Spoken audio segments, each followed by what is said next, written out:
Why is this music so low? I chose a poor track to sit on.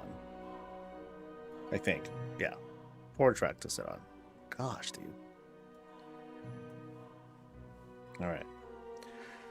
Deep breath. Deep breath. Oh man, I feel like I've been away forever. And I'm paying the price for it. Oh boy, oh boy, oh boy, oh boy, oh boy, oh boy, oh boy.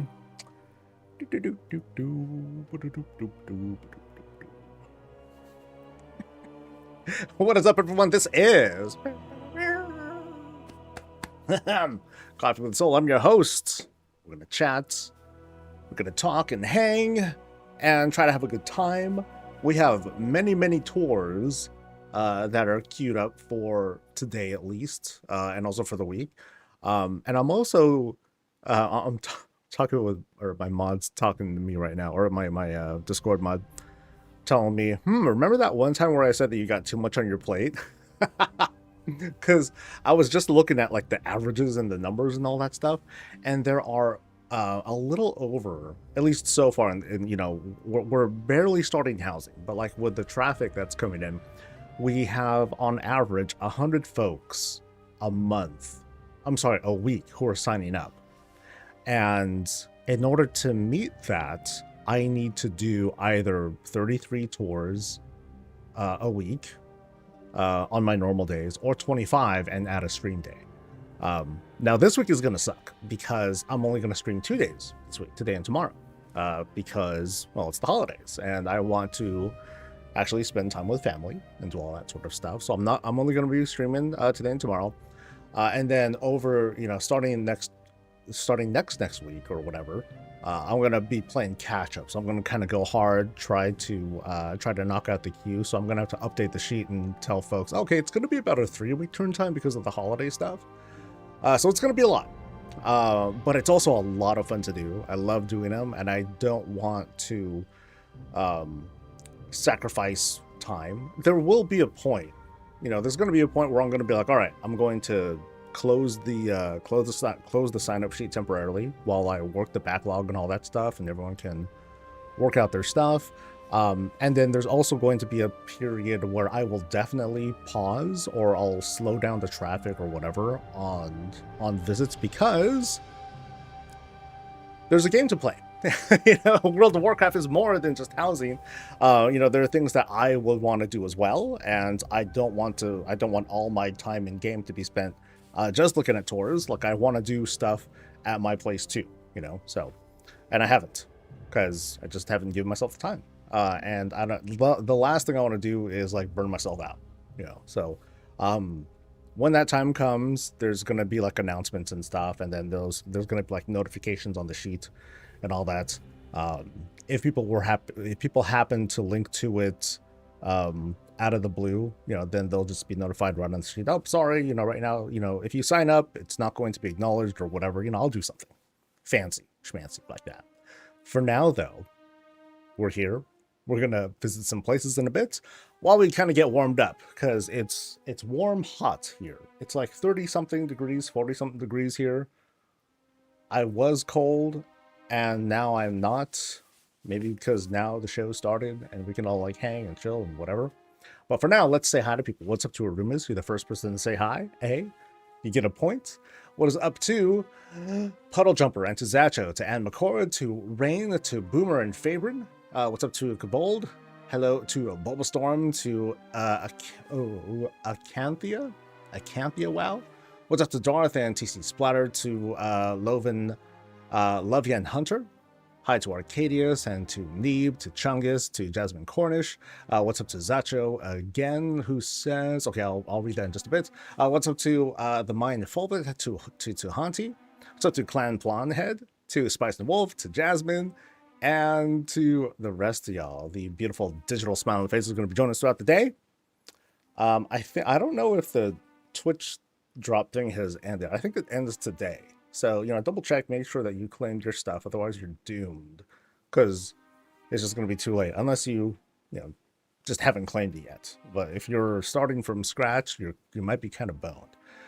Okay, so you have a small request before you enter the house, and I believe you're first in line too, Zacho. So Where's my thing? Yes, you are first in line. I had a funny idea when housing came out, so I built and haven't touched housing ever since the second day housing came out, but its original influence of other builds. I hope the chat likes it. Okay, right on, dude. Let's see. 10-hour stream.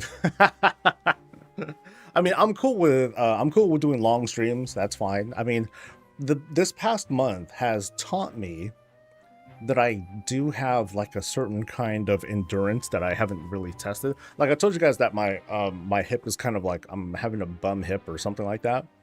I have to wait until like freaking a couple weeks into January to actually see someone about this. I'm like, dude, physical therapy is going to take like a month or something like that. They're like, yeah, it's like all backed up. I'm like, this is bullshit. That's if I want to do insurance at least. If I wanted to not do insurance, then I'll need to like throw down. I'm like, okay, I'm not going to throw down a couple grand and all that. Screw that. So kind of sucks. But but the result of it is I've been standing like almost all day. Like I hardly ever sit down. If I'm eating lunch, I'm standing up. If I'm working on stuff like this, I'm standing up. Because the moment I take a break and sit down, I feel like this pressure under my butt, and then it hurts, and I hate it, and then I gotta stand up again. So I've definitely been testing like how well I can handle, I guess, you know, tougher positions and stuff like that. So I'm like, I can do long streams. Because if anything, I'm standing and I'm having fun looking at stuff and chatting with folks and all that. So that's always cool.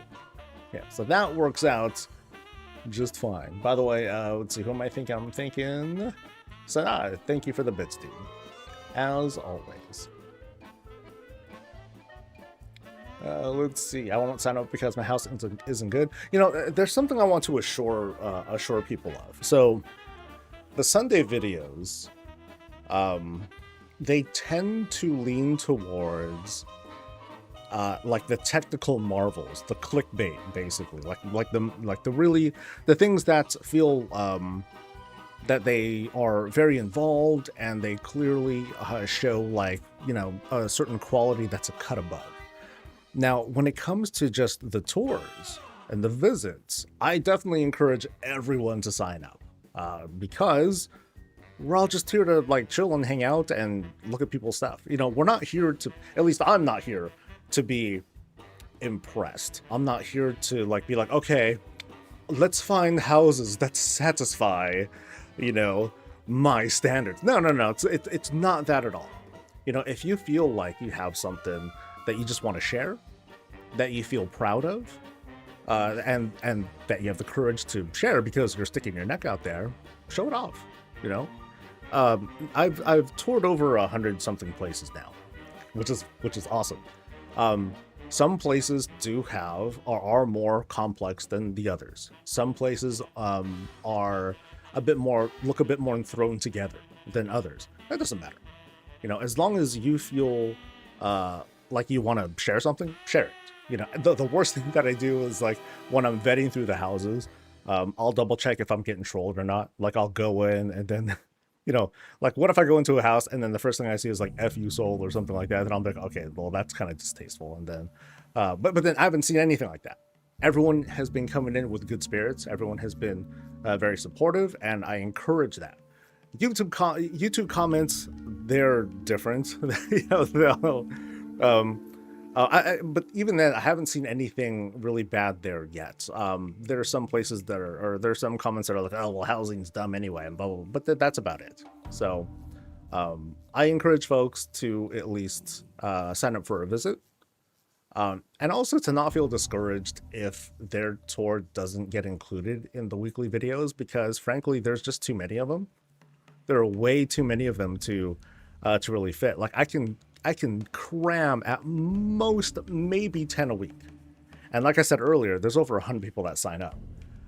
And I'm trying to go through like 60 or 70 of them per week. So even if your build is fantastic and great, it still might not make it in, because it's almost arbitrary, like how I choose it. Oh, I needed that. Oh god. I work my house twice now, and I feel a bit burned out on housing, so I need to slow down. Yeah, it's a relaxing thing. It's gonna be here forever, so no biggie. Maybe it's time to start a lottery of houses you'll visit per stream. Limit yourself to how many you do each time. I mean, the thing is, though, the queue's still there, you know, and I don't want people to, like, sign up and then get disappointed. I'd rather have them sign up and wait a long time. You know, it's a different kind of pain, but it's one that but it's one that I feel like I'm a bit more willing to bear. So, it's a stable place where people can share their art without judgment. I think we all love seeing the different ideas everyone has. So thanks for providing a little. Oh yeah, and that's what I want it to be. You know, a place for people to share and just, like, you know, have a bit of joy. Did I do beta housing? I did a bit.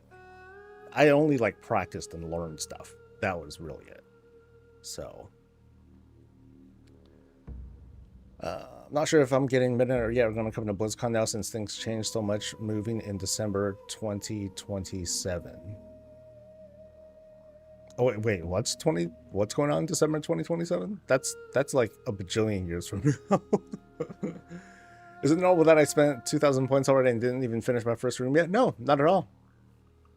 If you want that many details in it, then great.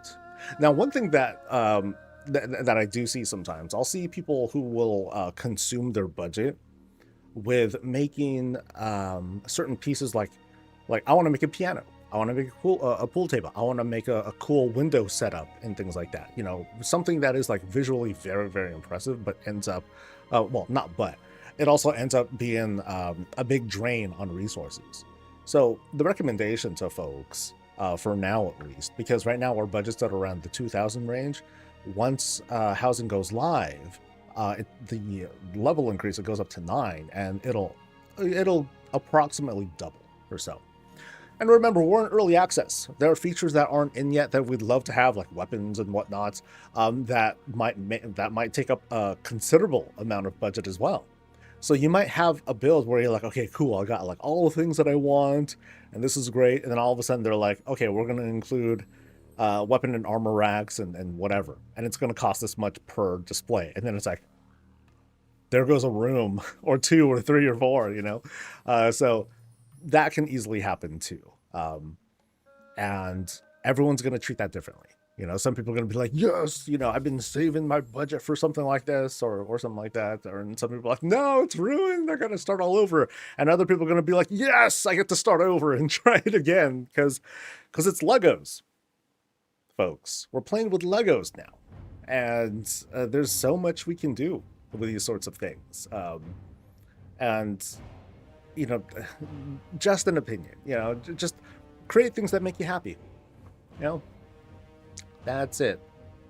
You can have a one-room house. I don't even have a house yet. I just have, like, the cafe, and I'm barely setting things up, and then the back area is, like, all work in progress, and I'm not even thinking about it. The outdoor lot is, like, empty. It's just a house. That's it. I haven't really touched it. So, okay. Trust me, I am reading chat. I'm not able to reply to everyone, because chat these days is moving faster and faster. So it's kind of crazy. What I've been doing lately is going back to the oldest pieces, removing details to spread my budget out. Some rooms still look scuffed, but making it work. Nice. Like, there's one, oh, okay, I'm not on US realms, but I want to show you what I'm slowly working on. And, you know, obviously with seeing so many different places and being able to actually have all the camera controls, because it's me, I'm able to, like, study things a little bit closely and be like, ooh, okay, what can I do with this? Or how can I put stuff like this together? And one of my favorite things that I've seen is where you take the, you know, the void portal and the light portal, you know, if you pre-ordered the expansion and you get that one altar looking pool looking thing, it's to turn them into, like, little portal sort of windows. I love that. And so in one part of the cafe, I added closets, actually not closets, small rooms. I added small rooms because I needed a bit more space. And I created that little portal window thing. It's not meant to go anywhere or do anything, but it's just meant to be like a fun little window thing. That does nothing, but it seems cool, and I can add lots of little details to it if I want to, without it being too technically complicated or crazy. So I'm slowly getting started on that, and I might never finish because we can do whatever we want. You know, it's not like I gotta finish before the season's over or something like that. I'll have to make a blow up house outside my human alliance house, especially since you can only have the. Yeah, that's. I'm sure, like at some point, Blizzard will topple over and submit. So, finally hit level 4. Nice, nice, congrats. So if they actually do the transmog thing, we're going to have a U-shaped transmog thing. Oh, so like if you can do transmogs in the house or something like that. Hats off to anyone who tries with beam. The coffin lids just click better with the pointed end. That's why. Okay, we're talking techniques now. Okay. So, we have 4 folks over in the EU who we will be visiting. And then we're going to switch over to US realms and start knocking stuff out. The list is on the Discord channel. If you wanted to take a look at that in case you happen to be one of the people that we're going to tour and you can see where we're at. I'm going to go relatively in that order. And away we go. So the first person we're going to take a look at today, we're visiting Zacha's place over in Founders Point. It's actually here. I just kind of ran away. You know, quick, easy teleport. And I think there's like a goofy start to this too. So it looks like a little mushroom with a hat sort of dealie. Or it's just a face with a helmet. And he's got like googly eyes. And that's cute. And that's it. I think he was talking in chat earlier saying that, hey, he just like threw something together real quick and hasn't touched it since. But hey, this is a pretty cool thing he put together already. Skinning the whole house, making it into something else. That's nothing wrong with that. Let's go on in and see what sort of madness he created. Oops. There we go. All right, as soon as we go in, ooh, things get kind of cozier as we enter. Kind of a low ceiling. Like, notice how we go in, we're immediately climbing these stairs. Beams are set up, not platforms. But then we climb onto these platforms, and that helps to lower the roof instead of, say, Zacha like making platforms to, you know, make it lower instead. So kind of an interesting approach of doing this. So as you go through, how does this open up? Boom. This is straight up a casino. So, okay. So we got to kind of use our imaginations here. But this is fun. This is hella fun. We got slot machines. We have a bunch of slot machines. All lined up. Actually, okay, not a bunch. But we have a bunch of slot machines that are all closed off. We're just missing like one of like them cool banners that have like the signage and all that stuff. But then it's pretty inventive. You know, so we have a 3x4 row, complete with levers and everything. See, this is where we're definitely missing like NPCs walking around serving us drinks and all that. Oh, this is very cool. You know, up close we can see what's going on, but then from far away you can kind of see, okay, yeah, it's a chip rack, right? That's pretty creative. I like that. And we got tables for each of the things. We have kind of a roulette table set up. Oh, it'd be cool to have like one of those really big ones too. This is really creative. Yeah. So it's using simple things and turning it into something else. Like, I always love creative use of that because there's so many different things, or, you know, tons of different things we can make from that. Here we have something simple like barrels. At first I thought these were like giant rug rolls. I'm like, do they get that big? No, they're just barrels sort of like linked and smushed together to create this kind of like bright lamp sort of thing. I don't think there's actual lights coming from here. I know, yeah, there are. I think they're coming from like these. These are like sconces and they're just being closed up, but then they act as lights and they seem to illuminate stuff.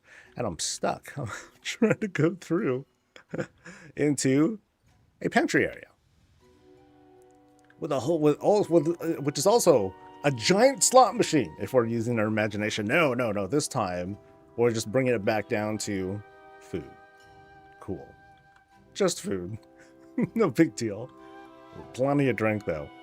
That almost looks like it's leaking out, but plenty of drink. Okay, so over here, and he just used tables to line this up, to give it a bit more, more decorative walls as opposed to using platforms and whatnot. So we go in, and I guess this is, where you check out all the money and all that stuff. Give me your chips. Here's your gold, your WoW tokens, or something like that.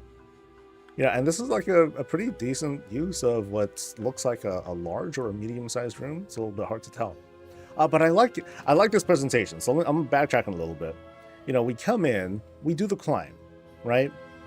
We do the climb, and then as we go in, we're welcomed in, and then we descend into, like, the casino part. I like that. I think that's really cool. So now we're on the floor. I don't see anything crazy there. But I love how this is like a big pit of sorts. Pretty good. Makes me wonder, like, I guess you're familiar with casino layouts? Probably not. All right, so back here, a bit more simplified, but we have a whole bunch of, like, kinds of roulette slot-like machines. Again, just use our imagination. And it's otherwise a lounge. You did this on the first week and left it alone? Sheesh, that's pretty crazy. So we're doing this climb, doing a basic climb, not much in the corners, but it's a natural stair, but it's not naturals, but stairs that Zacho made. A couple paintings there, and then we cross a double shroud into. Oh, that's cool. So yeah, I think they wrote it down here. This is like the VIP room where all the shenanigans happen, right? But sometimes not everyone leaves the table. I'm kind of waiting for there to be like a graveyard of sorts. Something like that. But it looks like, no, this is a dead end. There's no way around here. Unless there's like some sort of secret-y kind of thing in between. No, it's just a very small octagonal room. But we have, this table that's just been kind of extended with, with at least three green rugs, whatnot. That's it. That's cool. This is very creative. Very simple too. Yeah, so I think that wraps up. So this is a great example of how we can create cool things without getting like overly complicated. It's just, start throwing stuff down. And then all of a sudden you might come up with like some weird and crazy ideas that end up turning out to be very effective. This is like the equivalent of being a bit more minimalist, but then just creating shapes and setting things up to create something really awesome. Like one thing that I also admire, I don't think I've seen any, I don't think I've done any tours here on the channel that have done it, is to create like murals with very basic shapes. So for example, like taking a wall section here and then creating and then using rugs, mostly rugs, to create simple shapes that line across the wall. Those are kind of cool, and it's fairly low budget. You're just using rugs to do it, but they help fill up like a whole wall space. You don't even have to include a whole lot with it to create something that's like visually like, whoa, hey, that's pretty cool, but you're not doing too much. Now there's a level of creativity involved. So it's not the easiest thing to do either. I think it was the Five Nights at Freddy's place that utilized a little bit of that. But I don't think I've gone on other tours that did something like this. But yeah, thank you, Zacho, for showing us your place. Really cool. I think I saw everything, right? I don't think I missed any spots, right? Yeah, I think we're good. Cool. See, nice and easy. All right, so let me start my whole processing kind of thingy. So tour complete, yay! And where are we going next? We're going to Soul's place. Soul. Clever. All right, I'm pretty sure that's Grim saying hi. Okay. Too bad I can't do a roulette on this guy. This guy is broke. But I haven't changed my transmog in forever. And I know that y'all been having me do transmog things a lot. So when I switch over, I'll make sure I do my thing. Okay, here we go. 41. Let's roll, baby. Yeah, I was right. Nice.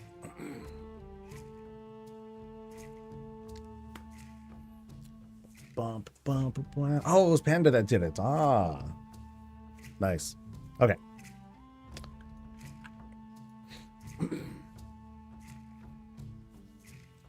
All right, welcome, folks, to Soul's Place over in Founder's Point. Oh, how appropriate. The rain is going, and we're about to enter this kind of dilapidated, haunted mansion kind of vibe place. Oh, look at this entrance. This is like, yeah, we're entering. This is like walking into Diablo, for the, almost first person Diablo kinds of stuff. We're just missing thousands and thousands of dead bodies. Blood dripping all over the place. The rain, it's normal rain. What? It should be raining blood. What are you talking about? Really cool. See, skinned the whole damn house. Wagging, wagging, wagging, wagging. Wagging on that side, wagging on this side too.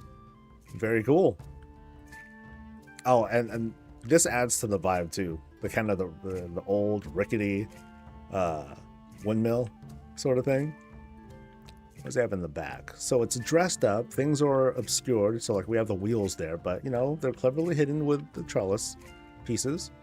Right here we have like the exposed belly, you know, where they might have run out of budget or ran a little bit low on budget. But otherwise, very well shaped. Really cool. Yeah, this totally nails the vibe check.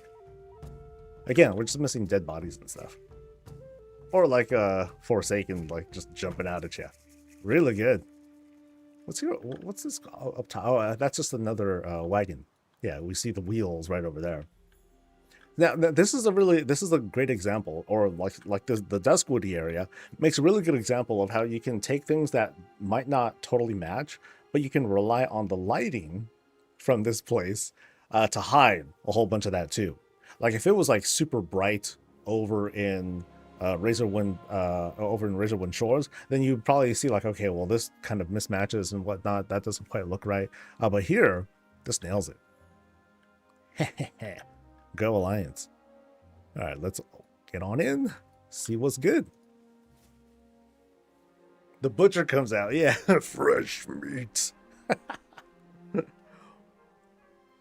Oh, check out this entrance. Whoa, this is neat.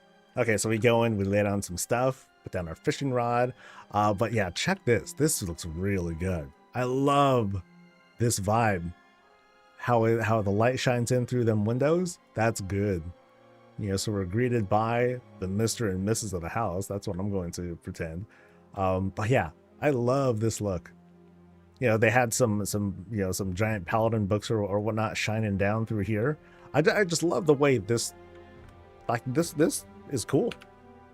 And again, so simple. It's just a couple of pieces here, some windows, and a book that's shining right through to create like this really cool environment. Very nice. And yeah, I believe this is like an order hall thing. I think they're talking about a hunter altar. That's good, because now we have like this really grand looking entrance right here. Yeah, a little bit of clipping there, no big deal. You know, and then there's these Gilnean walls that are set there.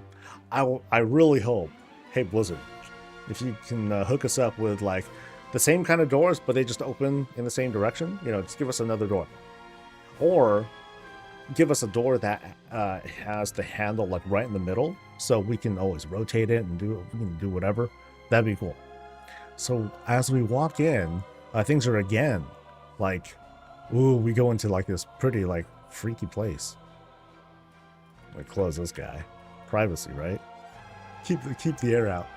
So we have pillars that help to support, you know, this is a good test. We have pillars to support the upstairs area. It's not just floating. That's really cool. And it helps fill up space, give a little bit more environment to the lower areas. You know, quick place to study. Books are set. Reptar is guarding the boss whenever they're sitting down. I like this. You know, kind of a clear like, hey, don't go in here, but I'm gonna go in here anyway. Can't help it. And what's in here? Pretty much nothing. You know, so it's just made to be mostly a dead end or a place to get a power up because it's a haunted mansion of sorts. That's how I'm looking at it, at least. I don't know what's this right here. Is this a secret? Oh, it's a little secret. Oh, secret death. Oh, that's not. Oh, actually, yeah. Okay, it just kind of like closes up this space here. So we're just behind the stairs, and there's stuff going on over here, dude. Oh no! Is that really necessary? Was this really necessary? Because they needed to get the deer positioned all the way back here, then get its head through, so you can chop it up and then do that. Come on, master of the house. That's so unnecessary. Although the bloodstains are a really nice touch. Alright, so let's get it out of here. Really cool way of closing up the space. You know, using beams, supports, pillars, walls right there to tighten things up. And then like bookshelves to close it off, you know, to make use of that extra space. That's pretty darn good. I love the way that these walls are used as kind of handrails, and using big pillars helps to close off or to cut off that space too. You know, to avoid it from looking like super awkward. That's pretty smart. Yeah, so here's the back of the hunter altar. Again, you know, good way of making the entrance look even more grand. You know, because the way that rooms are separated, they can already look pretty cool. The way that this is set up, they're pretty plain. Like, it's only really like it's the elven entrances that have like a bit more style to them. But here you can just make your own, you know, just by putting stuff there. That's pretty good. All right, so we got kind of a climb ahead of us. Oh, and check out these stairs. All rug. A whole bunch of rugs. Actually, I want to go back there real quick. I want to see how it looks from behind here. So you can see like how it drips, how it like falls over and stuff. But no, this works out really good. Really well, in fact. Yeah. Good stuff. So we do the climb. We have the big old window that's blocking the Charleston. We have another light that's shining down here too. It's hard to tell though. You can't really tell from this angle, or you can barely tell. It's really when you start looking at it from this angle here that you start to notice. Yeah, so we'll go up these stairs. This has the kind of Waycrest Manor vibe to it. And you can see here where the illusion breaks a little bit because we don't have like another pillar to support it. You can see how it gets cut off, but whatever, dude. Up top here, though, we have a dedication to paladins. Or is it? Are they actually cursing paladins? I don't quite know. Okay, so we came in facing this direction. Let me go around here because I want to take a look at this window. So the window style that's being used here, now it looks like they just kind of carved out a closet space, and then they used, you know, rugs, looks like. And we have like this illusion of what's going on outside. I doubt we'll be able to actually go out there, but we have this cool little setup.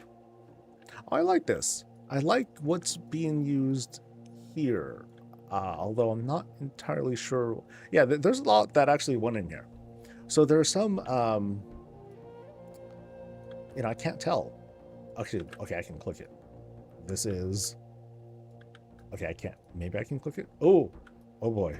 Okay, these are like chairs of some sorts. Uh-oh. Oh no. I think I might have screwed up. Yep. Whoops. Beware, the chair is a trap. Let's, I think they might be benches. Let's take another look. All right. Yeah, that was a technical flub from me. That's what you get for exploring these places sometimes. When you're trying to be like, oh, how does that work? Uh-oh. Alright. Let's bum rush in. Climb. Go over. So we're climbing up, you know, we go through the stairwell. And then now, I think... Yeah, I think these are, in fact, benches. Yes! These are These are benches that are flop, flipped and used horizontally. Because yeah, these whole things we can click. That's actually pretty creative.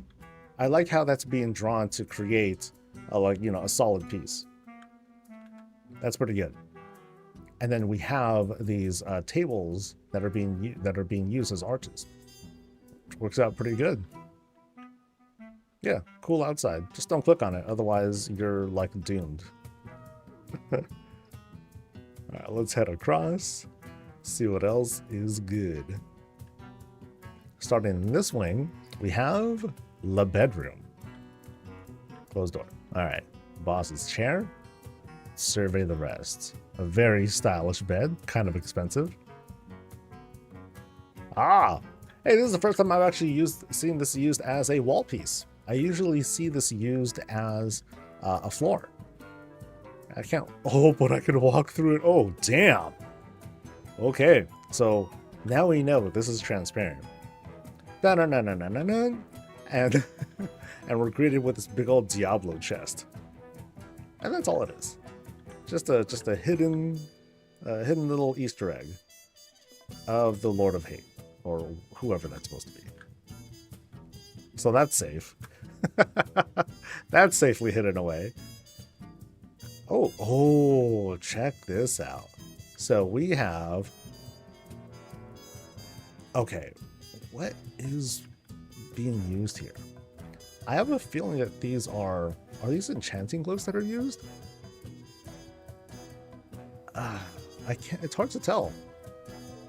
Because we have a fake moon there. Okay. Yeah, what's making it blink? I'm not sure. So we have like just these that are blinking. No, it's not going to be the enchanting glyphs, but I'm not sure. Dalaran skyline. It's a banner. Okay. That's a cool use of it. Okay. That's dope, dude. That's a really good use of this. It's a low ceiling, but it still maintains the illusion. That's nice. It's like we're outside, but we're not. That was the intent. Really cool. I'll have to look into that. I haven't seen that before. So a Dalaran banner. All right, we go to this second wing, and what do we have? We have the lavatory. We have a whole ass well that's being used. Oh, this is neat. By tightening up the space, they can just use like one giant mirror, clip that thing down. I'm not entirely sure. I think this is just a doorway. A silver moon doorway, maybe, it's being used. Some sort of object, because I don't recall you can make walls bigger. I don't think you can resize those. But then we have the mirror behind it. Hey, that works out. That's pretty good. And what's behind the curtain? I'm gonna guess it's the toilet. Yay! First though, we have the full tub, complete with what's probably meat down there. Meat is what heats this tub, baby. Heck yeah. But the presentation that we see here is really good. That's really good. Jack and Jill are keeping watch of this space. That's nice. And then here's another silver moon doorway. That's kind of doing its work. Nice. And then finally, let's take a look at those. So they use like a whole kind of sink area. Oh, that's some hate. Damn, shady, dude. Minus points. No, I'm just kidding. Oh, there's no seat check on it. So as far as I'm concerned, it's just kind of like something. Yeah. Okay, I have to wait. No, I can. Oops. Oh, that works out. Yeah, pretty good. All right, I retract my earlier comments. This is a pretty good toilet. Yeah, I like it. It's being very dressed up too. Yeah, I like it. All right, what else we got? I think we might have seen everything, actually. Very cool.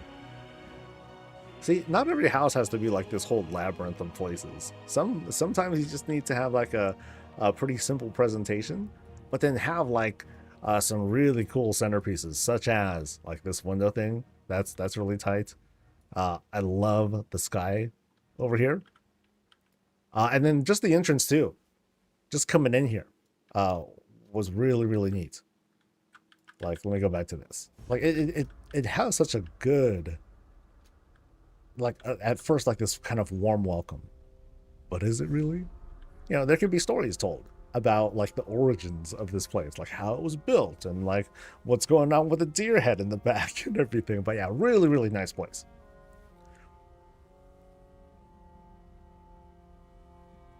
Toilet paper is the Horde attack because the lion's pride. Yeah, whatever.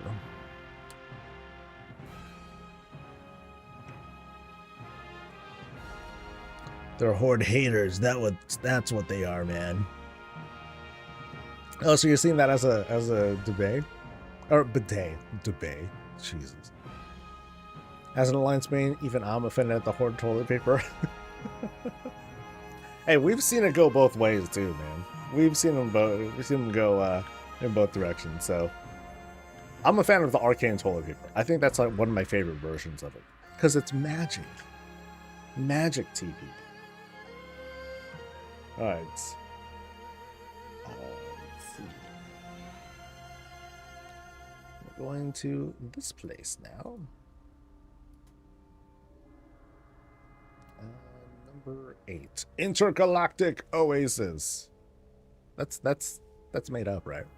It's a player, private one. Is this our tale? Yes, it is. These are live realms. Is the Horde CP soft or rough? It's rugged. Rugged, buddies. All right.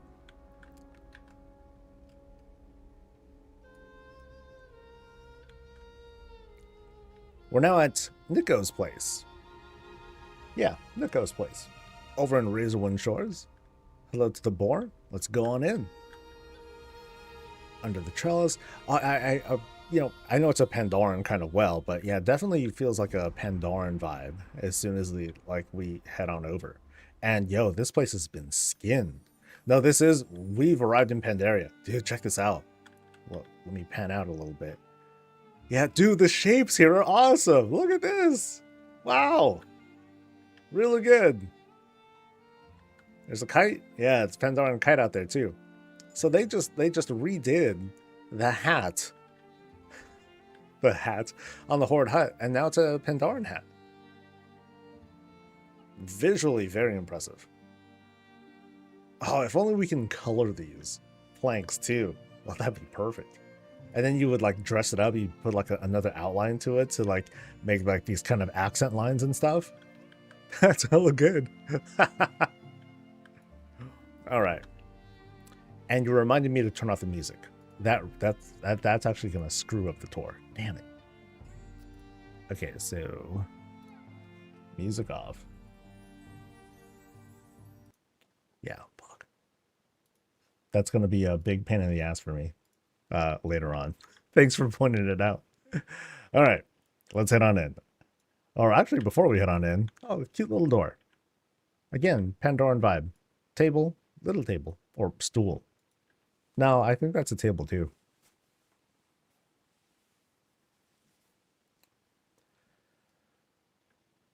All right, so, oh wow. So it's kind of keeping with the theme here, you know, very Pandoran, but we're kind of checking into, I don't know what. Can I like immediately go behind here and see something else? Yes, we can. So we have this little nook here for, I guess, the employees in the back. I'm going to guess that this is kind of like a workplace. So it is kind of a washroom, bathroom kind of thing.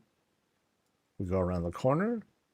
Some stuff is dressed up. Oh, it's a public bathroom, complete with stalls. Oh, I like that because he raised the doors on these. And we have the toilet. Nice and simple. Neutral with the scrolls, and it's dressed up. All right. Yeah, nice nice start. Very creative. Trying to use that word a bit more. Creative. Yeah.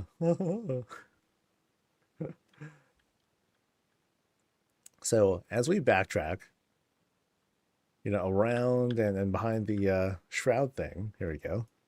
So that was the bathroom on the other end of that.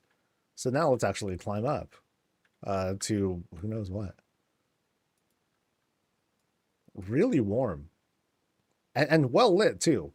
Yeah, it kind of feels as if, you know, I mean that's a wall, but before that, it almost looked like it was kind of outside, which is kind of neat. But we climb up into da-da-dong. Oh, dude, it looks like we've entered like the shrine of whatever, whatever. That's dope. That's cool. Yeah, it definitely feels like I've entered one of like the sanctuaries and stuff. It's just a housing version of it. Oh, check out the lights that are coming down on the statue. Oh, look at that. Oh, that's good. That's really cool. Good vibes, man. Yeah, we have the elven table that's kind of used as a, uh, you know, kind of a Pandaren thing. It's kind of sticking to the theme and it works. With a really cool trees set up, the giant fish fountain kind of thing. Actually, no, it's not a fish fountain. Oh, that's really cool. It's just a grinder, but it's being used as a kind of sort of water wheel. Yeah, that's really neat. But then we got some junk on the side there. Books to line around the area below to, just kind of fill out space. And then we have these like suspended stairs that'll take us upstairs. Nice. Yeah, so we have these like kind of this platform as well as curved stairs, a little bit of like debris. That's sort of, no, they're coins. It's a coin fountain. So people drop stuff in here and yo, we gotta clean it up. Let's make these climb. Good use of the Borealis lights. I think these are Borealis lights to act as rails. I mean, they don't work. They're not going to do anything, um, but they're pretty effective. And then up top, we have actual fence posts that are used to suspend those lights. So that's pretty effective. And then up top here, there's a secret treasure chest that I'd love to try and get if I was a demon hunter. And then on the sides, there are these suspended balconies that are like adorned with more decor. Again, fills out space. It's pretty good. Really good, actually. Oh, and then check it out. There's trees that just bust through the wall. That's sick. That's dope. Yeah, like all sorts of things. Yeah, so like that busted wall right there, lights like shining through. Things are just kind of like grown out into it. And as we transition, we have this. Well, I'm not familiar with this piece right here, but it's being used, to kind of welcome us in with like, text, signage, and whatnot. But that's really good use of those rocks to, if we take a long look, we're like, what is that? But at a glance, like it's a really cool thing to make a sign. Very neat. Yeah, there's all these little details that are going into this. And, nothing's really like clashing together, really. It's all very, very flush, super tasteful. I really like how this tree is just busting through. It's so good. It's so good. Okay, so we enter here, which is probably the actual like restauranty area, and it's all kind of like strewn about, like slightly disorganized, but in a good way.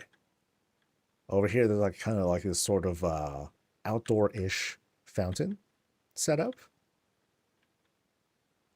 All right, you pan around.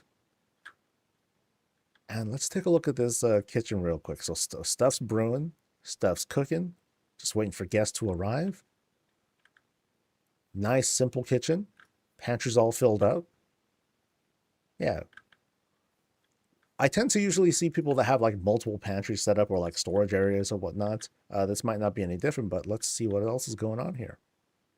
So here we have a kind of bedroom or like kind of a living space, hotel room. So think of this as like this very cozy inn, right?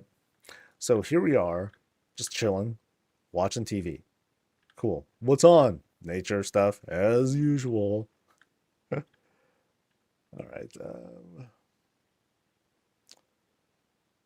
right. So what is through here? So we have like, oh, we got like multiple rooms going on. One is just one you just climb up a landing. This is cool, dude. Yeah, and we have slight privacy. You know, some drapes over there. You know, they're just kind of rolled up right now, but you know, the person can just bring these down to close things up, fight off like bugs, mosquitoes, or to just stay warm. Reptar is asleep in the bed. Oh, this is cool. Oh, I love how this works out. You know, because we have this, you know, this tells us, yes, we're definitely outside. You know, this is like, you know, kind of the top of the place. Roof is just right through here. And we have this window set up to bring some extra light in. I like this. This is done really, really well. Really good.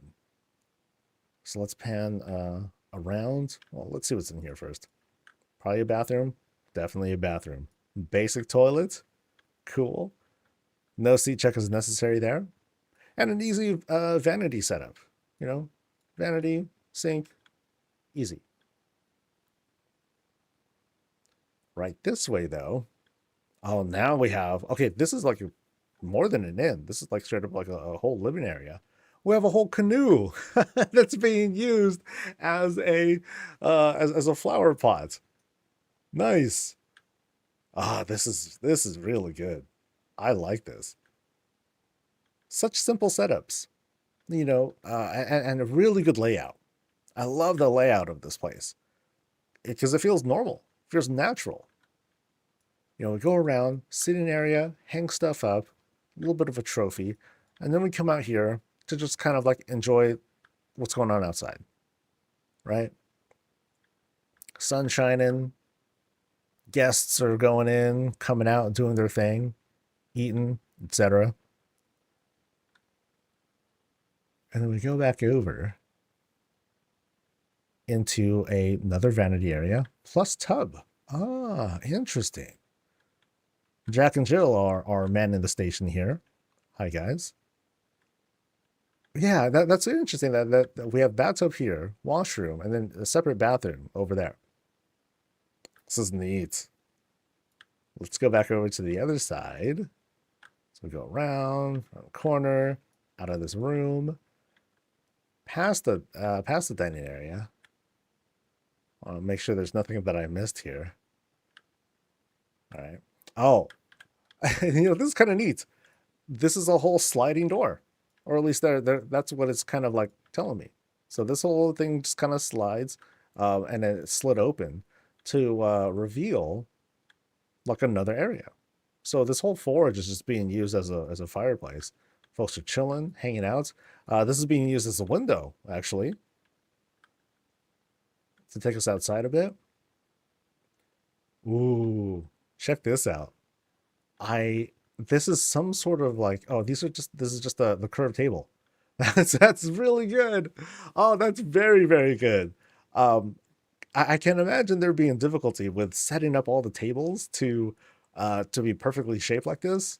So this, I'm sure this took a bit, but we have like this whole like diorama setup, light shining down, um, tree. There's like this whole kind of hanging thing that's being dressed with a whole bunch of cushions and rug rolls that are right there, and we have like this little moon thing going on.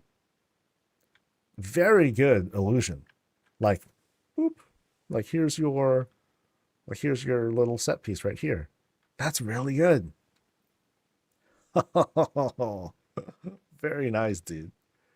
You know, and it doesn't even matter that we can see that there's like a wall or like a big stone thing behind there. Like, it's still really convincing. Really good. Oh, I love this bridge too. So up and over we go. Such a simple thing too. Rugs, beams, platforms, you know, fence posts. Okay, like gold wise, it adds up. And then right here we have, you know, a fountain that's being clipped through, and then we just have the barrel to skin over it to create like a different sort of fountain kind of vibe. Just on one side, doesn't have to be like symmetrical. Like again, like these are like really, these make out to be like really cool, just boom screenshots. You can stop at certain places and be like boom screenshot. Really good. Kind of a sitting area to read ancient texts and all that. With a really nice centerpiece, a table that's being used as a background for it. Easy. Really good on the eyes too. I love how the colors just kind of like melt together. Some more reedy stuff. And right above, or I'm sorry, right below, everything else. This is really sick. This is so good.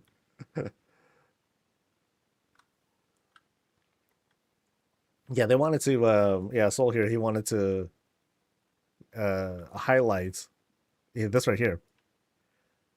When people sign up, I tell them to point out, hey, tell me about one thing that you really want me to like highlight. And it's this. It's definitely this. Oh, this is so cool. Yeah, so much detail went into that. But funny enough, like the thing that really stands out for me is like this upper area here. I really like what happened here. Like it tells a very short story. Uh, a tree grew in, and they're like, "Ah, we'll leave it. Just let let it stay. It's a good vibe, right? It's a really good vibe. Yeah, thanks for showing us this place. Really sick." The only thing I nitpick, and I just point this out every now and then, is when you do the 45-degree angle, it like does things for character movement and all that. Normally, not everyone runs up and down stairs or ramp or whatever. But when it happens here with housing, it gets a little awkward. That's all. That's nothing really. You know, that's that's what we see in real life. But when moving at game speed, then you run into this sort of contradiction. So it's not the designer's fault. It's just a nitpick. So all right, that was really good too. Whew, what a good start. What a good start. All right, so now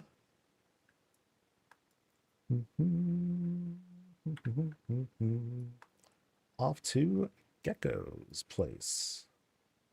Wait, I think what was this Gecko? Shit. No, I don't think so.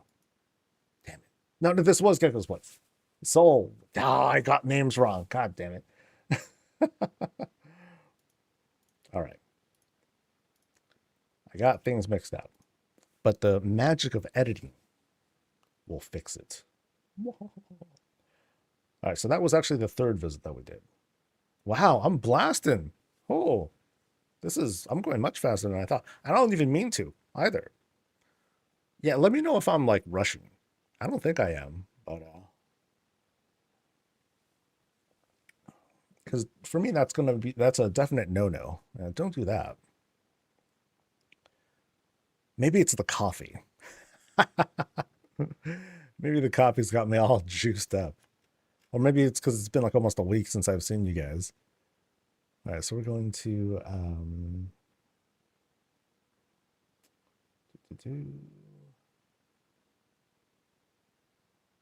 wait, is this the fourth one? Okay, I'm like losing my mind. No, that's Geckos. I think I read the wrong name when I started. Dude, okay. Maybe I am thrown off right now. Okay, so yeah, because I'm pretty sure I read Nico when I started this. So I feel bad.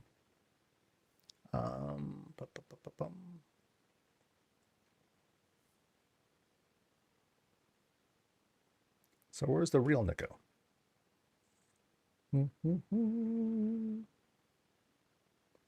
It's here somewhere. There it is. So now we're going to first flag, I think.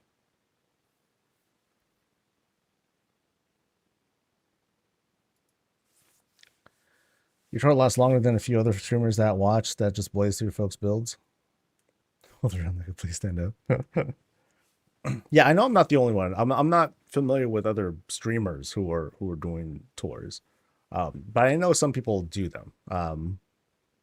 Okay, this is definitely a different one. Cool. This is definitely Nico's place. I gotta think of how I edit that later. All right.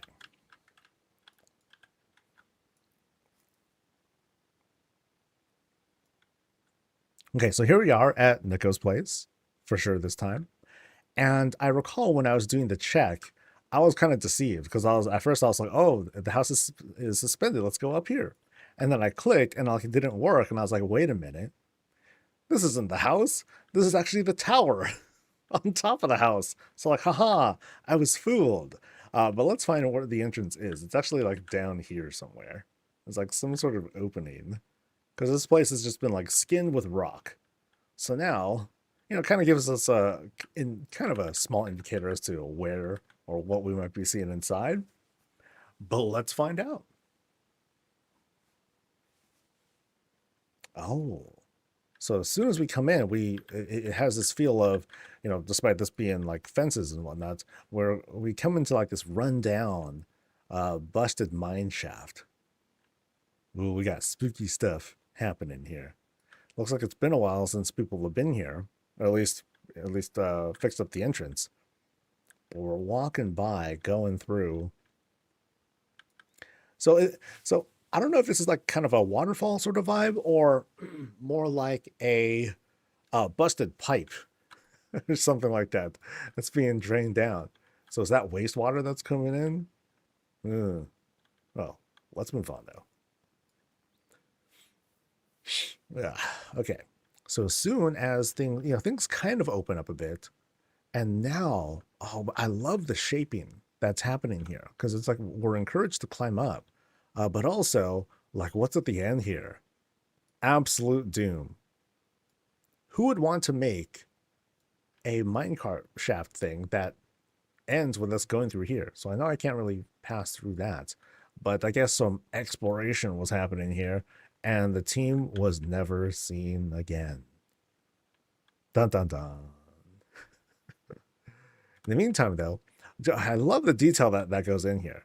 Like I'm trying to identify everything that's happening. It's like some of this is easy stuff, wheelbarrow, lots of webs, pool being used as a portal sort of thing, lots of these fences. But then now things get a little bit more complex. With the spider webs and the beams that are being shaped to create these different kinds of supports.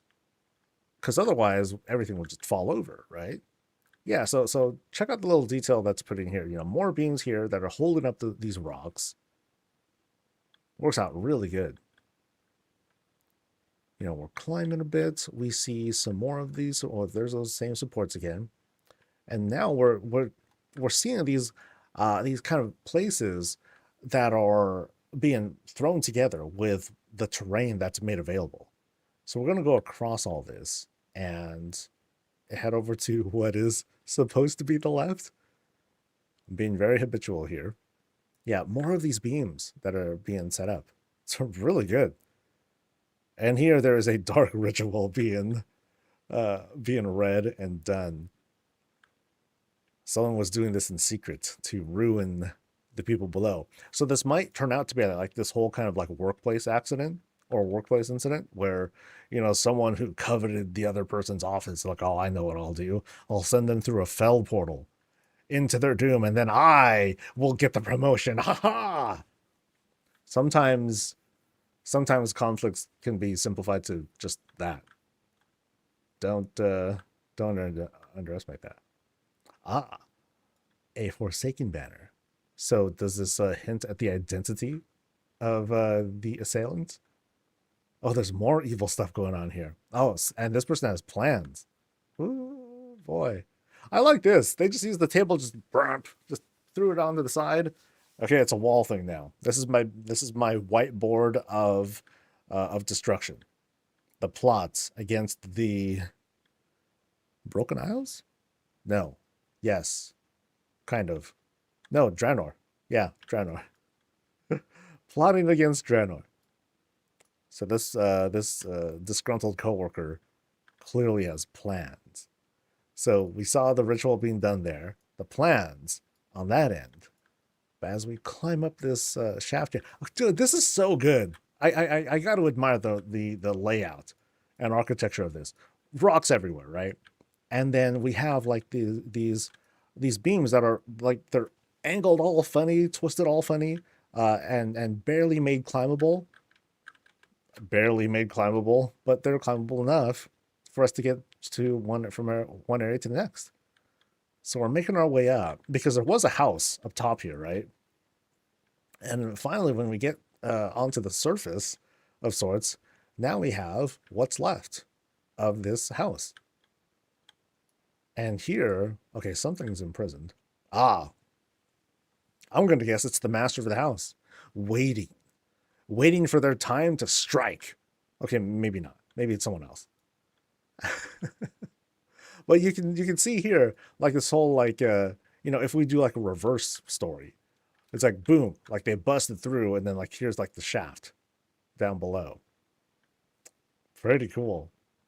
So the house here, this is a Horde aligned house, even though we're in Founder's Point, right? Yeah, we're in Founder's Point originally, but Horde house. Yeah,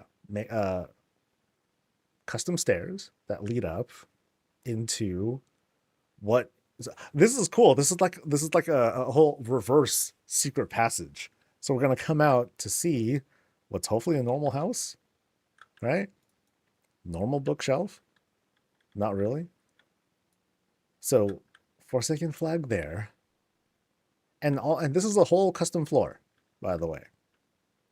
A whole custom floor. So now we're here. So now here's the entrance of the house. So we would enter right here into a cozy looking spot. Cozily cooking a Nixia over a stove. And it's with a little bit of custom bits for it. Extra grill there, some fruits, grindy stuff, some treasury things, sink with dishes. So it's lived in, it's cozy. We have a nice little setup here. Very cool. But possible secrets? No secrets there. Just very affordable bookshelves. And on the other end here, just one more room, which takes us to a normal-ish looking bedroom, right? Nothing too crazy. Place to read, sleep, more reading. No potty, but no problem there. So, very interesting what we're seeing here. So, going back to the story, it's as if like we go in and into the basement of this place, but we see like shenanigans. Torturing is happening. Someone's imprisoned or like a body's preserved. Then we go in and then we see even more shenanigans happening. Plans that are being made. Rituals being conducted. We're just missing like blood splatter. This is really cool. This is a really cool like house with like a story behind it. Really creative, very inventive, and I'm sure I can think of other basic vocabulary to use, but this is cool. Really cool. Ooh, thanks for showing us this place, man. Oh man. All right. Wait, one more. Wait, there was one more room? Oh no. Okay, we're going back. Sorry about that. I'm usually pretty decent on that. All right, so what I miss? What did I miss? I will find it. Promise. Okay, so there was one more room. Haha. There was a loo. Haha. No potty, but we have a tub and a washroom. And that's how it all began. I'm sure. They're like, yo, I need a place to potty.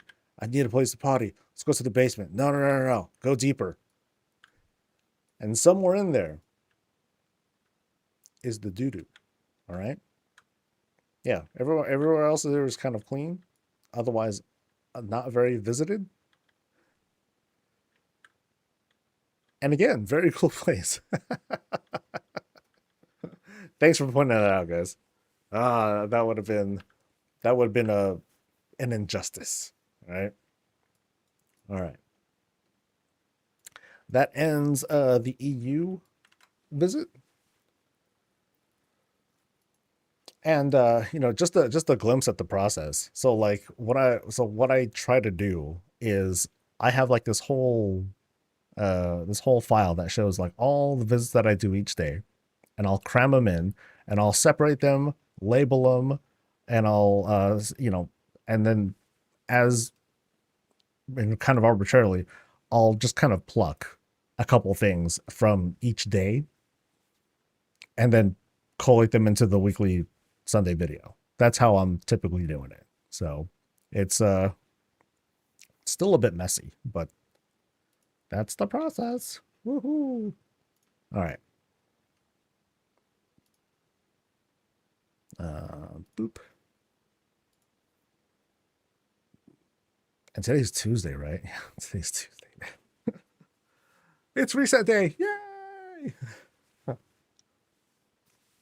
I feel so inadequate now. That's me every day. Every day when I do this, I'm like, I got my cafe. I got like a room. Look at what I'm doing. And that's okay, dude. That is 1,000% okay. And I'm doing a roulette. Promise. Promise, promise, promise.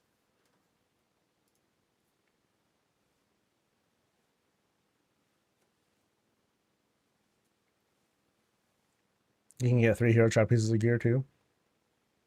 I can. Boop, boop, boop, boop. No, I mean there's so many different ideas to implement, but like I just want a cafe. That's it. My aspirations aren't that great, but like the possible techniques and stuff, like there's so many things to learn. It's very cool. Very, very cool. I can never handle the thought process to create that space. I mean, it's if you think from like a Lego perspective, it's like one brick at a time. And you can let it kind of guide you. Sometimes it'll take you in crazy. Sometimes your own imagination or creativity can take you into all sorts of weird and crazy directions, but it can.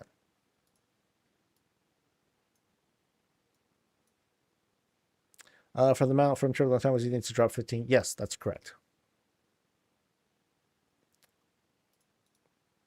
All right. So I've been sporting this for like ever. Let's finally change this into. Yeah, that's an upgrade. Let's go. All right. So where are we going next? We're going to Athena's place. Like some folks, like they didn't end up accepting the battle tab request until like weeks later. Sometimes that'll happen too. And that's okay. Not everyone logs on or checks. So yeah, they signed up like just a couple days into this whole thing.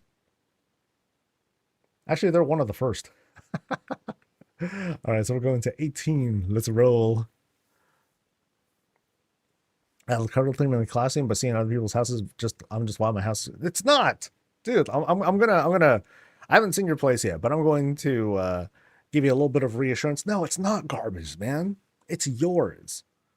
And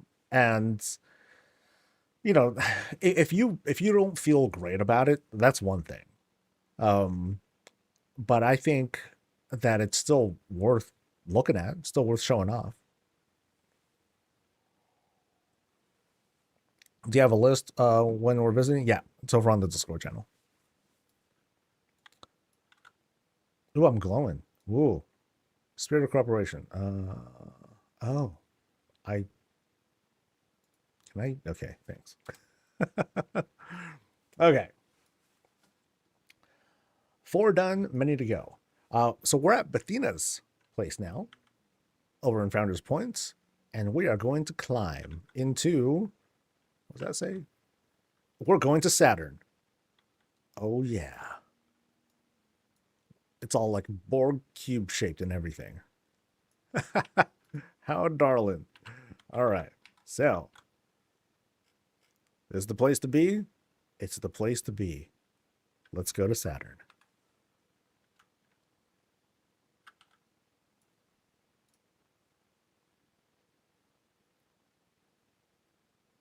I love looking for the clues in people's homes. I tend to just make stuff up. 100%. I'll just make things up. I'll make up a story and they can't contest it because they're not here, probably. Okay, sometimes they are. But I was just making stuff up. I'm notorious for that actually. I tend to make up fake lore stuff. And this is like the best place to do it because this is like player housing. Heyo.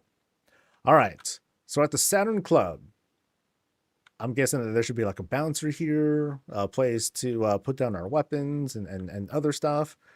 And we go right in because they're closed right now. Oh, we're climbing already. Okay. So we're doing this climb. And oh, what's this all made out of? Is this all like just rugs? Rugs and rugs and rugs. Oh, boots, boots, boots. Dude, I'm getting that vibe. Well, we're climbing and oh, check this out. So they created this curved space out of what looks like beams or pillars. It's really well done.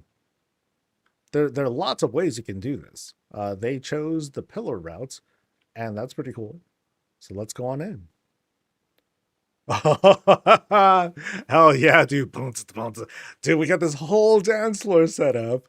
And even though the rugs clip and you can see how it's drawn and all that, it also creates this, this sort of texture to it as well. So it doesn't make it feel like you're like falling off or anything, or it doesn't break too much of the immersion. But it's all lined up with like arcane stuff, all sorts of vibes. Oh, lights everywhere. We're missing music. We need like tons of people to like fill out the spot. Dude, we got VIP right up here, dude. 10,000 gold if you want to rent out this space right here for you and your dozen or so friends. You got snacks. You want to drink ink? Dude, this is what gets people so lit. And you got your hookah and everything and all sorts of other questionable fluid to drink. 100K? Okay, fine. 100K to get to VIP, right? But you got some good service here. I love the lights here. It's like they had to like find every kind of Draenei, Dranathus light possible to create this sort of setup. Like these are huge string lights that they set up, which works out great. Yeah, I hope I have like club music playing when I do the edit here. So we have okay, so, yeah, all these lights set up. No. These are like this is for pole dancers. Oh hell yeah, dude. Reptar is up there doing some pole dancing as well. Nice. Dude, he's a freak. Okay, so I'll go to the other VIP in a second. More of the arcane glyphs to just kind of dress things up. And we got like a full bar. Ooh, check that. Hell yeah. Nice. Drinks are being set up. Elevated bar. What is going on? And what's over here? So this is just kind of like the this is the pantry. Pantry for the club. But everyone can see what's going on. Oh, that's kind of dangerous. Because what if like some folks are like, yo, what's up? Yo, I'm gonna just go ahead and like go down and get some more stuff, and then they just wander into the pantry. There's got to be like some bouncers there to just slap people if they try to get too close. So here's VIP lounge number 2. Oh, this is deluxe, baby. This one fits like 30 people. I don't know how you're gonna fit 30 people on here. Okay, I know how you can do it. You could have people stacked on top of each other. Know what I mean? So then we got services happening up here, I think, right? But at the same time, everyone can see, especially the DJ, who's like right up here. Oh, snap. So if anything, this is where like people can be like, hey, DJ, play my song. And then like, you know, you climb up there and then you dance with the DJ and all that. That's sick. So much debauchery going on. I love it, dude. This is cool, dude. All right. So there are the two VIPs. We got the, okay, let me take a closer look at this DJ booth. So this booth is all sorts of dressed. Arcane stuff, forges, some Fel lighting as well. Actually, this is the Fel command center like thing. This is so cool, dude. Oh, check out place for Instagram shots. Look, Zaltas there, or I'm sorry, Illyria's there, but she's actually invisible. But yeah, that was the last shot being taken. So you do your pose here, right here. So,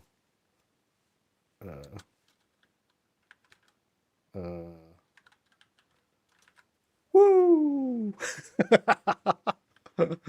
So you got Instagram spots. Oh, lots of places to chill. Huge dance floor. Perfect. Perfect, perfect, perfect. All right, let me see what other rooms that might have been missed here. So, okay, so where was the entrance? I'm not quite sure. I have no orientation up here because it's the club. Okay, that was the entrance. Okay, so entrance, pantry, and then two shreds. We'll go through. Well, actually, let's go through this one first. So now, public bathroom, right? It's got to be. I think we got like stalls for each thing. Cool. We got a basic, kind of a basic toilet. Nowhere to wipe. Actually, no. Oh, that's good. we got a TP dispenser right. Oh, that's cruel, dude. Check it. So here I am. There's a dispenser. Yo, how am I? You gotta, hobble your way over, grab it, and then sit back down, and then finish up. You know what I mean? Oh, and walls. Okay, just to dress things up. Keep the color scheme. I'm going to presume that most of these are going to be the same. Actually, well, we gotta check though, because you never know. There might be some super secret thing behind these. Oh, there's a towel right outside. Okay, that's one thing. Bathroom's out of order because there was a fight in there. Most definitely. Oh, check this out. So this treasure chest has been kind of repurposed to be like this auto fountain sort of thing. I think that's a treasure chest. No, it's some sort. Okay, something can be click here. I'm kind of scared what I can click here. So, okay, I thought I saw something I can click here. No, that was the door. Okay. So yeah, big public bathroom. Interesting touch with the arcane piping there. I'm kind of curious if there's going to be like this secret spot behind it. Okay, here's where all the illegal like Pandoran fighting happens or something like that. That looks like it's just bathrooms. Okay, nice and safe. Sort of. Yeah, I guess it's a big sink because yeah, they gotta. Yeah, you have like the faraway TP and all that stuff. That can get kind of like I don't know. All right, let's see what's through here though. Maybe this is like the manager's area because it's all kind of dressed up. Let's see. Ooh, we have this tighter space. Oh god, is this VIP VIP? If you know what I mean? Because if we go here and oh no, they're just kind of like hotel rooms, sort of. Really tight though, because you got okay. I'm not sure what that's for. Maybe that's to like teleport out, something like that. But a quick place to sleep, contraption, bathtub, and toilet. Oh, these are very cramped. Very cramped hotel rooms. And they're only covered by a shroud. That's it. That's all you get. And then here's where that wand. Just a wand, right? Magic wand. I'm sure they're like, yeah, that's my magic wand. Oh, sorry. Sorry. Somebody rockin' knocking the boots. Do, do, do, do, do, do. All right, through door number 3, we have, okay, we got like themed rooms here. So here's like the jungle room. Wow. Complete with, okay, oh, I like this though. You know, outside with all the craziness going on, here's just like a kind of a quieter place to sort of vibe and chill and do your thing. Oh, there's a, okay, I don't know if that's a sink or a urinal. I'm going to guess it's a sink because that's way too high. Okay, it can never be too high for a guy, but whatever. Through the final room, we have, another romantic spot, complete with magic wand. All right. And another full spot to rinse off. Because, yo, you got to rinse off, throw your clothes back on, get back to partying, right? Here's where people, like, clean up, I suppose. What do you put the quarters in for the, oh, man, that would be hilarious if, like, let's say, like, this place, there was, like, a little contraption on the side. I would have totally read it as that. Like, yo, this is how to make the bed vibrate and all that. So definitely that kind of club with debauchery, drinks, pictures. Okay, now the pictures are being more questionable. They need to add like some pillows or whatnot there too, so you can like film an entire scene. You know what I mean? Otherwise, very warm and festive. Cool place though. Definitely a different vibe from what we've seen from other places, but you know what? That's housing for you. You can do whatever you want with these things. As long as it's not against TOS. Still though, really cool spot. Just need some crazy music with it. So I think I've seen every room, right? No secret sacrifice room, because we've seen stuff like that too. It's like, yo, here's where like some of the, you know, here's where the woo woo happens. But then behind it, I remember there was one place where behind the woo woo place there was like a furnace and some coffins and stuff. I'm like, yo, this got dark so fast. Yeah. So it's written as it's a nightclub with a live RP event taking place with our players. Cool. So I happen to come here when the place is closed because it's daytime. But at night, there's like 20 people in here the other day. Well, yeah, so no doubt. I'm sure all sorts of. I better clean up before before I go to the next place. Cool though, very cool. And like I said, you know, it's housing can be whatever the hell people want. All right, we're going to Mimi's place next. Mimi's place, which I believe is here. And where'd the name go? Number 27.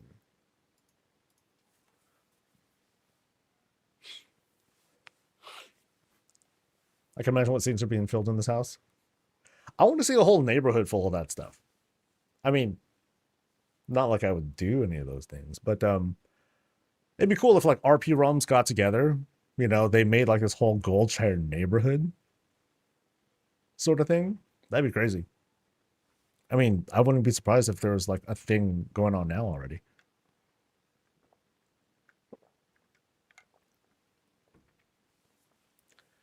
All right. Hold on. All right.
So like I said, you gotta clean up after visiting a place like that.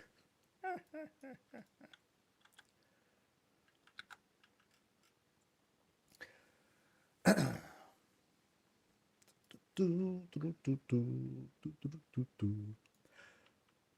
right, so now we're at Mimi's place over here at Founders Point. The way they wrote it, they just wanted to make it look like a place that feels convincing in the sense that, yes, someone actually lives here. So I think we can expect the sort of place that might have this kind of lived in feeling with some clutter and, well, who knows what. But let's see if I get bamboozled and we actually enter a nightclub or something. Now outside here, things are dressed really nice.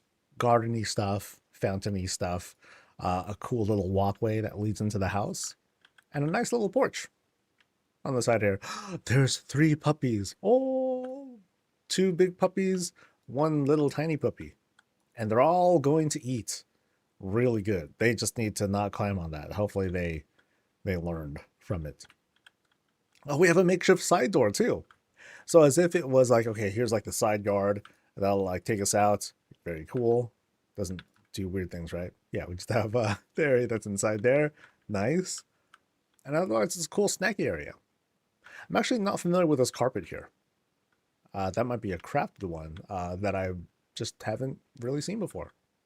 But yeah, good use of making this like otherwise pretty simple porch area by taking this tent, attaching it to the side, phasing it through kind of cleanly to make it convincing. Easy. Let's go on in.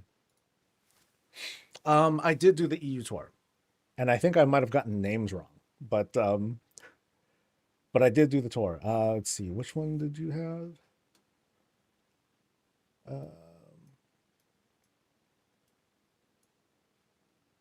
It was good though.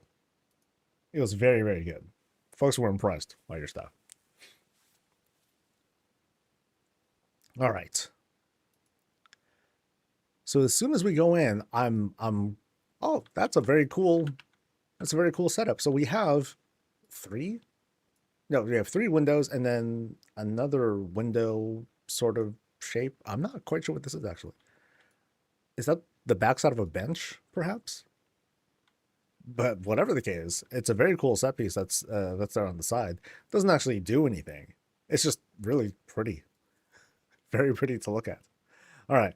So we walk in to, oh, okay. So it's a pretty raised area up top with complete arcane experience happening right here on the side. On the top, we got this raised area for like some reading and studying. And okay, here's the evil book right over there, overlooking everything. Oh, this is cool. Oh, that's good. Check it out. Check it out. So we got an Ixia head. We've got 2 other hunting heads. They even put like the Worgen puppy head right there. And they have it set up on a rack too. Nice. And then there's the undead dragon there as well. Very cool. This person definitely feels like a hunter, complete with hunter order hall stuff. Other decor to celebrate their class. Yeah, so what we're seeing here is like, okay, I'll slow down in a bit, but you know, 1, 2, 3, like 4 of these kinds of like set pieces or things to look at. So it's a good way to like kind of organize your thoughts and to create a space that's specific to like this one thing, and then use that as like a goal setting tool when you're trying to build your own place. So here we have like as a background, we just have like giant tables, boom, stacked up right there to help fill out the spot, and it works really well. Matches quite well with the lighting to help that too. Here we have like the kind of cozy, restful spot. Some pillows kind of thrown around, you know, in case you want to like roll out that carpet and just lay down there. But now, if you don't want to, you can always like chill here too. On top of, you know, there are already rugs there as well. Gotta click it. And so there isn't any like super complex, you know, crazy complex pieces being used, but there's good space. I'm sorry, there are cool spaces being carved out with, hey, let's have an elevation, climb up, here's some stuff. You know, it's a good way to isolate these places into, single, like I said, single set pieces. It's really good. Now back here, we have a huge kitchen plus pantry. Lots of food being set up. Check out the giant stove as well. Big fruits. Oh, yeah, they are stocked. Woo-hoo. They are well stocked for everything. Food is ready to go. Trellis to just kind of fill out space. Because maybe you're like, oh, can I put a window there? Nah, not really. Let me just put something else there instead. And like, just there it is. Now, one thing that's that is missing so far, at least, is there was a door outside. Where's the door inside? That kind of leads out there. Maybe it'll be out here somewhere. But we are going to climb at some point. I just don't quite know where, actually. Yeah. Cute little fridge. Nice and simple. With a bench for a handle. It's not bad. All right, so we'll go back around here. I think the climb might happen elsewhere. Yeah, because I don't see anywhere else here so far. So off to the side here, we'll begin more exploring. Oh, okay, right in here. Okay, so here in the stairwell room, which will take us up, now we have this sort of bar area. Bar area complete with something to rinse off. Got some dirty dishes in there. Some stuff is being filled up in these cabinets. And really cool to have the window. A lot of folks use all sorts of different things as the background for what's going on, like at the back of the shelf. This is a really, that's a different piece. I haven't seen that being used. Really good. Over here we have, ooh. This is a really nice little hot tub area. Little incense to set the mood. We take a dip and enjoy ourselves. I think I can sit. Maybe, maybe not. It doesn't matter too much. But yeah, really cozy. Lots of books that are getting ruined by all the steam, but that's okay. and more of that decor that's being used. I'm not 100% sure what that is. I could have sworn that was like the back of a bench, but I might be wrong. But yeah, really good use of what's going on under the stairs, and it's also being closed off. So if someone really wanted to, they could be like right back here, and they could be like, oh, who's that coming in? Oh, it's such and such. Okay, cool. I'm just gonna stay back here and kind of do my thing. But it's all dressed up, very pretty, very, very pretty. So we're gonna start climbing out. That thing's been captured. Haha. So it is a bench. I knew it. And we have banners to celebrate all the classes as we make our climb. It's kind of like a warband hotel of sorts. So we're seeing all sorts of things that are specific to each class, some racial stuff. And it looks like up top here, there's like some additional trophies lined up. Actually, they're like all the order hall maps are being set up here. Cool. Little planning bench there. Oh, and here's a bright space that they filled out. So kind of a meeting room, planning room, shenanigans to be had here. Meanwhile, we have coffee and noodles waiting to be eaten, and more trophies. Jack and Jill, and we don't see this guy much. I mean, I've seen him just earlier in some other tour, but we don't see this guy much. Should he get a name too? Maybe Sam? Sam the Fishy? We'll see if that sticks. So Jack and Jill and Sam, they're just guarding against old god stuff. And up top, oh, that's really cute. Platform with all sorts of overgrowth to help fill out that space. That's good. I like the look of that. It's a little bit hard to tell from this distance what's being used. Oh, this is just a giant wall shelf. huge chains right there. And then they just added some growth. Cool. Oh, there's some similar stuff happening here too. With the big old barrels of plants that are dripping down. All right. So now we enter this spot. So now we're over the main room that we first entered. And here we have more knickknacks. So a lived-in place. Stuff is being grown in from these windows, which I can't quite tell what they were. I think these were trellises. Yeah. So that's a good way to do it. Lights. Oh, light is totally shining down from that spot all the way down to that area there. Okay, so that works out. Chromatic dragon breath is always neat. Here's kind of a sort of a random place to prep some more treats and all that, and drinks, of course. Let's back up a bit into this next area, and now, kind of like oh, now here's a prize that we've seen. I think this is one of the most popular high-end sort of super detailed place. One of the more commonly seen. Not to say that it's not fantastic, but we see this pretty often. The crazy windows that are being set up with all these doors and beams and whatnot. It's always good. It's always really good whenever it's done. So in this case, and I see like small variations and deviations here and there. In this case, it looks like beds are being used here to create like a larger cushiony surface. And then we have some pillows that are being set up on the side too. A little bit of takeout and some stuff on the side to dress it all up. Always really good. It's always fun to see like what people do with the bottom here too. So we'll pan around. Fireplace, an enhanced couch of sorts. So not just a normal couch, but they just took a bench and added some pillows to create something a little bit different. That's cool.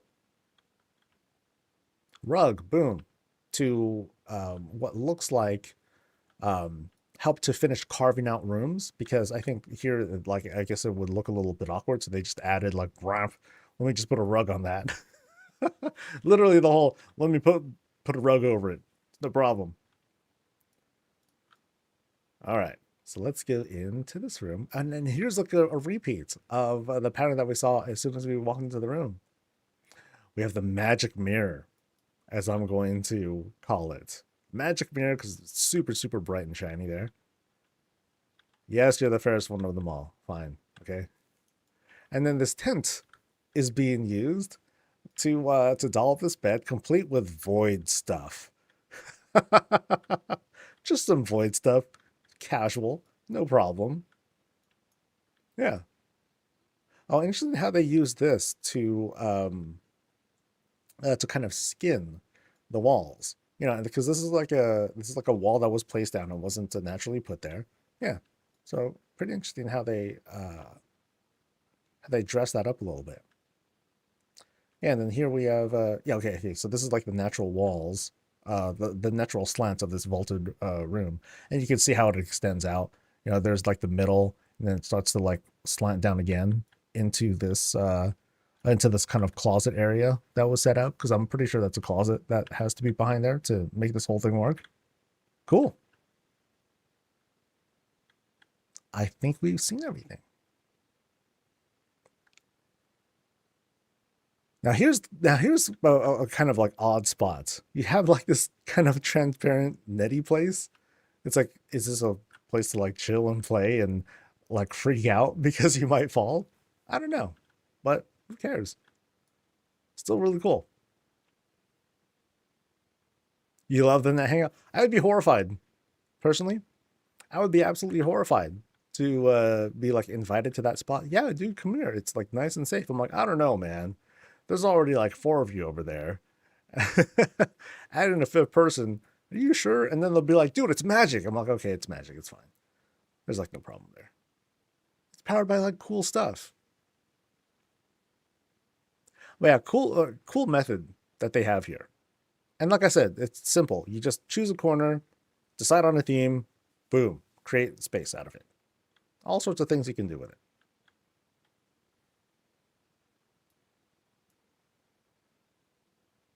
All right. I think we're good. Really nice. Really nice. I like how they filled up this spot too with the plant stuff. Plant stuff. Alright, so that was Mimi's place.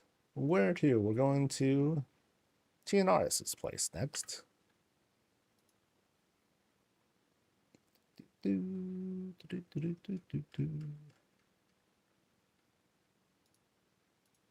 they're over at Photo 6 at the neighborhood.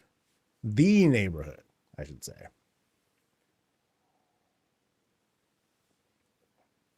One of those plants must be a bitch. Hey, but magic, though. Magic. So good. So you can write all this stuff off. Boo, boo, boo.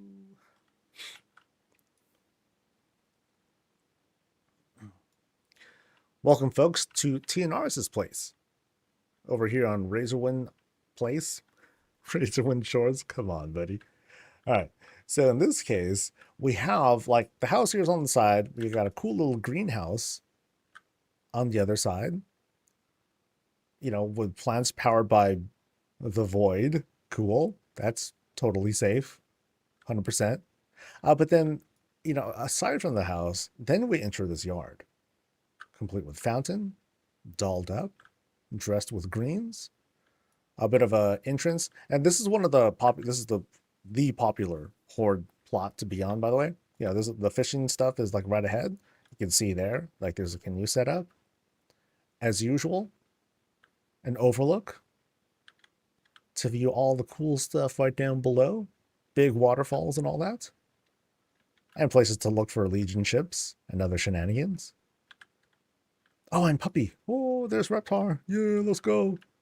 Oh, Reptar's gonna go for a bath. Oh no, that's all bad. But let's go on inside and see what's going on. Doo-doo.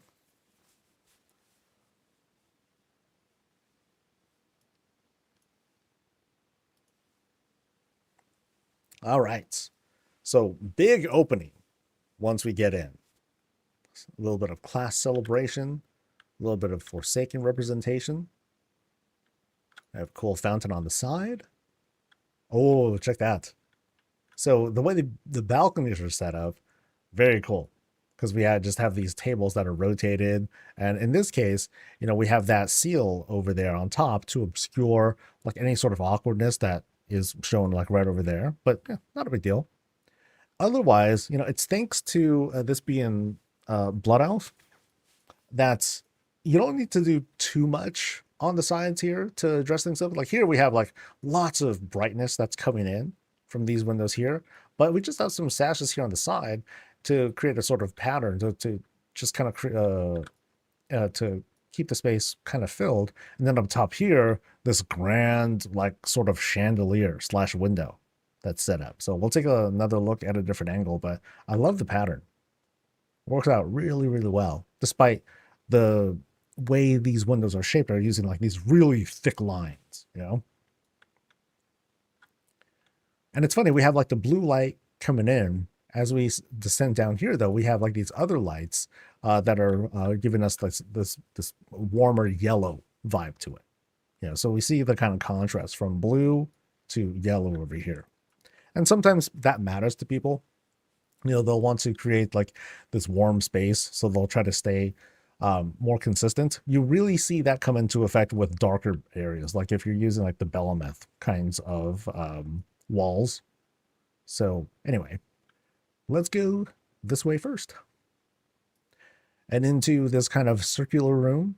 Actually, no, it's more like a squarish room, but then it's being closed off too, because you have like these beams that are being set up to kind of wall it off. I'm pretty sure that these are actually no. These are natural. This is a natural part of the roof when it's vaulted like this. So let's go from corner to corner. So here we have this kind of like resty, loungy spot. Folks are drinking, vibing, enjoying some snacks. And here we're enjoying full meals in front of a pretty large and set up kitchen. It's all set up too. More like a public spot because you have all sorts of mugs that are set up. So mostly what people are going to be doing, drinking as usual. Another spot with, oh, someone spilled. Oh, sinners. That's why everyone cleared out. They're like, oh, I didn't do it. No one wants to clean this up. But it's also made to be this kind of private area too, if they wanted it to be. So if they wanted to untie those, and all of a sudden it becomes way more intimate. Nah, that's probably because they're in trouble or something like that, and then murder's going to happen maybe. So through here, we're going to see, like, I guess the kitchen area where all the magic happens, and there's some magic going on there too. Now, do I want to go that way first? Might as well. So we'll go through here. And we're first greeted by like this huge grinder. Ooh, there's stuff happening. Hopefully nothing shady, but there's a lot of stuff that's being processed. Oh, I like this. They made pumpkins. Yay! Pumpkins, other veggies, other snackies are being set up. Fruits all the way over on the top. Stuff's cooking. Meat be cooking for sure. And then other drinks and beverages are being set up there too. Got a washroom, got some takeout for some reason. That works. Let's do the climb. Really basic. Just having candles to keep things lit up as you make the climb. And ooh, interesting. They set up this whole kind of brick thing. Okay. Okay, very interesting, because you can see there it's made to be climbed. So we're gonna see what's going on with that. So we otherwise have this place to kind of chill, and let's hope that I can make this climb here. Whoop! Yay! Okay, so oh snap! Okay, maybe not. Actually, can I climb that? That seems really like that seems a bit high. Okay, so try this again. We made it! Yay! Okay, so what's going on here? Oh, it's the loot! All the loot's here. Haha! We got gold leaves, or gold. And then we have this treasure chest. Yay! So you want the loot, you gotta put a little bit of effort into getting it, because otherwise, it's a long way down, dude. Like, the worst thing to fall on, stairs. Like, that's, you like tumble down and like you're doomed. You're done. All right, so we're back here again. And beyond the hidden treasure room, we see what's through this door. And through this door is the bedroom. Oh, it's a very grand bed. Oh, no, actually, that's outside. So it's kind of an open air bedroom. You know, if things happen here, everyone's going to hear it outside. That's how the whole echoing and all that stuff. So, bathtub. Get vibes. Vanity. Look good. Oh, love the warm light. Terrible for makeup, though. You want to use like fluorescent light, very very white light, so you can get all the colors correct. If you got purple lights, you might mess things up. And an elevated bed to celebrate your greatness, obviously. Over here we just have a quick place for quick sit and a snack, a bit of reading. Jack and Jill are keeping up with that. And here's Sam. Hey, we managed to say it. And another place to just kind of like relax. But over here is where we can overlook the rabble below. Like, who's coming inside the house this time? Or who's visiting us? Could be anything. All right, so let's retreat by a little bit. So there's this other room over there. Let's see. There are 2 rooms on the second floor. You can only get to the second one by jumping between balconies at the moment. Okay, so we got a little jumping puzzle here. Yay! Yeah, so from here up top, we can see a bit more of the course. We have this whole window set up there too. So they had to like go there, right? Unless they just kind of did it from a distance, but they had to go there and set all this stuff up, which is pretty complex. Bunch of windows set up, benches to act as like pillars, so benches like rotated and then put onto the side, and then again with the half circles. Um, so I think we've seen. I'm guessing there's like a YouTube video that had described this, but we're just kind of breaking it down here and then using this as a windowsill. And then you have some. How do you water that? Arcane spell, water just magically appears right above them. Boom, easy. Yeah, cool from up here. Oh, damn. Okay, twist. Um, and all of a sudden, torture chamber. Oh, Jesus, I got my feet wet too. That's gross. Okay, so wait. So did the blood trail lead to the guillotine or did it lead away from the guillotine? Because it's like, okay, we walk out and we see like the hint, right? We see a small hint of blood splatter. I almost fell off. And then what?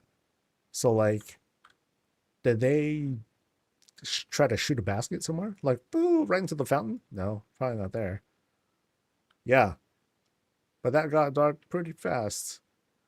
Pretty fast. We have, oh, this is interesting. So they took this wall shelf, but they inverted it and I guess created it into, this sort of like, in fact, like shackles or whatnot. That's kind of cool in a very gross way. Uh, there's the potty. There's the loo for this particular area. We got the torture rack complete with some tortury weapons, including axes and swords and fists to like pummel them to submission. And if things don't work out and they just die, oh well, then they just die. And like that's it. Okay, I can click on this somehow. Oh, oh yeah, wow. So this is just like a chill spot. They purposely made a chill spot for him while the torturing's happening, and then you, the villain, you're just kind of chatting alongside them while hopefully they're listening to you, but it's hard to because they're screaming too loud and all that. You're like, yo, shut up, and then you silence them. They actually die, and then you continue your monologue, and it's like, oh, my bad, you're dead, and then that's blood, whatever. Oh hey, okay, you can clean things up. There's water. Hey, something to tempt the prisoners with. Oh my god, there's water right there. There's fruit over there too, although the fruit's sort of super rotten because there's like spider webs right there too. All of a sudden, this weapon rack looks very, very menacing. Dude, check it. Like, how do you hang him? You just get hung, like right here. That's brutal. Ooh, okay, so this place it's kind of a dark place. I mean, it was inviting, right? Like, yeah, welcome to our spot. It's so welcoming. It's so neat. But yeah, don't go. It's right there though, dude. The screams will totally like echo throughout here, and into. Oh, okay. I think that's the point. So they're sleeping in their cool spot over here. And then it's like music to my ears. Perfect. We're not done yet though. We still have this area to look at as well. So let's take a look. So down here we have huge windows. See, I like this style. This style I'm a big fan of because it's, very simple. You don't need to have we just have big windows, right? Huge glass windows, very fragile. Be careful around them. But we have, this cool vibey spot. Very chill. Just kind of lay on stuff, hang out, let the light in.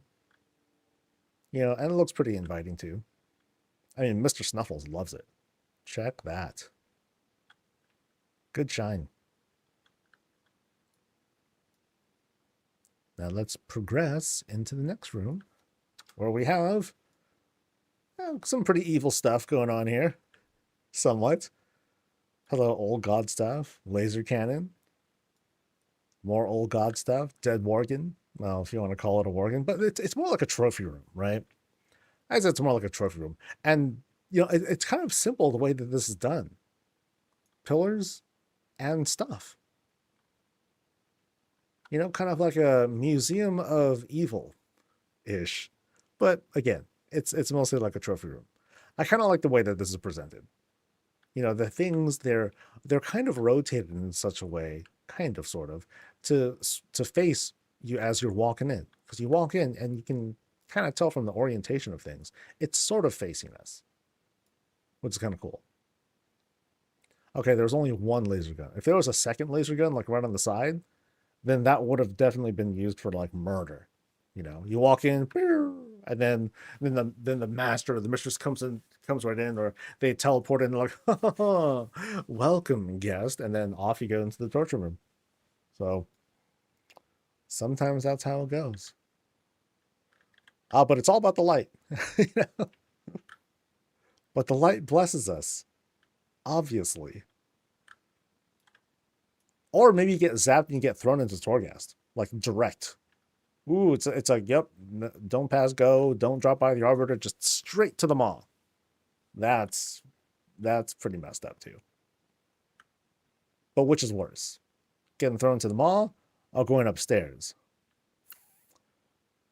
I would say going upstairs sucks more because even after you go upstairs, then you get thrown into the maw. At least after the maw, at least you skip some of the process.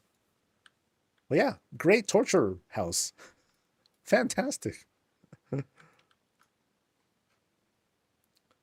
right. And I think we got it. Yay.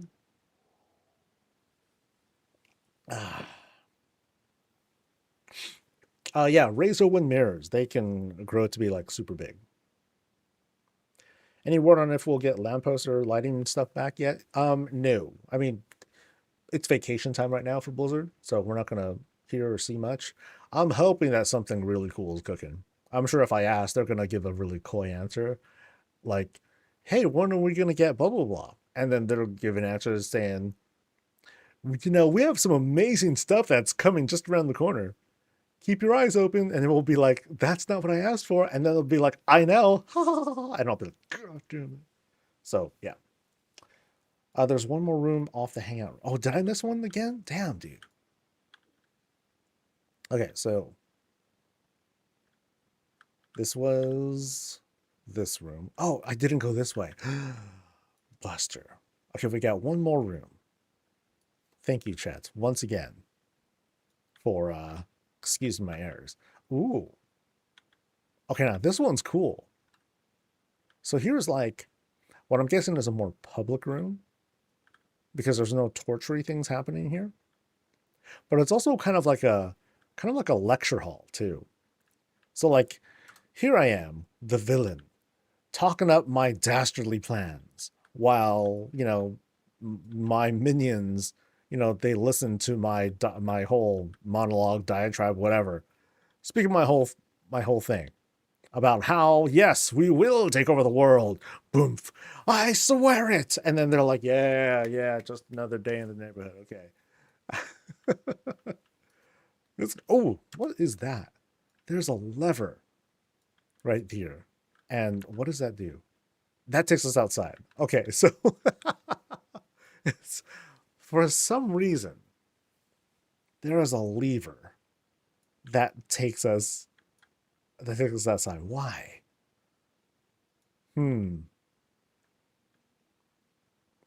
That's kind of a mystery. Oh, okay. Now here's an interesting bit. This place is anti-Zaltath and anti-Terrellian. So, whose side are they on? Actually, I think I know. Okay, so but let's finish up with this room. So this room is being dressed by a big old Forsaken tent, which kind of drops a hint. But it's really cool how this is done. Like this tent is just kind of like the excuse that sets the backdrop for everything. So it's like, okay, let's fill up the rest of the space. Giant books in each corner. You know, here's another use of the Draenor, the war table, not war table, the mission table, being repurposed as a just kind of a wall piece. Tables for planning. This is like pro Forsaken stuff. So Forsaken things, Forsaken shenanigans have been happening here. And I should have known this as soon as we walked into the door. There it is right there. Boom. This is where this person's loyalty truly lies. For the Dark Lady, baby. Yeah, yeah. Yeah, because even in the torture room, there was like a whole portal to the mall. So maybe it's not even a thing to take dead bodies or whatnot and throw them into the mall. Maybe it's for someone like Sylvanas to come out and then do shenanigans and be like, and then she go ahead and heads back to the mall. So this house is full of surprises, and it's full of possibly dastardly intentions. But to what ends? Dun dun dun. Thanks again, chat, for the save. Um, that is that's a my bad on my part. I shouldn't be missing the houses.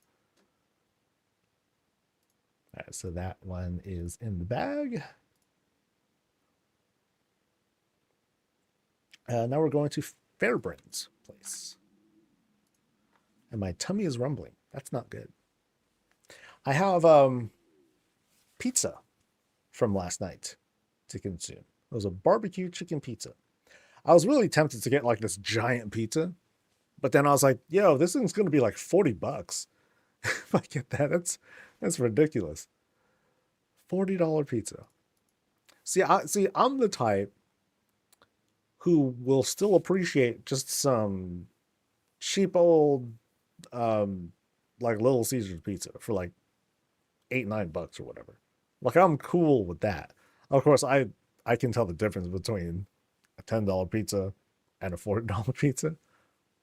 But especially if I'm eating by myself, I'm gonna go cheap. I'm gonna usually go cheap. Not all the time, but I try to. All right. Fairbrand's place. Over at 53. Pizza sauce. Oh, I know, dude. Treat yourself. Oh, no, I do. I mean, I could have had chicken and broccoli. It's kind of like the staple. Pull the lever. Oh, it takes you outside. That's all it does. I saw. Yeah.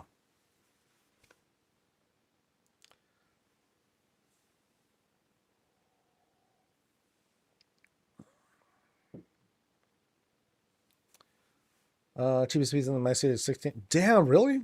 Even like Little Caesars or whatever? Because like that's almost as cheap as you can get. So like you go to like a big chain, Pizza Hut, Little Caesars, whatever, you get like this cheap pizza. I remember when it was $5, right? So that's gone up too. But I remember it was pretty cheap. Now, of course, it's also like corporate made. You know what I mean? You pick it up and it's like soggy as hell, as if it's like barely cooked and all that. Very, very minimum requirements were met.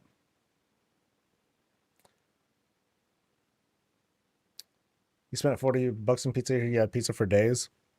Yeah, I'll have $40 a pizza, I'll have pizza for, well, actually maybe like 2 days. And that's if I want to space it out, you know. Because otherwise I'll be like, nope, I'm gonna blast. Anyway. Ooh. Deep breath. And go. Welcome to Fairbrand's place over at Razorwind. Oh, I like this backdrop. Actually, this is a cool spot. I'm not familiar with this area because I like how you have like this whole horizon thing set up behind us, and yeah, it's pretty cool. So here we have, on the side we have the big old porch set up. Here with a bed. Okay.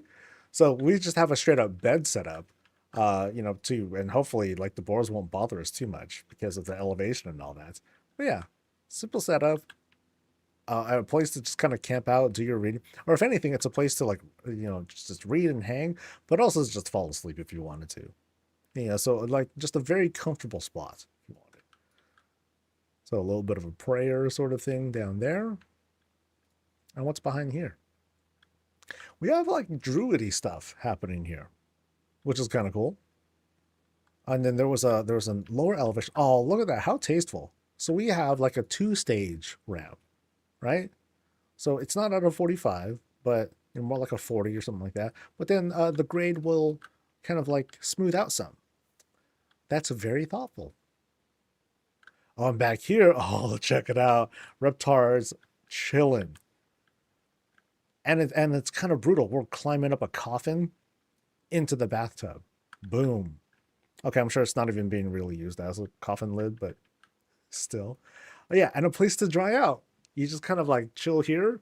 You get cooked a little bit, but not in a bad way. But you just kind of stay warm in this area because otherwise, you're kind of at a higher elevation, especially because it's raining right now. But you can keep warm right in here. So even if the weather's kind of like jank, you can still chill. Actually, not chill. You'd be getting warm because you're in a hot tub. Come on. Gosh, terms, buddy. And I think we're gonna head on in. Go.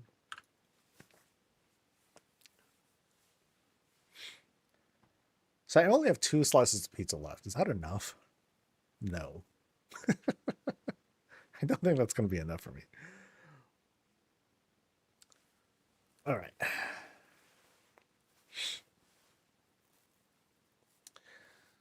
So what do they have written? My 4 mains. Can you tell what my mains are? And this is an outdoor bedroom for Druid. Okay, yeah, I think we kind of got that.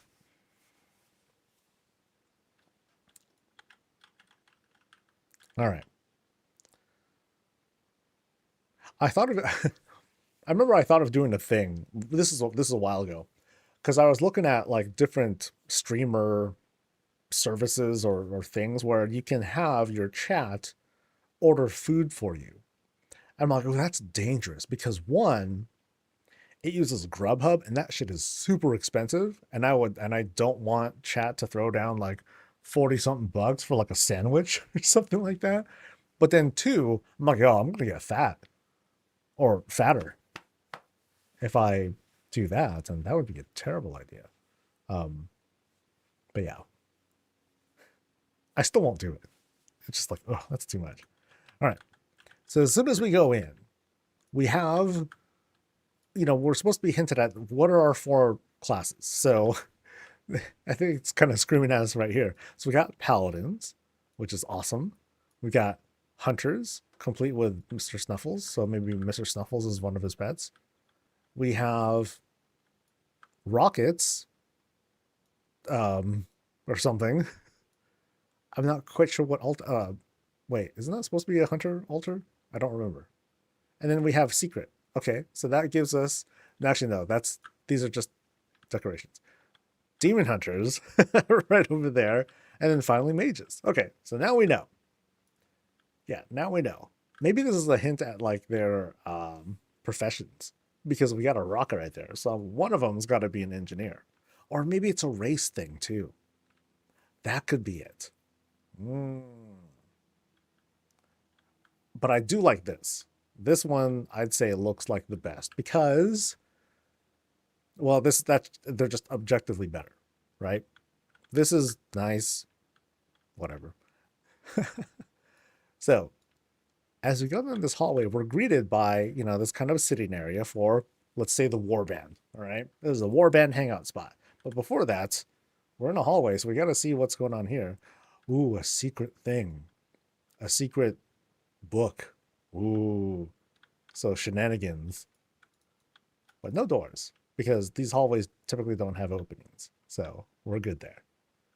And it doesn't look like these are manufactured walls either. That's an actual hallway. But yeah, anyway, so we have like this, it's a place for plenty of folks. Plenty of folks can sit around wherever they like. This is one of the few times where we've seen the fireplace being used, not just, used as a kind of centerpiece, but also they added more fire. Let's just put more fire like all around so we can have like this whole round fireplace. That's pretty good. That's pretty good. It helps to save space because otherwise you might be trying to use like 4 fireplaces or whatnot. But instead, well, maybe it's a little bit cheaper on the budget to just take fires and, phase them through to create more fire. That works out though. Otherwise, we have this whole spread of like food being set up because along with like the warband, like beyond the mains, maybe you'll have like some alts that are like doing all the slave work. Just kind of the laborious stuff like doing the cooking and cleaning because they serve the four mains, right? As if they're like the team. Everyone else is support. They're support for like the main warband. But yeah, little pantry stuff set up, easy. I like the set piece that's made here. You know, simple pattern that turns into something a little bit prettier. Uh, you know, with the four windows. Cool. One of them's the bookworm. Actually, it's probably Jack and Jill that are doing all the studying and reading and all that. So we progress into this stairwell room where we have Reptar and Mr. Snuffles. They're like chilling. Oh, dude, they're huge. I guess it's supposed to be like kind of like a simulated hunter pet hangout where they got like little things to play with, which is very, very cool. A little bit more studying. Maybe that's like a jewel crafting station of sorts. But let's see how they filled out this area under the stairs. It's kind of a bathtub. Oh, I'm sorry, it's a bathroom. So you have your kind of tub, a very shallow tub, I should add. But it's sort of like magical in a sense too, because they use the filigrees to create this sort of sense of, magic coming here. So you're cleaning with magic, cool. But here's the real magic. Body functions, all right? Cool Tyrion TP maybe? No, well, maybe TP, maybe a cloth to like dry off, but I'm guessing it's going to be TP, which is kind of wild because it's not magic. Uh-oh.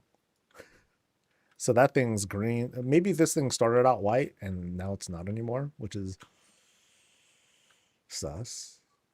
But you do at least get to wash off and get out of here. All right, so let's head on up. Here's another spot where maybe pets can like sleep or sit. Yeah, this could be a sitting area. This could be an area for pets as well. And let's climb. You got a little bit in every corner. Hello to Zalatath. Oh, wow. Ooh, it's like all filled up. So lots of windows being used here to fill up pretty much every square here. Banners, tabard-like things. Sentinel Owl, sure. Absolutely. Sentinel Owl is keeping a check on Zalatath over there. And another place to sit and hang. All right, so now we're at this upper level. I don't know, this is like the 4 dormitories for each of the classes because we got different sorts of curtains up top here. I want to guess this is the Paladin one. Yep, nailed it. I knew it because for the light, and because we go left to right and maybe they're thinking of me. No, not really. So a pretty basic bedroom, and it should be. Paladins, they should not have like these crazy adornments or whatnot, but at the same time, a little bit of a dedication to the holy lights. Next here we have the hunter spot where the pets are sleeping. Haha! Many pets going around. I'm gonna love it so much if and when pets start doing their own thing. Like I wonder how crazy it'll get. Like if it'd be really cool if either pets or NPCs, if they are able to like path around and walk into stuff, like will they actually like open doors or will they like phase through? Because it'd be pretty wild if you can be like standing still and you can see them just kind of going around doing their thing, and then they all of a sudden a door swings open and a pet walks out. So here we go. Back into this room real quick. Yeah. Pretty easy to identify as a hunter-based room. Cool. I'm guessing this is the demon hunter room. Yep. Gets a little bit dark in here. Color with the fell stuff, but it's still very much a bedroom. So it's not like this warband stays at home for too long. Otherwise, they would like over decorate their place. And finally, we have the mage with all the purple adornments to bring a little bit of Dalaran back home. Home. So those are the bedrooms, and then back here we have another kind of hangout spot. With some of the skins that the hunter brought back and other things that they all crafted and put together. And it's a cool thing to think about it. Like, like this is what, all these things here, this is what the warband built and put together and crafted and everything. This is all, kind of handmade or, earned, purchased, whatever. Pets are like all over the place. And I love this little hangout spot. Boop. I just want to lay down and plop and look out the window. See what sorts of like craziness is going on outside. Because remember, this house is located at like not the coast, but at a high elevation, but also kind of facing the coast. If assuming that this is like the back of the house, so it's cool. And now, secret stuff. So now we have once again this whole thing that's dedicated to all the classes: paladin stuff, demon hunter stuff, mage stuff, hunter stuff.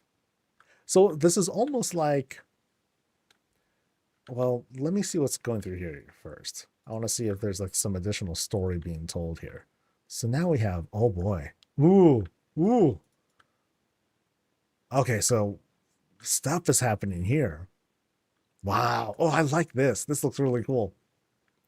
So this is like kind of their portal room or something like that. But in some ways, you can think of this as so you can think of this as like an alternate entrance, right? So the warband, they finish all their stuff, they teleport back, and then they pop in right here. Boom, drop off their loots. Some things are being contained and being stored for now. There's some loot. Things are being captured or processed, right? And also there's a portal that's ready for them to like go. So maybe they come out through here, you get themselves cleansed or whatnot. Wow. And then they come in right here. This is like their planning spots, their mission area or whatever. And then they vibe. They come here, they hang out, get some snacks, get their stuff together. And then everything else is just kind of like this lived in place. So it could go like that too. And I think that's really neat. It's almost like they're a superhero team. And then here's like the superhero base of their area, right? And then finally, like a bit of the nitty gritty stuff as they go in and go on adventures. That's cool. That's very cool. I mean, how many of us as children, and remember, we're all children. I don't care how old you are. As children, we have like this whole fantasy of like being with friends or being by ourselves and having our own secret lair, and like this is where I come and put down my stuff, or this is where I do all my planning and I launch from here off of, I get onto my rocket ship or motorcycle or whatever, and I head off to adventure. Housing lets us express ourselves and kind of bring those sorts of little fantasies to life in an already fantasy world. It's just that housing gives us the opportunity to create these spaces to bring our imaginations into this sort of physical form. So the demon hunter has a secret under the bed. Let's see. Because I saw like the little shenanigans happening here, and oh no, they're asleep, right? Mr. Snuffles is just asleep. Right? Because otherwise I'm going to get mad. Mr. Snuffles doesn't, yeah. Because you know what's going to happen, right? What's going to happen is that this dude's going to find out, right? And then it's all going to hit the fan. So now all of a sudden, this becomes like a reality TV sort of thing where, like, let's pretend I'm like the hunter and I'm like doing whatever, or I'm helping clean up or whatever. And then you're like, oh, Mr. Snuffles, where are you at? And then, bring, what? And then, like he just comes storming out and he's like, where is he? Where's Demon Hunter? And Demon Hunter's like, dude, I'm right here. What happened to Mr. Snuffles? And then Demon Hunter's like, dude, Mr. Snuffles is right there. No, I'm talking about Mr. Snuffles C. That's A and B. What happened? And then everything's just going to go nuts. And then one of them gets thrown into the portal. Or they get thrown into like that little capture little prison thing that's in the back here. We're going to deal with you later. Dun, dun, dun. And then the audience is like, what's going to happen next? Ah. So,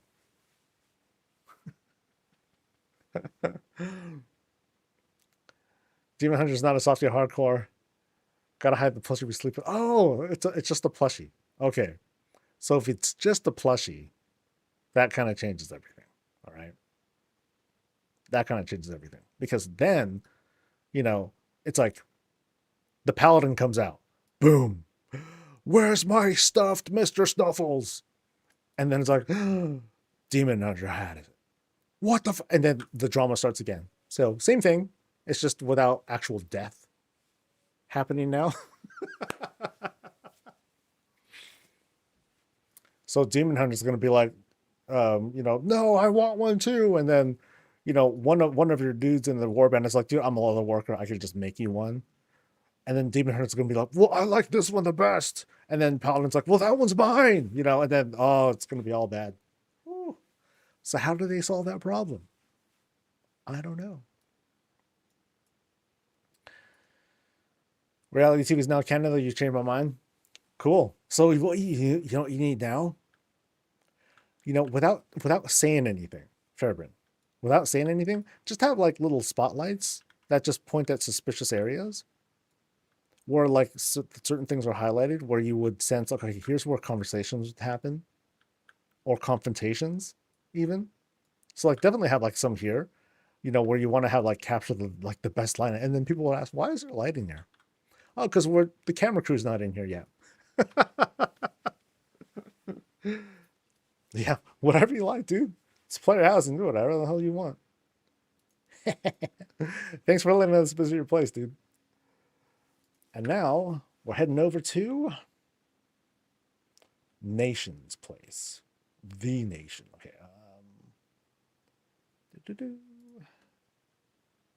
There we go. 19. 2. Adequate guild neighborhood. Sure.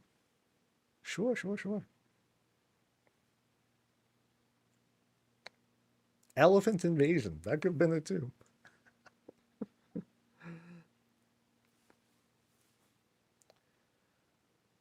So like I said, I'll just make up lore, like whatever. Sure.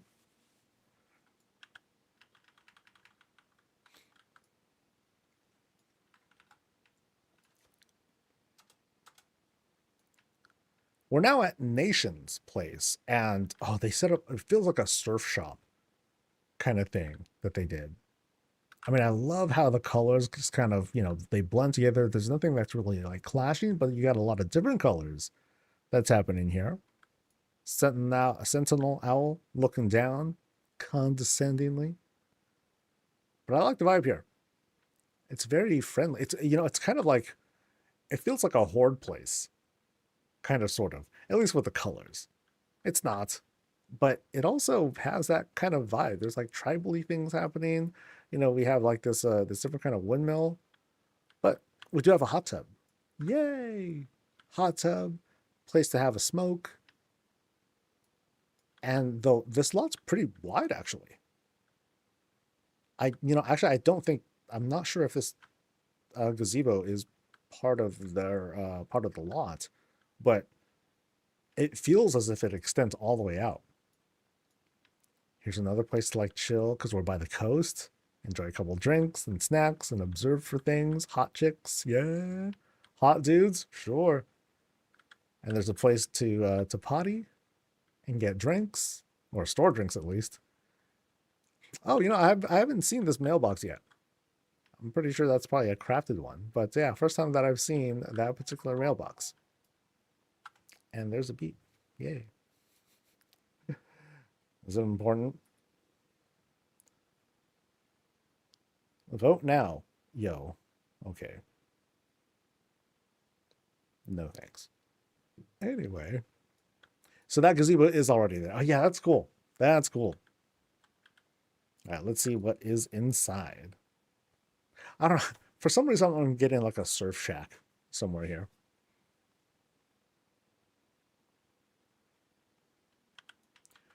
Okay, so I feel like I've just entered the Argentina, which is going to be a thing in Midnight that we'll be able to visit. But this has that same vibe to it. Super tight space, kind of cramped, and with a huge bar. Like, check it. This is such a huge set piece.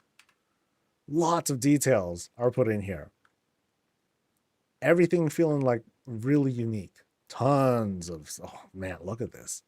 Yeah, this crazy fountain is there once again. This is being filled up into this huge barrel. And yeah, dude, we gotta kind of slow walk all the little pieces that are being put here. Yeah, because I remember the Argentina had like this whole thing with like huge barrels being set up, but in this case, it's there. You know, each one is being made unique with its own thing. Like, hey, you want a dark heart? Yeah, I'll have me a dark heart, and then cool, you just, you just open the tab and boom, you drink some dark heart juice or whatever you want to call it. Um, very cool. Like the clutter is amazing. Lots of little things, even like the little fountain right here thing. This little fountain is being used too, almost like it's a like it's a punch bowl or something. Really neat, dude. Yeah, this is a lot of stuff that's crammed into like just this back area. Everyone's being celebrated. And cool, we have additional details that are added to the dragon. You know, so instead of the normal base, like they just use a brazier to act as like the piece that holds it together, and added some fire effects back there too. I'm guessing those are like small torches or whatnot that are there to fill in the eyes. Oh, I love this look too. Check out the sentinel. Has its own little space right under right on top of a moonwell sort of guy. That's cool. That's really cool. Everyone loves Gilneas. Gotta have that. I know. Here's something that's also interesting. We have this upside down fountain that's being used to drip into this void pool. Like, you have the rocks that are there to obscure a little bit, but not too much. But I like the way this is done. It's shaped really well. I like that. You know, and it's made to not look so voidy because you have these filigrees here to kind of fill up the space instead. I mean, in fact, what they could have done too, they could have like put them, clip it over the void balls to like make it feel different too. But yeah, it didn't need to. It's a nice little contrast. And then here's this corner. We have this forge or fireplace that's being like fused into the wall. That works out, and it's just a place to read and chill. And I don't know if that's being used as a clock or whatnot, but on top of the totem, that works out. Everyone's drinking. Everyone's chilling, having a good time. This is a great RP space. Just like the Argentina. Hey, how about that? Really nice. Hi, Mixia. Oh.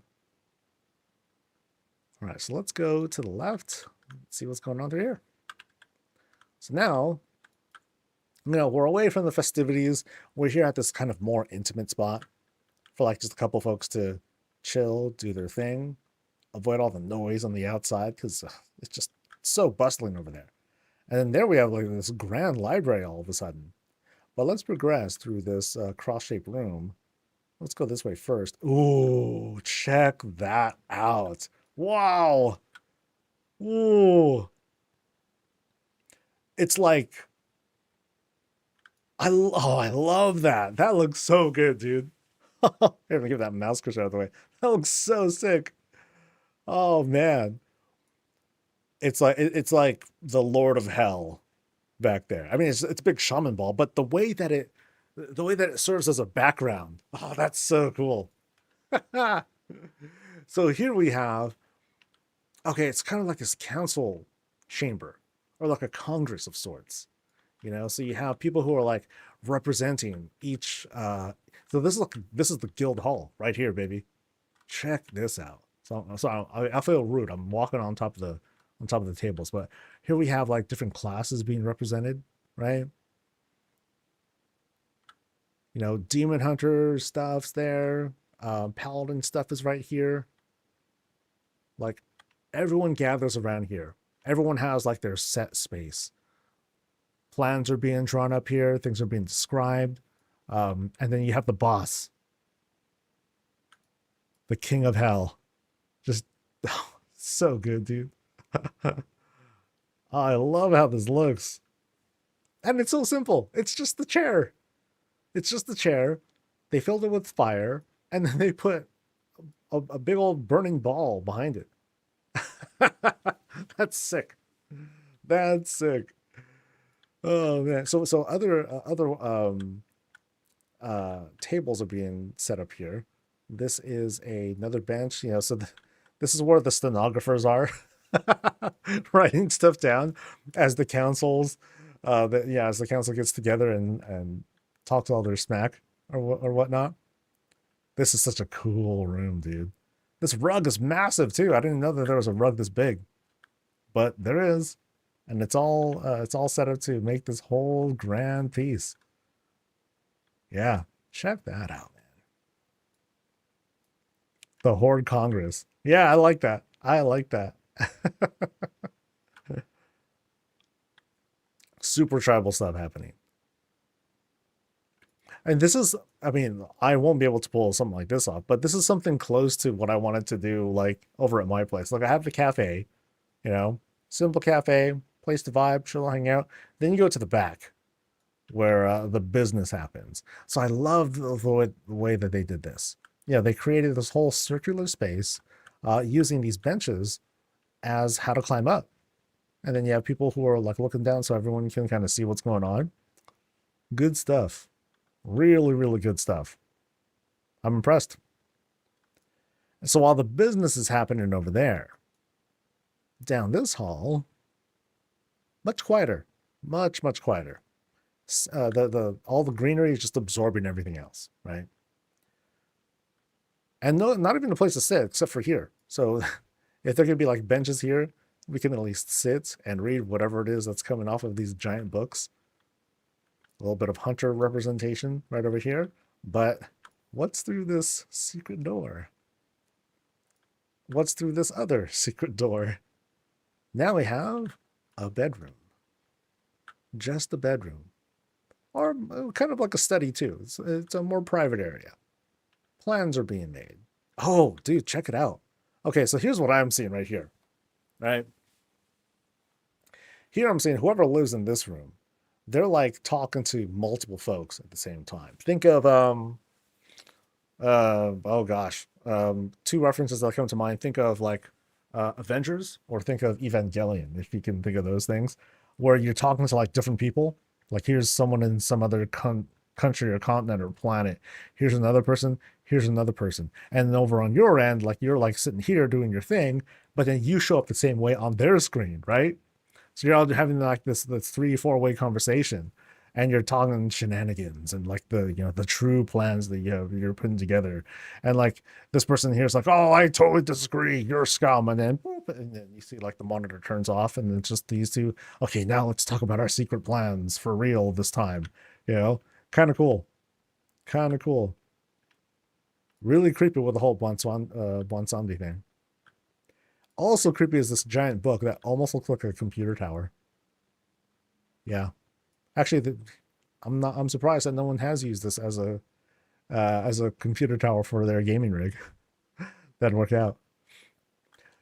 So it looks like the person who lives here feels like they have like some sort of troll representation.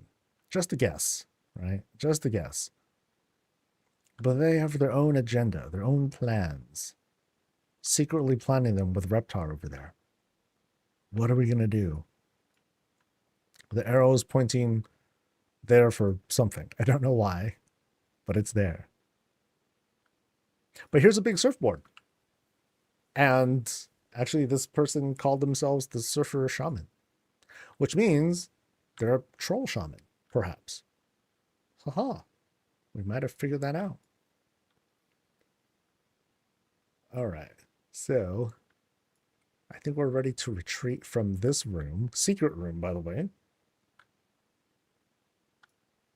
And let's see what else there is to explore. I mean, that's a lot of commotion that's coming from the Horde Congress on the other side. No doubt it's going to echo off of these stone walls right into the boss's room. So who knows? All right. So now we cross back through this grand area for the guild. And through this shroud is, the master themselves. Okay, let's see if I got this right. Tauren Shaman. Damn, I was so thrown off. Or I was so wrong. But now we have the dance floor, complete with rules or signage as to who's playing right now. Boons, boons, boons, boons, boons. Dude, cool. And here's the DJ booth. Okay, I love the backdrop here. And I have no idea. Okay, I should. Okay, no, actually, no. I do know what this is. This is the the goblin, not goblin, the gnomish teleport pad. It's just hard to tell because you don't really, because not everyone really looks what's below the grates, but this is what's below it. It's just this kind of texture here, which creates this crazy background if you wanted to do that. So here's like the turntables with everything going on here. Here's like the console where they're setting up all the mixes and actual tables and whatnot. And the toilet right there. Okay, it's not really a toilet. I'm sure it's like something else, but but I like this vibe here. This works out really, really good because they're using multiple things here. It's a little bit hard to tell though, because this rounded part here, I'm not quite sure what it is.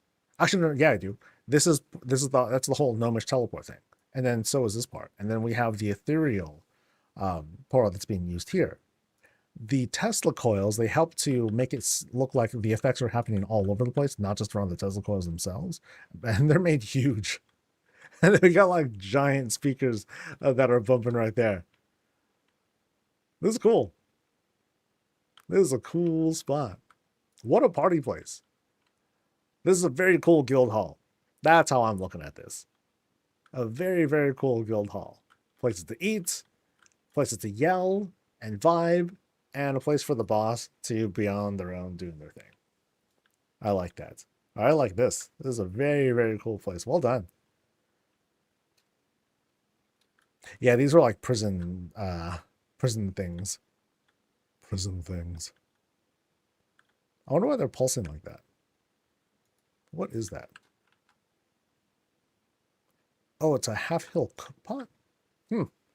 Oh, is it trying to give like the sense of the speakers bumping? I think so, because I mean, otherwise, what else would it be used for? Boons, boons, boons, boons. Nice, nice, nice, nice. Yeah, well done.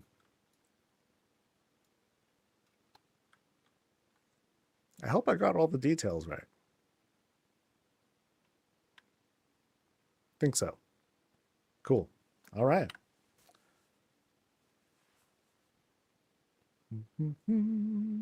That was Nation's Place. Now we're going to Imported Rain.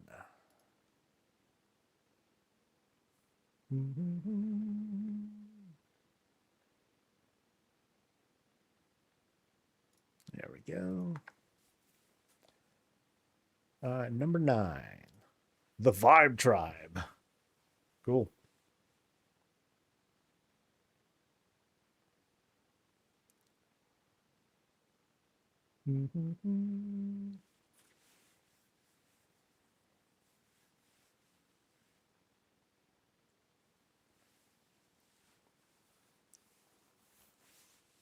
All right. Ooh, very closed off.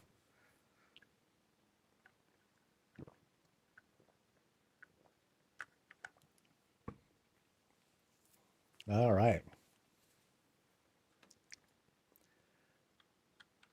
So Imported Rain's place is super closed off. It's like walled off with trees, trellises, and greenery on top of it. Although I can't walk through. Haha, super sneaky. I mean, I'm sure because it starts to really like start eating at the budget at this point. But here we have like this very really filled out yard. Rock paths like all over the place to take us around the fountain, showing that this is a wagon full of loot. Oh, and there's this cool overhang place. Ta-da! To just chill, vibe. You know, funny enough, I know these are just like studs that are sort of leaking through, but it almost looks like they're speakers if we were like listening to things. That'd be kind of cute. Yeah, I think these just turned out to be pillars from this otherwise Kultiran overhang sort of spot. Cool, cool, cool. Oh, lizard. All right. And then what do we have around this corner here? Ah, just a bench to enjoy ourselves with Mr. Turtle over there. Wow, this house is sitting really far back. Because, I mean, I'm sure it's because it's like, here's where the limit is, but then these just extend out. But that's cool. It helps to close out this space and create like this, this private pond. I mean, it's already a private pond. What dye is that green? Oh, I'm not going to be able to tell exactly what it is. I'm not great with color identifying. Well, yeah, let's head on in.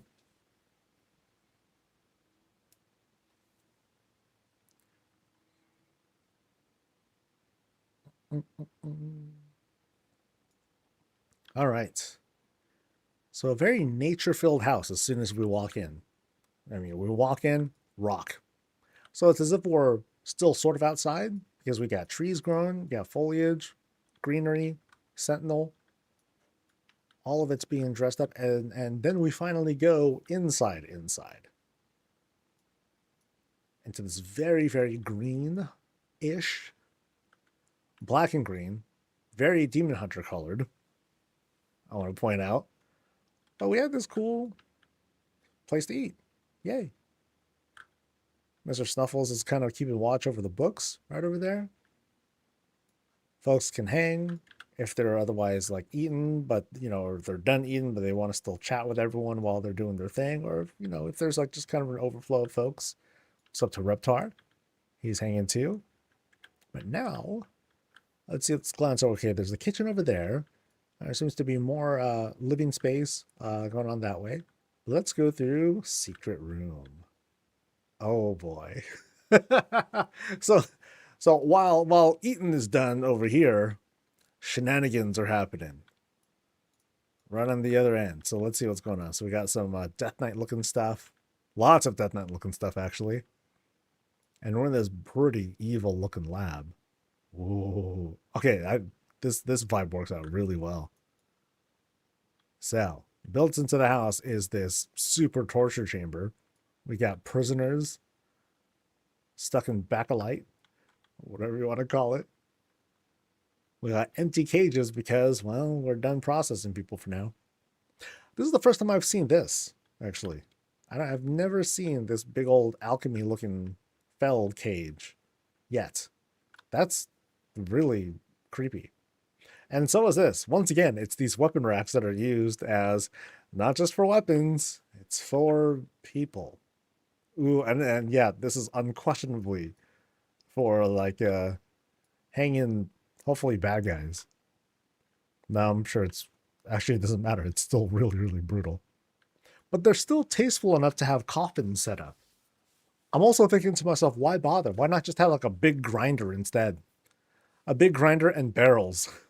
That would be brutal. All right, so, or maybe the coffins are just used to hold evil magic books. That could be it too. All right, and they clearly don't keep things clean either. It's like, yo, at least if you're doing all this crazy, nasty stuff, you got to clean up sometime. Yeah, quite evil. Very bad stuff happening over here. I don't see any other possible secrets here, but wow, secret room came by real quick. So now we're kind of telling a reverse tale of, okay, so now we know what this dude's really up to, but how is he hiding all of it? I mean, not really, because we already have the black and green, which tells me, Demon Hunter stuff. So this time I'm going to go this way. We'll see what's going on in the kitchen.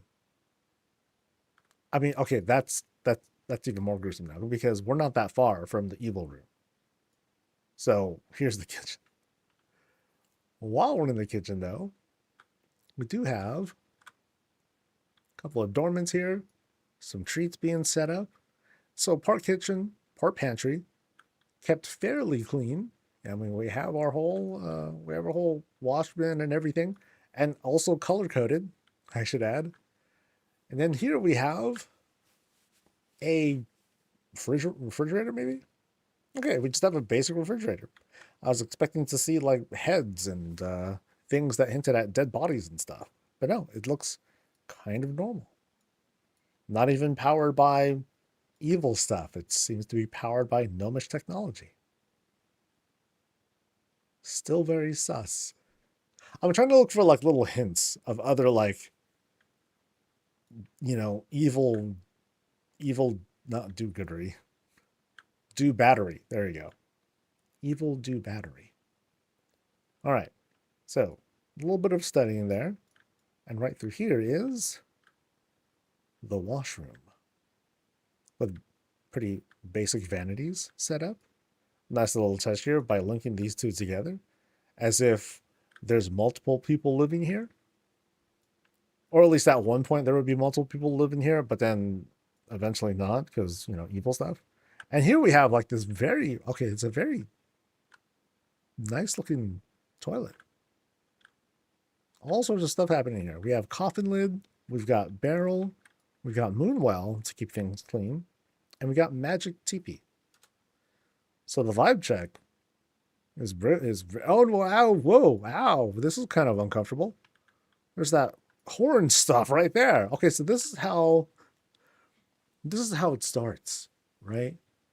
See, I knew I can find darkness here. So this is how it starts. Like, you're on the loo, you're doing your thing, and you're like, oh, ow, I poked myself on this really, defective toilet. And then the host of the house is like, oh, I'm sorry. Come right this way. Let me bandage you up. And that's how it happens. All right. Nailed it. Nailed it. All right. What's through here, though? Mysterious stuff. We've got, got a normal bathtub. Hot tub, actually. Plus bathtub. And a place to dry off. Okay. Now, where's the spikes? I'm looking for deadly things here, okay? So it looks like that is how, wait, is this actually a stairwell room? Oh, wow. Yeah, that's right. This is a stairwell room. Man, really crazy how we look at a room and it becomes something else with good use of walls. So we're going to finally climb up the stair room. Stuff in every corner. Cool. And at the top, this very friendly and inviting sort of fountain.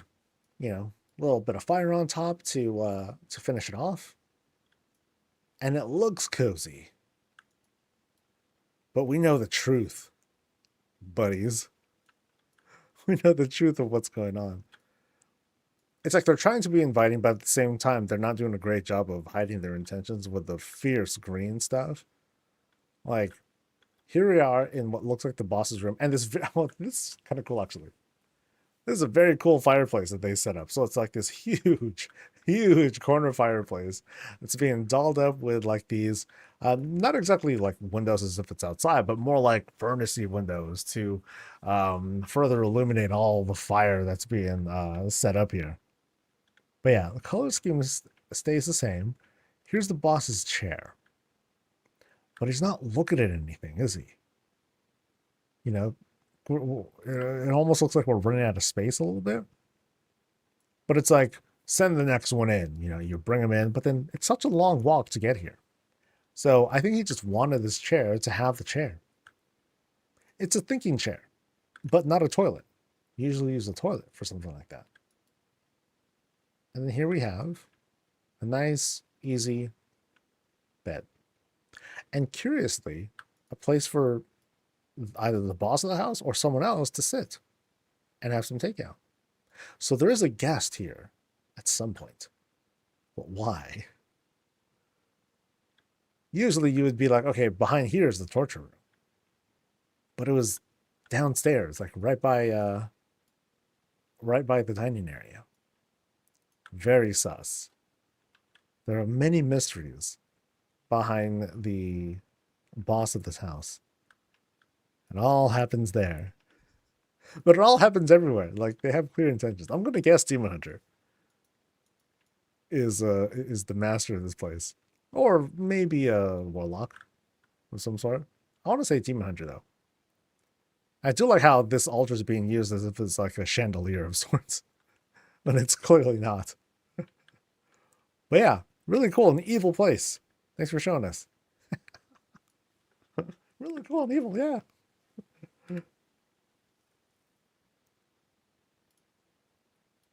Okay, the normal house with a dark secret, a very secret evil room, is how it's described. Yeah, that's about right. That's about right. All right, so let's go over to LOD. LOD. Somewhere around here. There we go. Over at 21. Let's go. And let's do a roulette. How am I doing today? Good. Hope your holiday's been good, man.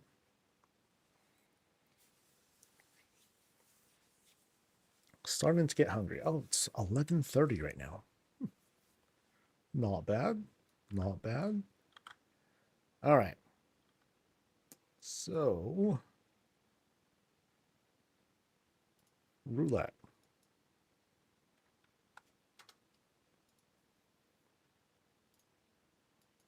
All right. Doll up. I almost look like I haven't changed much, but I did. Promise.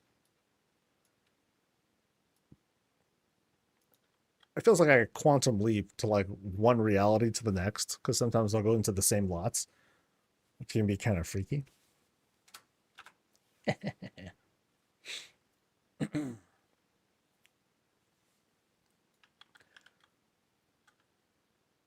Welcome to Lod's Place over here on Founder's Point, right?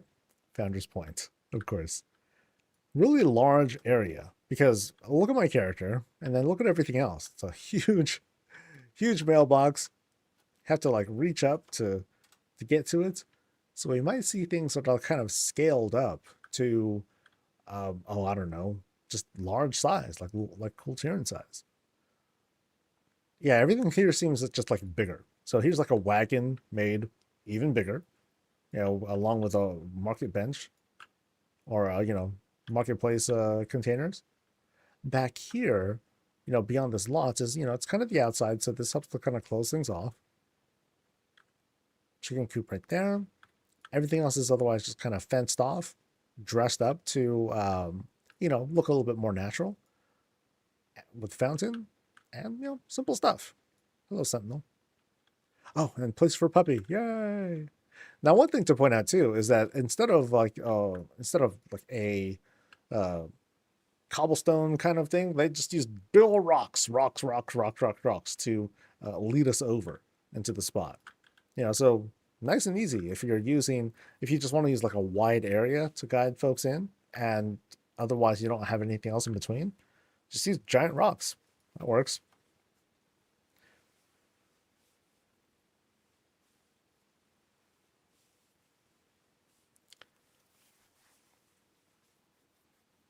Oh, did I even see anything outside? I didn't look at the house, did I? Let me double check.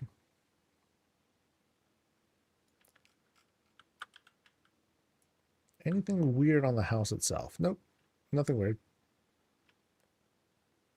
All right, cool. So I'll head on in. For realsies this time.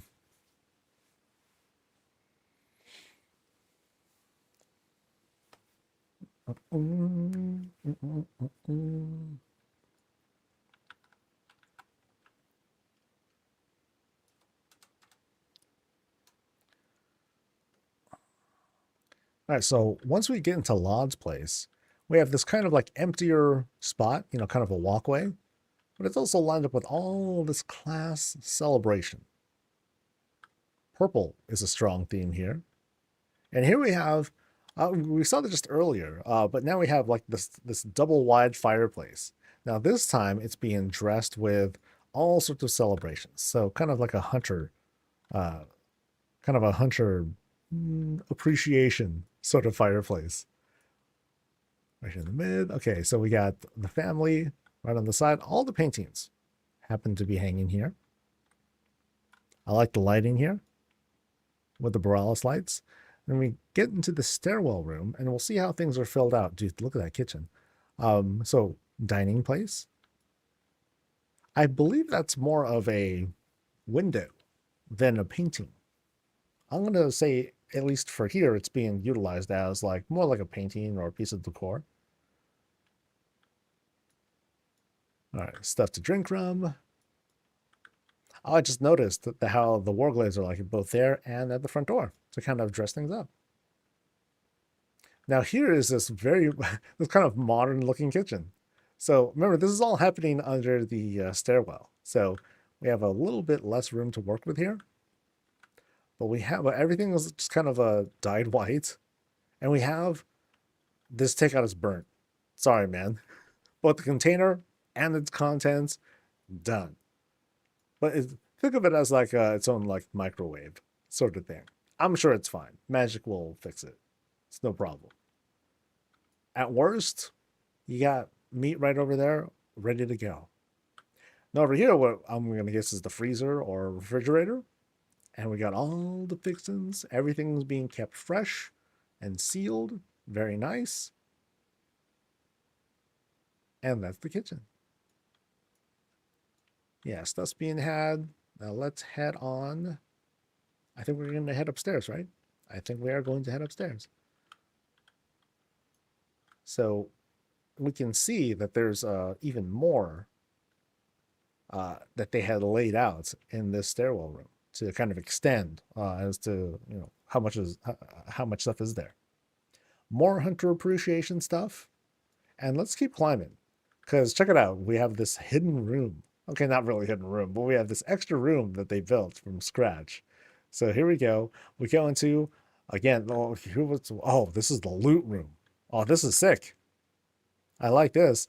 They skinned the walls with all these carpets to give it just so much more color. It feels really deep. When we see just all the things that have been collected by this dude and the warband as well. And there are also plans being made for more shenanigans. Yeah, very cool. Weapon racks set up from glaives and even like workout stuff with the punching bags. Everything that can be a weapon stored here, basically. Nice. Very nice. Now let's go through the purple shroud into the bedroom. Okay, they just like color.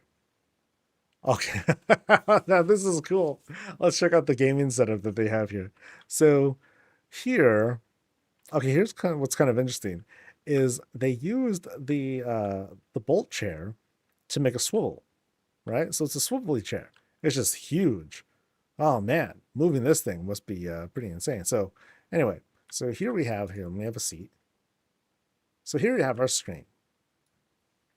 We got our 2 stars right over there.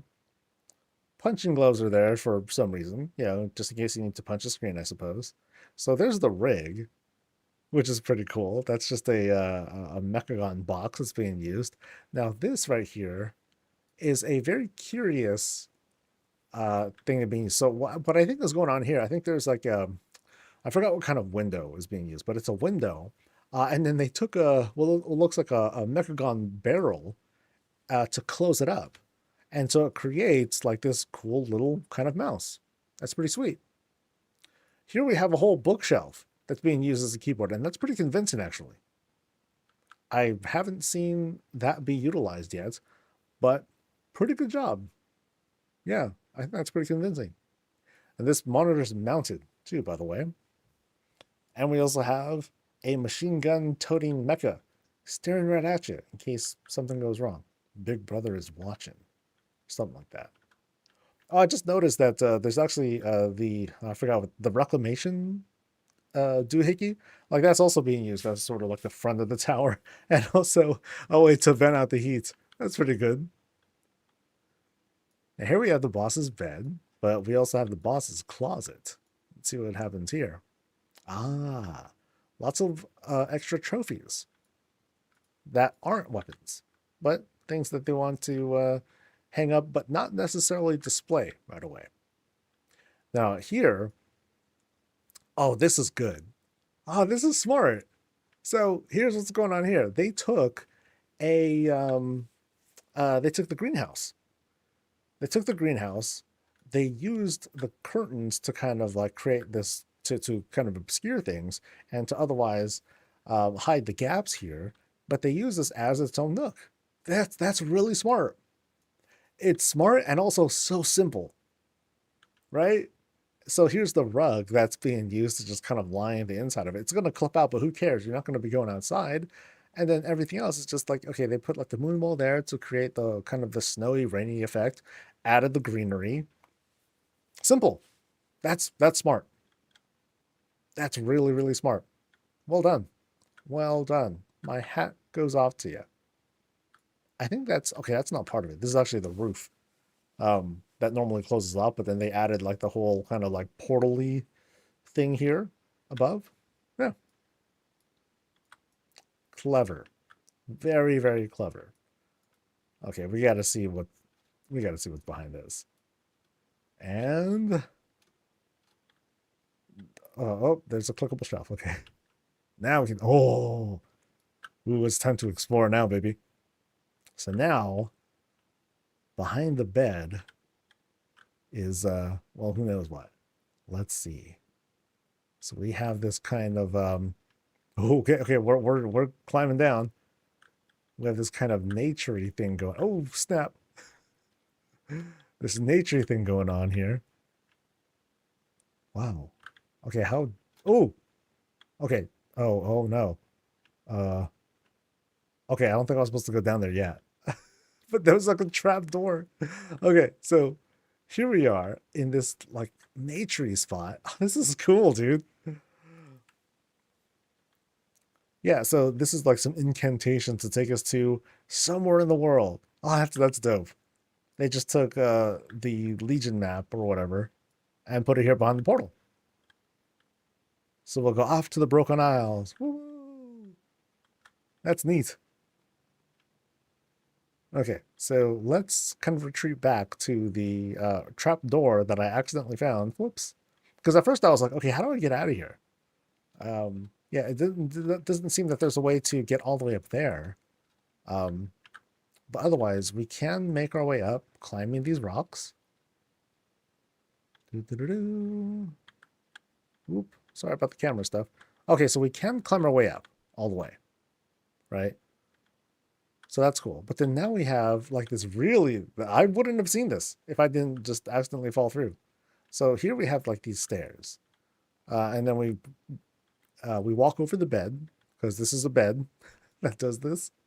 And now all of a sudden we're in this other like storagey area that is suspiciously well lit and bright and vibrant. And I was expecting evil stuff to happen around here, but it's not. It's just like secret Pandoran kind of stuff.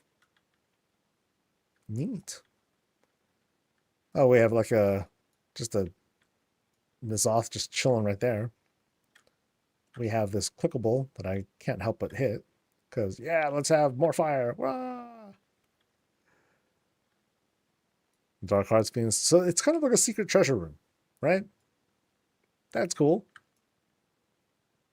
Whoop, whoop, whoop. Okay, so we climb. Yeah, we managed to climb out. Yeah, see, this would have been really hard to see. Was that even marked? Hidden shaft in nature room. Okay, yeah. But I happen to just accidentally find it. Well, that worked out. Okay, so now we can retreat back through this secret passageway. Voop. Whoa. Okay, cool. So now we made it. We're back. And now we're going to see what is through this door. Through here is, oh, wow. Whoa, check this out.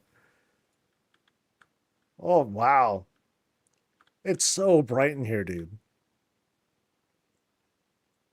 It's like it's like a sky room. It's like a skybox room, but it's not. They made this really, really bright and pretty bathroom. So here's the potty. Potty check is my butt's totally wet. Okay, great, thanks. Flush toilets, wipe off, throw junk in there. Cool. Got our vanity with running water. Good plumbing. We have some more running water with a very pretty fountain. I love the glow here. And we have this waterfall fountain kind of going on here. Oh, and moats, you know? So sitting here and vibing here, you have like this really cool ambient sound, I think. Like at least I can imagine that of the water flowing, both there and maybe down as well. Although we do have this arcane pipe that's going down all the way through, and I'm not quite sure what the arcane pipe is supposed to be used for. But really cozy spots, and all this is just like a giant fountain. The rest of it is like kind of blocked off and obscured. Um, I'm not too sure what this is. I think it's like maybe a pillar, but no, I don't think it's a pillar. I think it's part of the fountain. And yeah, I think that might be part of the fountain. Cool. This is hella cool, dude. I just love how bright it gets in there. Like it straight up like shine. It would shine in if there were lighting effects that worked that way. Very cool. Very cool. And I think that's it. I think that's the place. I really like this. This is the first time that I've seen this be utilized, and I think it's really clever. Yeah. And funny enough, it's like one of the least technical things that were done. Because otherwise, I do like that secret room and like the rock climb and everything. Well, whenever that gets pulled off, I'm almost always impressed by what's done there. Yeah, cool spots.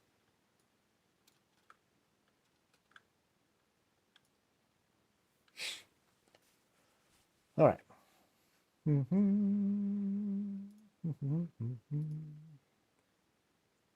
Okay, actually, how many?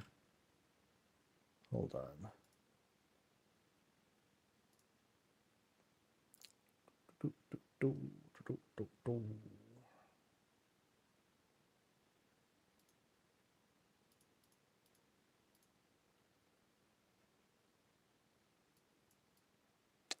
We have 16 to go.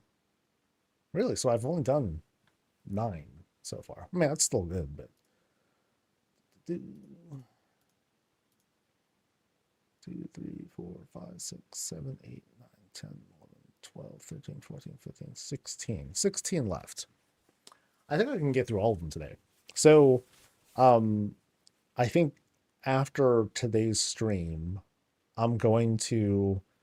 There are a lot of folks that had signed up that I already did the whole handshake with. So I'm going to do a quick review and then I'll update the schedule and I'll add.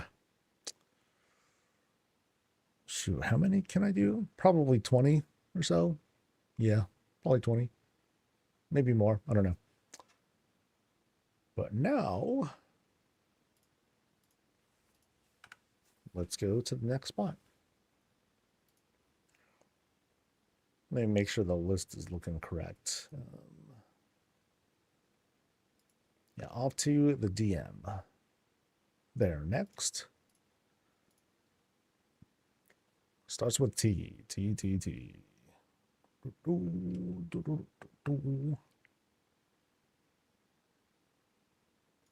There we go. Off to 15.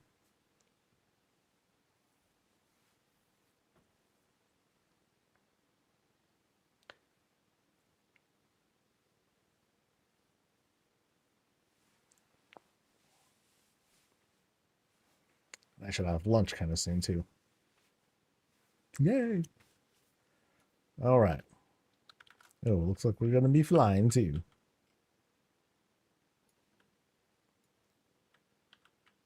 Up above us is the DM's place, and it looks like it's being powered by technology. Heck yeah, let's go. If I can fly. All right. So, oh wow. So powered by Void. So here we have this Draenei fountain And the void fountain kind of thing, or the void gazebo, is acting as its hat. That works. Yeah, that's cool. So climbing down, we otherwise have, okay, a very cool stone fountain, as always. It's not going anywhere, but oh well. And otherwise, we have like a sort of like outdoor kitchen, stuff to eat, place to enjoy stuff, cook, even wash things up. So it's kind of like a lived-in area on all on its own, complete with outdoor supplies, probably for the griffin that should be back there. Neat. Now let's head on inside. Yeah, I didn't see anything extra, right? Yeah. Dracthyr engineer? That could be.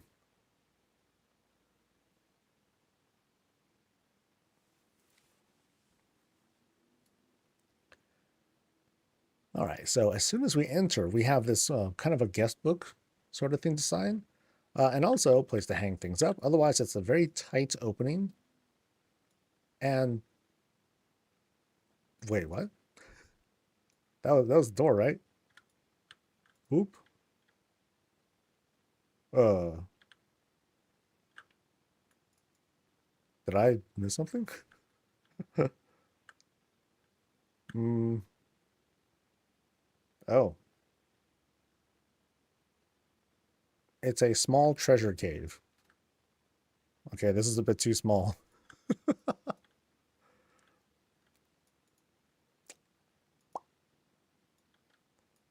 So check this out. Hey. Oh no. I don't think, yeah, it doesn't seem like there's, yeah. I could have swore I opened this door during the sanity check, and I remember seeing a place. It's just, I don't see a place anymore. That's the door, right? Wait, this is the door. Ha ha! Ha! Look at that! I got reverse trolled. Okay. So we go in through the door, the real door. Sheesh. Way to troll me, doors. And into a welcome into. Oh, look at this. Okay, this is the first time I've seen the Diablo chess set being utilized like this as a wall texture. It's kind of fused in to be a whole set piece. All right, so it looks like we're going to be eventually doing a climb, but it's kind of one of those we're outdoors but not really outdoors sorts of spots. I've seen this used a number of times where they use the coffin because it has like the cool textures on the outside, but they use it to fill up with greens. That's neat. Because notice how the cactus, I'm sorry, that's in this barrel, it's like just threatening to burst out of here, as well as the basket here. But it works out really well if it happened to be in the coffin, which sounds weird to say, right? Yeah, it's also threatening to bust out of this barrel too. All right.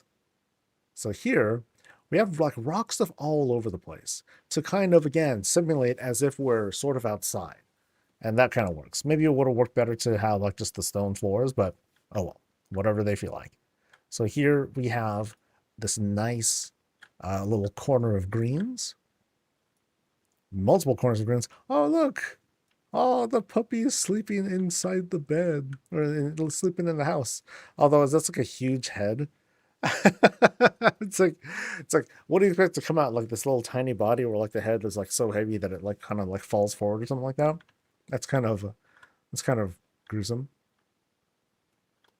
And then, but we do have a hot tub to chill in while you're watching the puppy kind of come out and I guess blast the house open. Or maybe it's the kind of thing where like the puppy is full grown, but then whenever they go in their favorite corner, they put the thing on top of their head like it's a hat. Yeah, easy. All right. So let's climb up. Thank you for the sign to direct me to go upstairs. All right, we have some tasteful looking things in the corner to fill things out. Give it a bit more life. Up top, we have another one of those kind of like extra rooms that were built too. And also up top here, we have these filigree to brighten up the space a little bit. Looks good. Oh, now check this out. They're using a bunch of benches to do the climb. You know, it has a nice way of creating the sort of decorated, kind of like, hey, we have like rugs, or like something soft to stand on. Sorry. But now, what is in this extra room here? We have kind of the loots, a little bit emptied out. But we have a special filigree here. Oh, it also acts as a bedroom, or probably is a bedroom. So just an extra room that's been set up. You can look down at the folks below as they're barreling in. A book nook. Yes, that's true. But then also a place to sleep. Yeah, so whatever they like. I mean, because after so much reading, yeah, you'll want to kind of retreat. All right. So now we're above the main room. Oh, and I like how this turns out. Because here, unlike other places that I usually see, it's more floor than what is it's more floor than anything. Because usually it's like, okay, we'll just have like this thin area and then you kind of look down below. But here it's mostly filling out to be its own space. I think that's cool. So these shelves are filled out with random knickknacks. Shelves over there too with some alchemy stuff as well. Little drain eye lighting to fill things out. So this is kind of what I was talking about a while back. When you take out the lights and you just have things decorated with the Bellameth style, then you can create this really cool / warm look, as in, you know, it's not super well lit with the yellow lights like what you see back here, but it has this feeling of as if it's cold, but if you tighten it up, then it warms it up too. Some of the terms that I'm using are kind of like remedial. Maybe they're not making a whole lot of sense. But let's go through this secret door first and see what's going on. Ooh. Dude, check this out. Okay, I like what's going on there, but let me take a quick glance here. All right, so let's go into this really narrow spot that's being built. Oh, okay, so this is a whole staircase of sorts. Oh, that's neat. So up top is fire. Hell is right above us, so don't go there. And it looks like all these things are clickable, so I don't want to click those. We know they're not really going anywhere. But we climb down into this this really grand study area. Oh, okay, so it looks way cooler from down here. Check this out, dude. Okay, so I like this. The way that this is set up is very neat. A little bit gruesome with the earthen being trapped there, but that's okay. Huge shelves. This curious that this treasure chest is being upright like that, so as if it can open up and be like a drawer on its own or something like that. We have suddenly arcane stuff going. Just lots of big set pieces that are being used to just kind of decorate this the sides of the room. Bookshelves on top of bookshelves. That's wild. That kind of works too, though. Yeah. Bodies, trophies, and more. So let's take a look down here low, or down low, right? Desk to study stuff, magic wand, hint, hint, and a gaming setup. Heck yeah. Okay, so let's look at the rig. There are, oh, is this a dual rig? Oh man. Okay, so this guy is the kind who's gonna, you know, they got their actual gaming rig right here, and then here's the PC that they use for the streaming. Or it's a little house for a pet or something like that. Or it's just or it's a snack cabinet. That'd be kind of cool. Yeah. No need for lights. We'll just rely on the glow. Oh, okay, now this is interesting. A magic keyboard. It's like super digital and all that. You know, like some Marvel stuff. And then you have this very thin piece that's being used as a mouse. Interesting approach. Now, I think it's the staircase that's really got me like wowed. So here I am. I'm gonna try to extend the distance here. So here we go. Spire of Books. You know, it's not perfect or flush or whatever, but you know, let's not worry about that too much right now. Um, it's really cool. It's really, really neat. Yeah, I like this. Sort of random with the fire on top, but it's okay. You got to power it somehow. All right. So was there a way out of this room? Oh, so this room was meant to. Okay, this is meant to be like the bottom of the room. So the only way here is to go down this down these stairs. So let's make our way back up. Very neat. Whoop. So this is the secret library of cool stuff. Yeah. But where do we go from here? Now enter the bedroom, complete with fireplace, complete with giant rug. I noticed a lot of folks doing this. The elevated bed, which is cool. Reptar and Mr. Snuffles be chilling, and right around the corner, a little vanity. Oh, how modest. You just kind of sit, you do your thing, powder up, get dressed, and then off to adventure.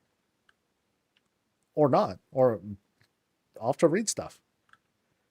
And here we have what looks like the loo, complete with dresser and no place to potty. Oh, this is interesting. So they took this flag here and it's draped over. So is this supposed to be like a large towel of sorts? Maybe. I don't know. It could be that. But otherwise, I'm drying off. I'm doing my thing. I see no other way to dry off, so I'm just going to grab this thing, rip that thing off, dry up, sit back down, dress myself, rinse hands, but no potty. A baby. Oh, that's so smart. You're right. It could be a baby changing table. You know, take baby, process, clean, lay down, you know, and then wrap, and then you're good to go. And then there's like more wrap, right? As if this is like saran wrap or something like that. Like you grab enough material, rip, and then boom, and then you pull out another round of the sheets so you can prep and do it again. So this is like disposable, like a disposable diaper sort of wrap thing. That'd be kind of funny. All right. So I think, did I see everything? I'm not sure. I'm not going to jump down. I'm going to kind of climb down, make sure I've covered all the bases here. So here's the chest thing. That was the trapdoor. Okay, now we're going through here. Let's explore this lower area again. Now we have, we're pretty much going to another wing of the house, just about. So here is the practice room / trophy room. Weapons, plans are being set. Some profession stuff happening here too. Giant forge and places for like all the classes. So a bit of a class celebration here. Okay, there's a giant chain that's just chilling here. It's like jailer's chains almost. So very curious how it's just kind of dropped there all of a sudden. So we walk through, and now we enter this whole dining area. Big place for what I'm going to guess is the war band, or otherwise a whole bunch of guests. You know, surrounding it is, you know, some good lighting, some drinks, some foods, a little bit of soup, and then back here looks like a pantry / kitchen. Fairly spacious too. So you have these cooking areas, and instead of setting up things like drawers and whatnot, actually they did. But what they did here as well is they created just kind of like this layer to it. So you have the shelves that are down here, or like, yeah, bar shelves. But then they also added like these huge countertops. That's pretty cool. Yeah, I've only seen that done a couple of times, but the first time that I've seen it done with like large um these large platforms, and I think it works out well. It creates like this full kitchen. Funny enough, that thing of cheese, it almost looks like a clock. It's not a clock. It's it's just kind of hanging there. That's neat. And then yeah, and here is like the more or less pantry area where all the stuff is stored. Cute. Yeah, so like all these little like closet space here, closet space there, just kind of fill things out. Nice and easy. You're saying it's a Pac-Man clock. That could work too. All right, with that, I think this does conclude the visit here. Dude, that door threw me off, man. That door threw me off so bad. Okay, so yeah, it went there. Random rocket on a wagon. Yeah, it's kind of weird because when I first walked in, I was facing here, right? And so I'm like, oh, okay, let's go. And there's no exit that they put out here. So I'm like, what? What happened? Ah! Yeah, everything turned out just fine. Cool. Actually, hold on.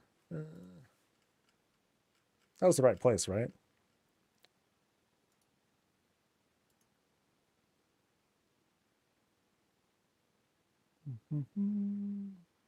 Yep, feral colony. Okay, cool. Yay. Nova. Starts with an N, buddy. Nova. No, there we go.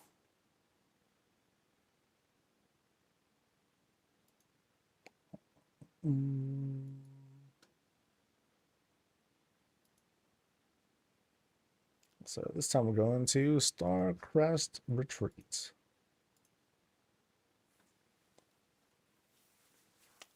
Let's see. There are folks that I have not thanked since we started. I thank Sonata.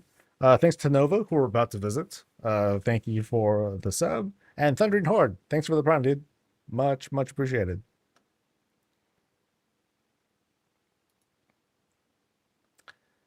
Let's see, what's chat saying? Do I have an EU account? Yes, I can view EU houses as well.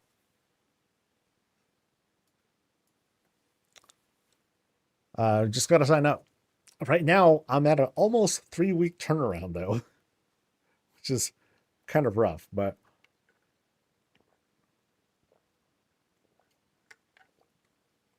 yeah, I have like about 100 people signing up each week on average. Low average because it hasn't even been a month yet, but I have a lot of people who sign up. So sign up and then just kind of wait a little while. I have you already? Okay. Then you still need to sign up. Yeah.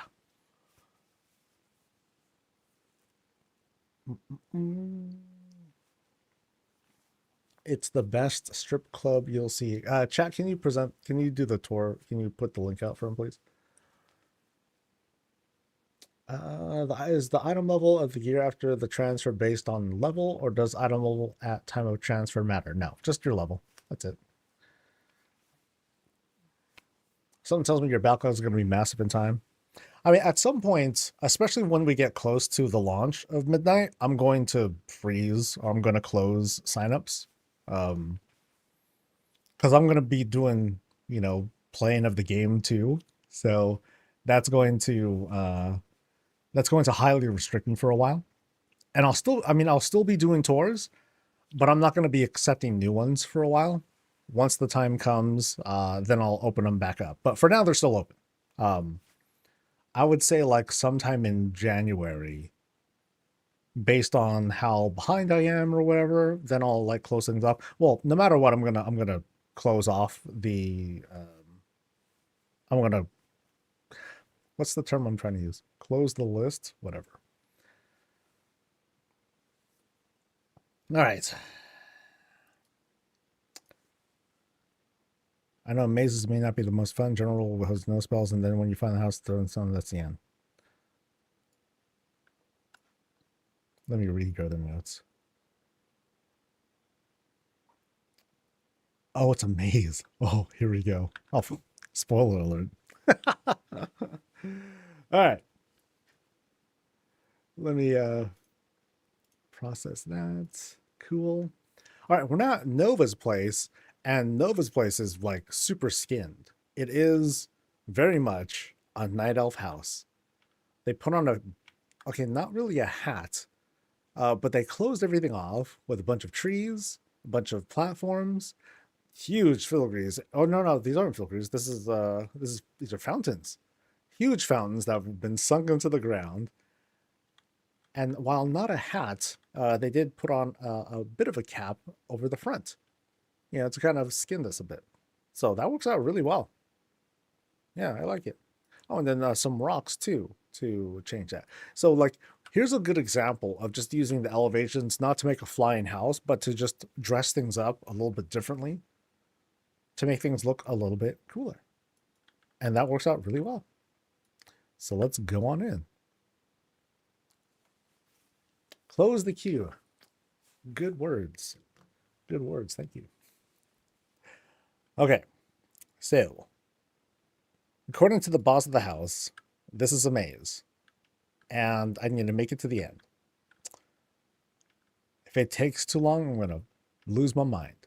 So, I guess this is the starting area. And I'm probably going to have to run. I'm probably going to have to just keep my character out. So, we're presented with, these tight spaces. And then we need to go somewhere. So, well, let's go somewhere.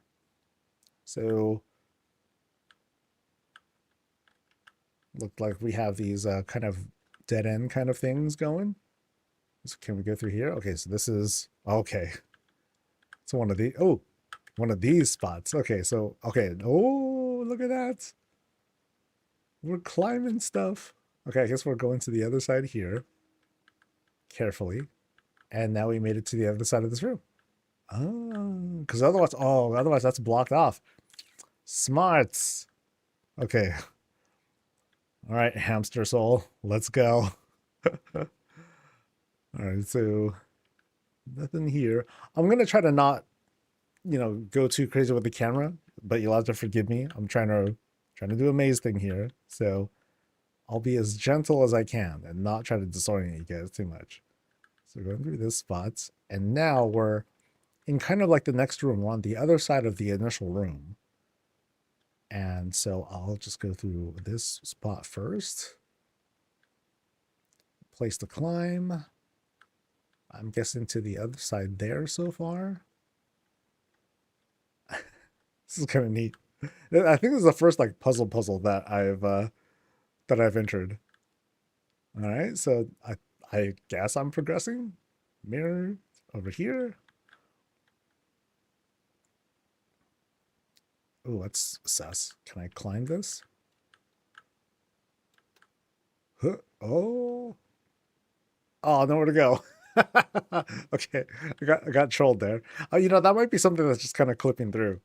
So that might be something else entirely. All right. Can I climb anywhere here? Oh, no, I can go through here, though. And then through here. Oh, Zealot's. Ah! I feel like I lost an extra life there. Oh, I'm in a stairwell room. Okay, so I know I can climb this. And then there's a random platform there. And then nothing. Okay, so we're going to... Okay, maybe there was another spot. Let me see, because I think there was like a second room, right? No. Okay, this was the semi-secret room. Oh, yeah. So I went through here. Okay, that was a Zaltath. That's a climb up. Yeah, there is no other way up. Okay, so I have to climb. All right. Oh, you know what? I see something. It's like lit up. There's like these things right here. Okay, so. Ooh. Oh, scary. So I'm being creeped on too. I'm being silently judged. I'm just messing. Okay, so oh, okay, we gotta platform our way across. Oh hell. Ugh. Okay, so that works out so far. Can I make that jump? Or can I just go across? Risk it. Yes. Nice. All right. So now, well, okay, that's a dead end. Okay, now we're going through the Ilaria path. And now, okay, don't fall. I'll be very upset with myself if I fall. Now we're gonna cross these trellis things and get to the other side there. There's another opening, so okay, I can go either. Ooh, ooh, ooh, don't fall. I can go either way. So this is quite perilous. And boop. Yay. Just don't fall, buddy. And now what? So there's a path that leads up. Let's see what's here first. So, oh, treasure. Do do do do. Or like a power up or something. Okay, there's some stuff leading up there.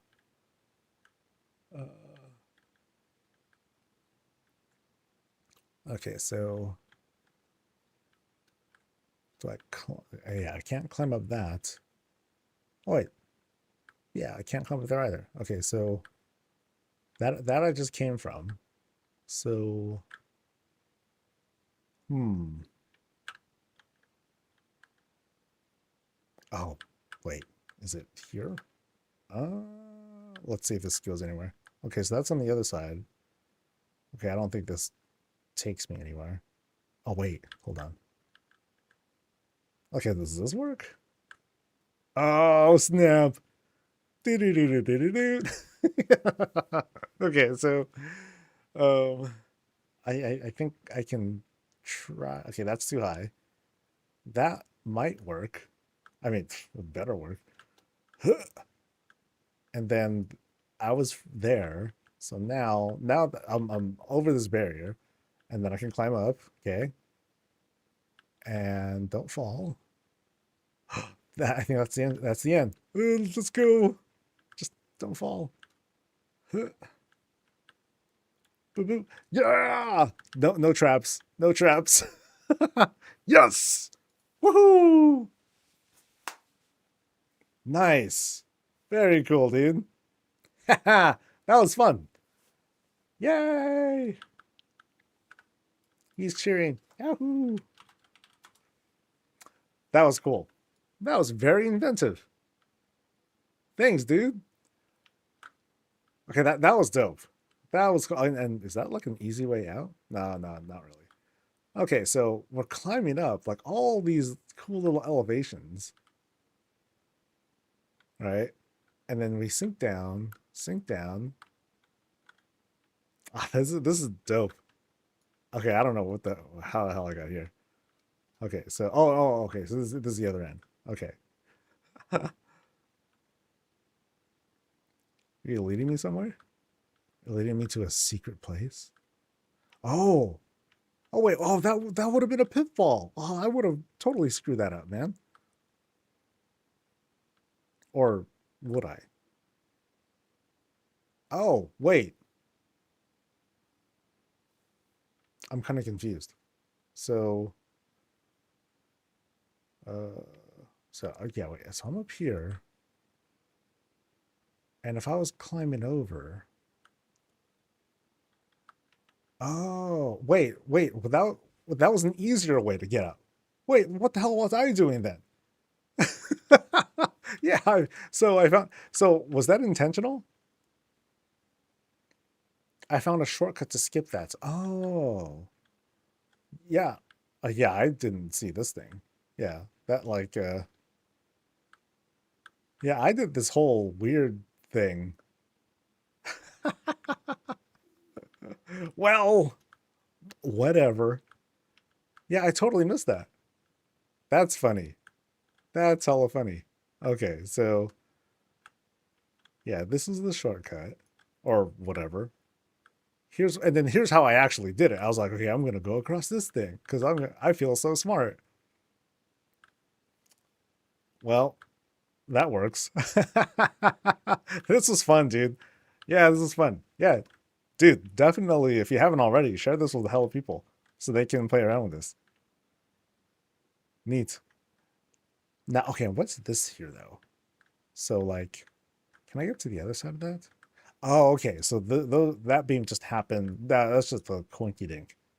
It just happened to like leak over or whatever. All right. Really well done. This is fun. This was fun. Yeah, this is the first like puzzle house that I've really seen. So I appreciate that. And I'm totally lost. I'm just gonna get out of here. Neat, dude.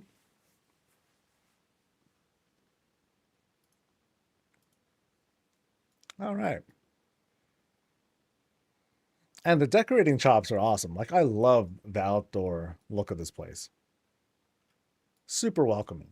Super friendly. That's a good way to put it.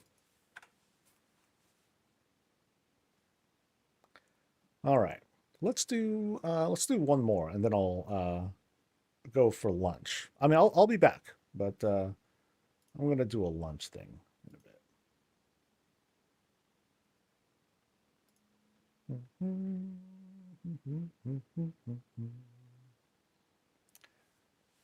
To Nishalana's place.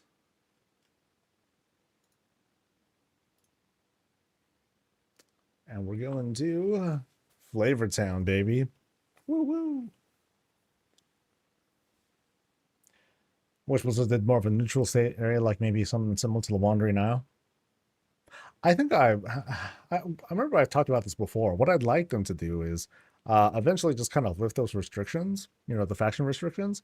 And what I'd like to see them do is, take these empty areas that we're in. Because, like, check it. Like, here's the neighborhood, right? And here's all this empty space. Like, what can we do with that? Probably a lot. Maybe.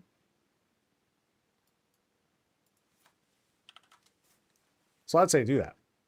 Have like underground areas or kind of phased areas that will sort of like, kind of lead us to another like zone, but it kind of phases us in, kind of like the Zerlet Caverns. So without a load screen or anything like that, that'd be really neat. All right.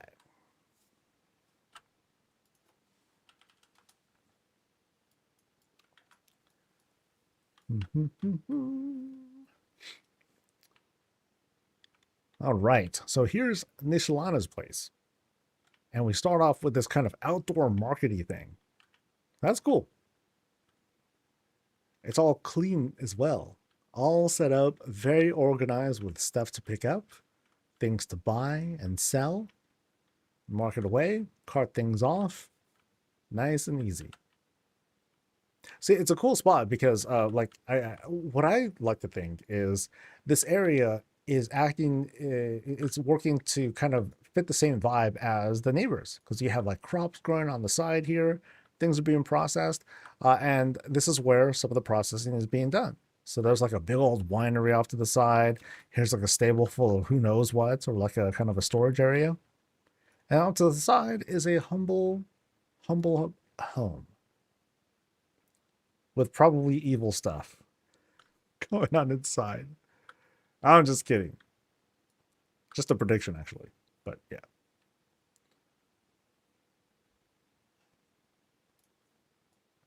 All right. So as soon as we enter, it is a not quite as modest home. We have this crazy looking portal thing that's right in front of us. We have a curtain with who knows what's behind it. But otherwise, we are being welcomed in. It's nice and soft place to enjoy some good smells, good drink. And I'm very, very curious about what's going on there. But we'll go through that spot a little bit later. Just a little bit later.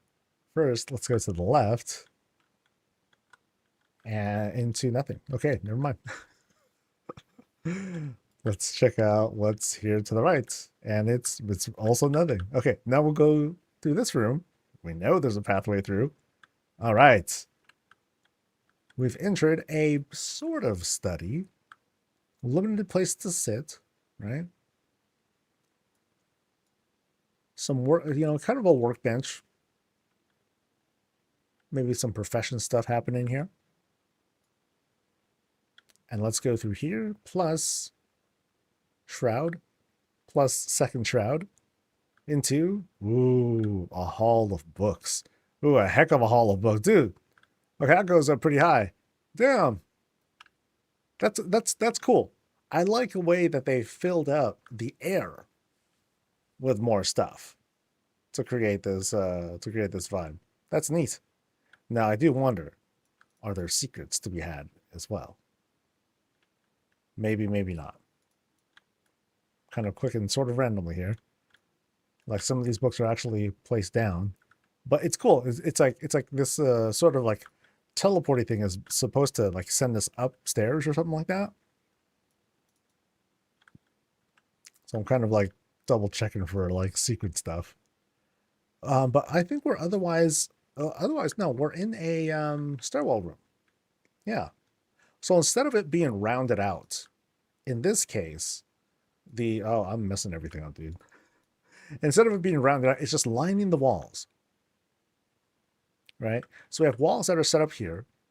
We have these other pillars and walls that are being made to hi Nixia. Made to help round out the space. Otherwise, you see the bookcases and whatnot still lining straight against the walls. You run into a bit of a problem here because you have like the clipping that's happening, but oh well. It's a very expensive detail to try to overcome. Because otherwise, this has like the whole vibe of the demo house that we saw from the virtual tour. We're going around, we're seeing books and books and books all over the place. Still have some more because we're reaching like the top of that one ledge where there were like even more books. So we have some empty bookshelves there, and then you can see how it like here's like the top of that area that we were kind of at, and how it extends all the way to the top there. Actually, I think that was this center spot. That was that hollowed out place. So we can't really see it from here. Still very cool. So flanked by Kieran Tor banners, we are welcomed into La Bedroom. But we have all the same. Lots of books to take a look at.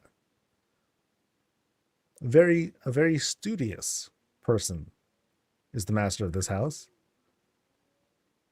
Very cool, very clean. Everything's very well organized, minimal clutter. You have a little bit, some fruit hanging out there, some books that are being read previously.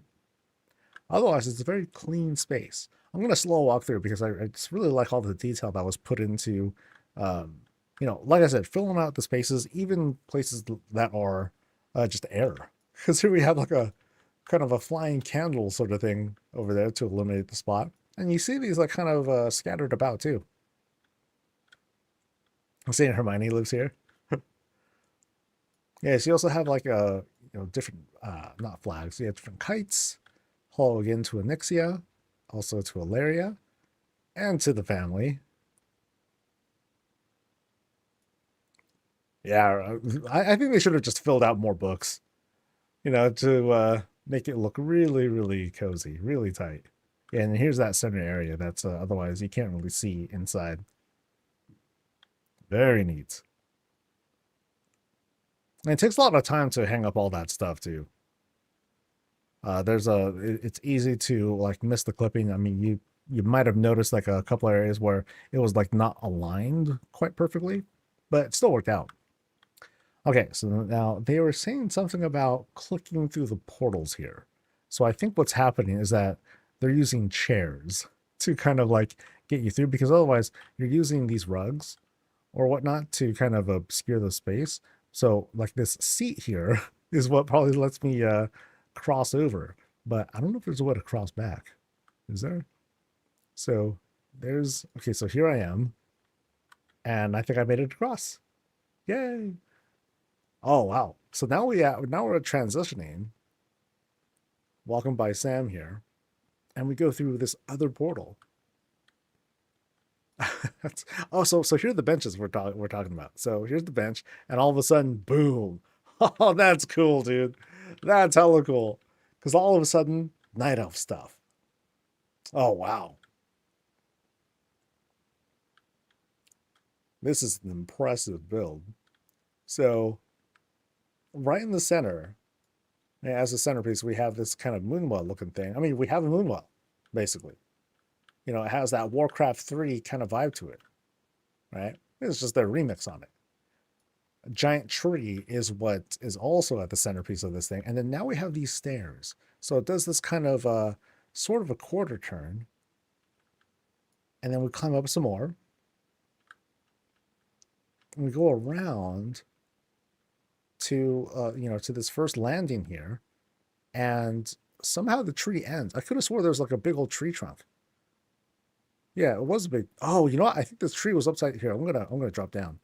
So I kind of feel like this tree's upside down. Yeah, because otherwise there's no way that it's just gonna end like that. So it instead looks as if it's like roots that are climbing down, and that's really neat. That's really good. That's a creative use of the underside, or upside down tree. All right, so here's what I think is like the start of a big tent. All right, but yeah, we'll go through here first. So check out like how this tent is used, and I've seen this used a number of times. It's used as an entryway. It's a little bit cramped because you have very little room to walk, but oh well. But it makes this closed off spot to have this sort of closed, this kind of isolated but not entirely private study. And then through there to be continued. We'll see what happens someday next time. And then we're crossing this bridge, another bridge, into it's the boss. It's the boss of the house. Hey there. So now we're checking out another part of the house that's kind of a work in progress. So I'm guessing well, I'm gonna go down there anyway. And we can write this off as just an excuse. It's no big deal. That's kind of how it goes. Yeah, because here's the other side of this space here. So we have the beginnings of what's going to be like this kind of pantry, or this more like a public space of sorts. Because that's if it's because I want to point out we're kind of crossing dimensions here. So we're crossing this. We're kind of crossing here. I don't think I can. I think it's a one-way trip, actually. Yeah, yeah. I think it looks like it's a one-way trip. They're speaking in common, so I can't really talk. Okay, so I'm able to get out through there. But yeah. Yeah, but a hallway room is being used to back up from there. Oh, they managed to get out. Oh, is it because there's another bench? Uh, yeah, I can't seem to. Oh, maybe that's it. Nope, that was the other one. Oh, so there are two benches here. I just haven't quite figured out. Okay, so here we go. Made it to the other side, and then we do this thing again, right? Boop. But I'm facing the other way, and I just go this way. Okay, so that kind of worked. Yay! So we're crossing spaces from human kind of spots to LV kind of spot. That's neat. That's really, really cool. I find that to be wildly entertaining. Then, okay, they're leading me somewhere else again. So, where are they taking me? Let's see, because I might have missed something. Very possible.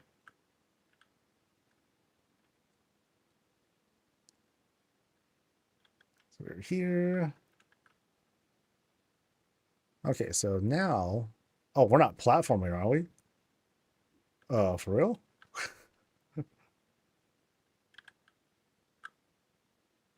uh...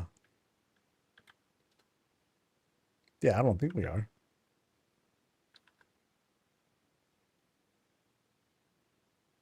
Am I going somewhere else? I think we're good. Yeah, I can't understand common. I hope they're in chat. Because I think that was it, right? Yep, they thanked me. Yay! I mean, this was very cool. I really dig that portal concept because, I mean, you can always do whatever you want. You know, have your room themed, one room themed one thing themed after another. But in this case, they kind of built their own story as to like, okay, here's how this place transitions. And so instead of going from a different theme room, it's like going into an entirely different house, which is very, very cool. That was very neat. I need to look. So, oh, you know, that would be a good idea, huh? That would be a good idea. All right. I mean, usually they're in chat too. So they'll like type here in chat so that everyone can see what we're talking about as well. All right. Very neat. Very, very neat. All right, let's go to lunch. Yeah. So I'm going to get a bite to eat. Let's see what we can play on the YouTubes in the meantime.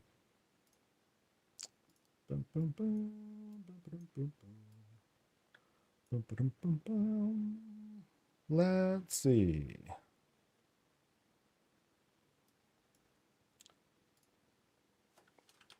Novel will save us once again. All right.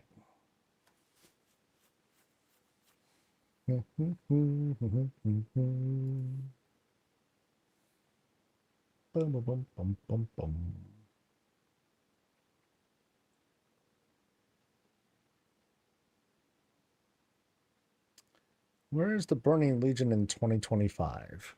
15 minutes. Is that enough time? It's kind of pushing it. Who controls the screen? Okay, 20-minute video. Okay, I think that'll work. Yeah.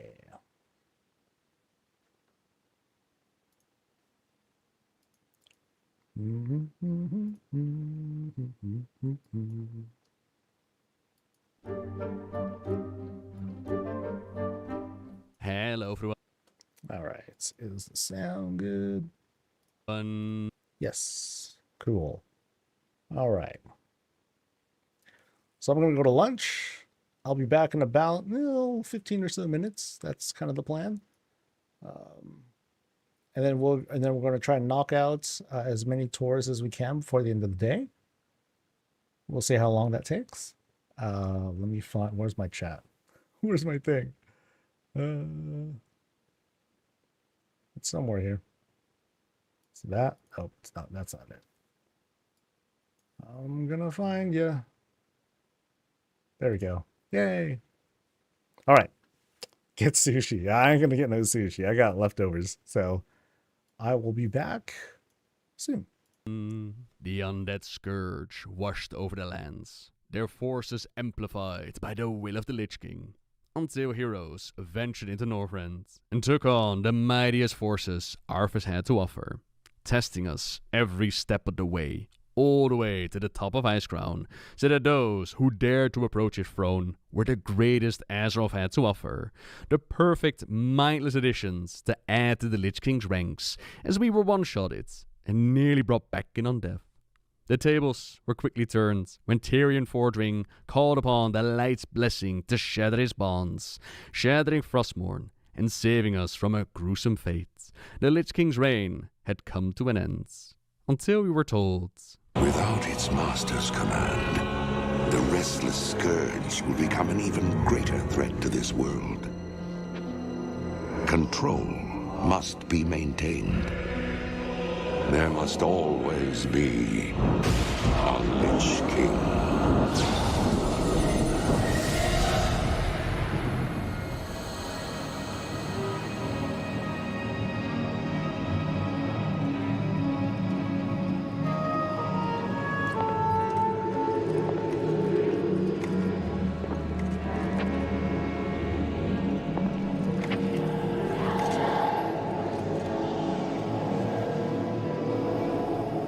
The weight of such a burden.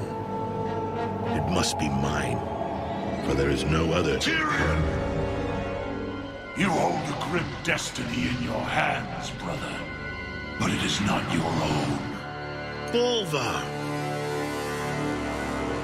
By all that is holy.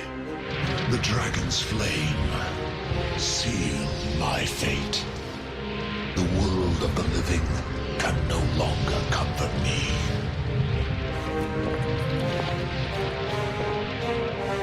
Place the crown upon my head, Tyrion.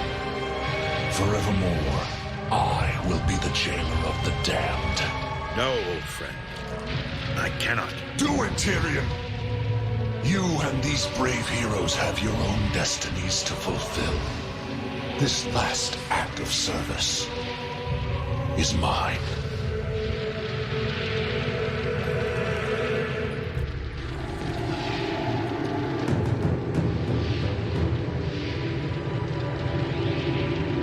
You will not be forgotten, brother. I must be forgotten, Tyrion. If the world is to live free from the tyranny of fear, they must never know what was done here today.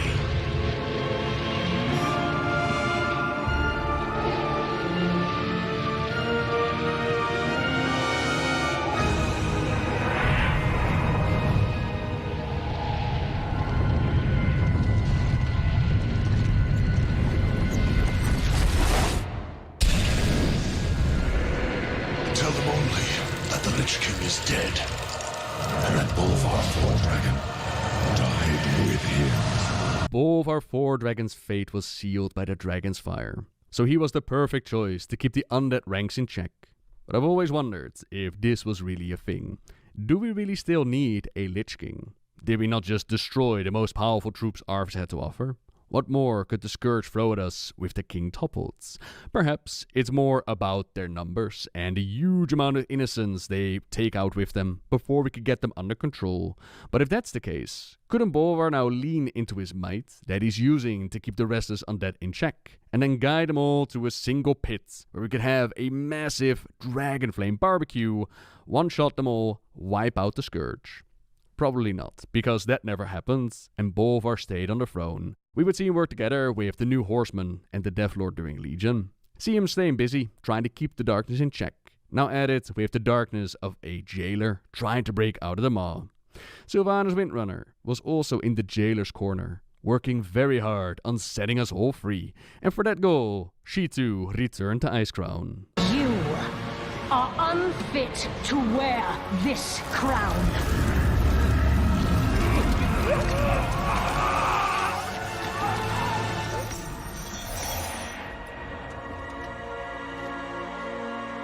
To wield so much power. That power will be your prison. This world is a prison.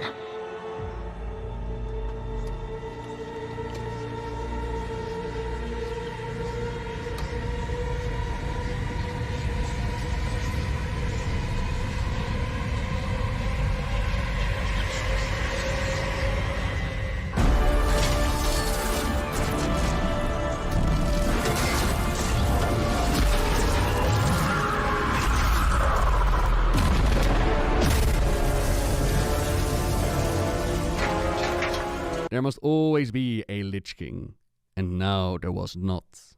What did this mean? Did the mindless undead horde of Scourge suddenly wash over the lands and take us all out? Yes. Yes, it most definitely did. Not all of us, obviously, but plenty of innocents that suddenly found the undead rising up all around them, marauding all across the planets. Who can forget poor Ben? Will not Please, falter. I must protect my family. You cannot take me from them. Do not weep, Ben Howell. It is your time. We are here to aid you. Let us see your final moments. The graveyard? Why am I... No matter. I should get home to see if my wife needs anything. Incredible. But nothing seems amiss. Are we truly witnessing his final moments? In time you shall see. These moments of peace are vital to understand this soul. Hey, Vernon. Boat spring a leak again? A bit worse than that, Ben.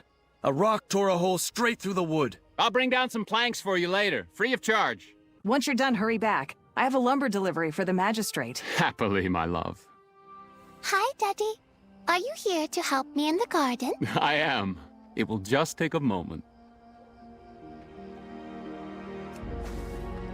I drank some of the lemonade. There's only a little left. Only drink it if you're really thirsty, okay? I'll save it for when I most need it. I love you, Daddy. I love you too. Our trusty shotgun makes quick work of the rabbits. But this rabbit wolf, it's numbing on a vicious ghoul. Interesting. And the whole town seems to be on edge. Something's in the air. Not surprising, as this all takes place during the Shadowlands pre-event. You could actually find Ben still alive if you checked it out in Lakeshire. See you soon. Supper should be ready once you're done. Don't dally. I'll be back before you can say rabbit in a hutch. Magistrate, the Scourge are attacking. The Scourge! We must protect the townsfolk. Bailiff, sound the bells. The town hall is our best hope for survival. I'll start making preparations. The Scourge! No, none of these people will survive. There is no time to evacuate. All Ben can do is board up the windows, warn as many citizens as he can to hide in the town hall. If only the champions of Azeroth just weren't too busy farming a bag right now. Poor, poor Ben. Stay safe, my love. Children, inside. My family, I will protect you. Such a cruel death for a simple man. His bravery knows no bounds. You have earned peace in your afterlife, Ben. A good example on how the Kyrian operate and ferry souls into the afterlife, and what it means to no longer have a king in Icecrown. The initial breakout and loss of life was extensive, but not without resistance forming to combat the darkness. Factions like the Knights of the Ebonblade and the Argent Crusade, they work really hard to combat the undead threats, with organizations like the Cult of the Damned actually feeling emboldened by the Jailer's heralds like Delora. While the heroes of Azeroth ventured forth into the realms of death itself, the Shadowlands, other forces had to hold the line against the undead back home. A war we'd successfully complete. Emerge victorious on the other side, with the Jailer defeated and the veil between life and death closed off again. But now what? What does this mean for the remaining Scourge on Azeroth now that they have no Lich King? If the last Titan means the return to Northrend, does that also mean the return of finally undead? A good indicator for what Northrend looks like right now, that comes from the book Exploring Azeroth, Northrend, where amongst the many descriptions and retellings of history, it becomes very clear that the Scourge threats have not been eradicated. In Gundrak, they describe it as, "There's no one left here now, but the dead and the undead." The Farshire farmers still left are a resourceful, stubborn folk, still trying to fight back the Scourge to regain their home. Onslaught Harbor continues to break themselves on what remains of the Scourge. The Fleshworks remain under Scourge control. The undead still making more monsters on their own, though without driving purpose, it's at a much slower rate. And that's definitely something that's missing. Drive and purpose. With plenty of Scourge wandering aimlessly around the pillars in Sholazar Basin. Noxramas still floats over the keep, like it's waiting for something. No one's been able to knock it down yet. And so too does the Frozen Throne await, empty and abandoned. Without the Lich King's control, the undead didn't just instantly disappear. Yet it does seem that without the Lich King's drive, or some other force giving them commands, the undead just kinda slowly operates. They exist, and you probably don't want a random civilian running into them. There's still a bit of chaos they can cause, but also definitely not with the same drive or threat that they once possessed. That is, until someone shows up to give them that purpose, I suppose. Someone like the Sen Lane Vorav, who was more than happy to provide. Setting their sights on the home of the Blood Elves, leading the ranks of undead through the Death Scar, but our actions, aiding Liadrin, Sandria, and others, it has gathered the might of the Shadowlands itself to put an end to Vorav once and for all. at this point still believes himself to be untouchable. Point being that with the right guidance, the right leadership, even something as grand as the home of the Blood Elves could come under siege. Lorthmar believes it best to inform the Ebonblade of what transpired, as what happened here, the Scourge causes such problems. It surely means that in Northrend, it may be even worse. For Quel'Thalas. For Quel'Thalas. That, in a nutshell, is what we know about the current Scourge activity, which, admittingly, isn't a whole lot. It seems like it's a sleeping army waiting to be taken control of by someone to then pinpoint their units at a target, which left me wondering, if I think about the Scourge, then what names or things come to mind, and what exactly happened to them, what happened to these locations? Beings like Kel'Thuzad and the Cult of the Damned. Well, the Cult of the Damned, as I mentioned, they rallied behind Herald the Lora with the Shadowlands. So I imagine they are similar to something like the Twilight Dagger or the Primalist. They're a faction easy to rise up from the shadows if and when their star rises. Kel'Thuzad was not so lucky, as we took him on during the Shadowlands for like the third time in total, and this time we also made sure to dispose of his phylactery form. So I imagine that we gave Kel'Thuzad his true death, but, you know, this is Warcraft after all. Does anything ever truly stay dead? No! Impossible!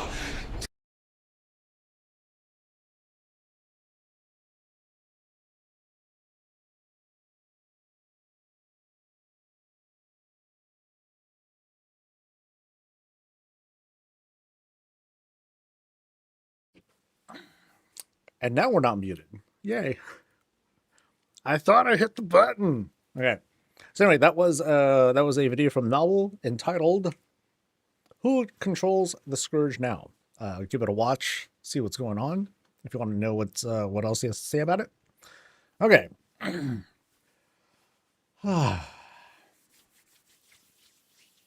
That was kind of quick, huh? So I need just a moment to kind of collect myself, get back into the groove of things.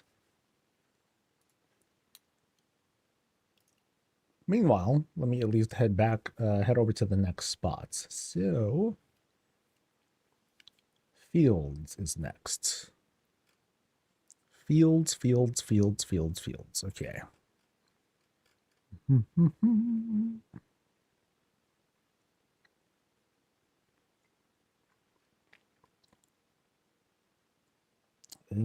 That one. United Snacks of Azeroth. That's a name.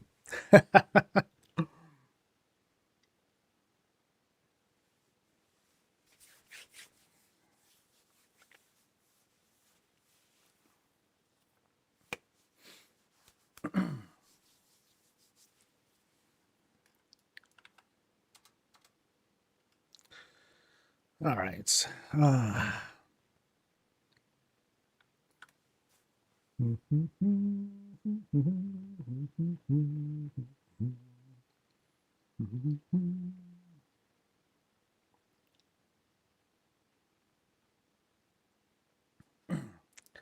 I noticed that a lot of people who've been signing up multiple times. Just want to let you know, you don't need to sign up twice. Yeah. I'm trying to think of like if there should be like some sort of like cooldown or whatnot, or like how should I communicate this to people? Where I basically want to be like, well, I think you should only submit your place like once every month or two, something like that. I know that's a really long time. But there's also a lot of folks to go through, and I would hate for folks who are trying to get their place seen like the first time. They might find that other people, they're gonna see like, oh, we're gonna see like some person's place like multiple times, and that feels kind of unfair. So I'm already doing kind of a thing where I kind of deprioritize folks that have signed up twice, or like what they'll do is they'll sign up with one house and then they'll sign up with another house. And I'm like, I can only do one, man. I'm not going to do two at once. That kind of sucks. Maybe once per week, could do a random one for someone who wants to go twice.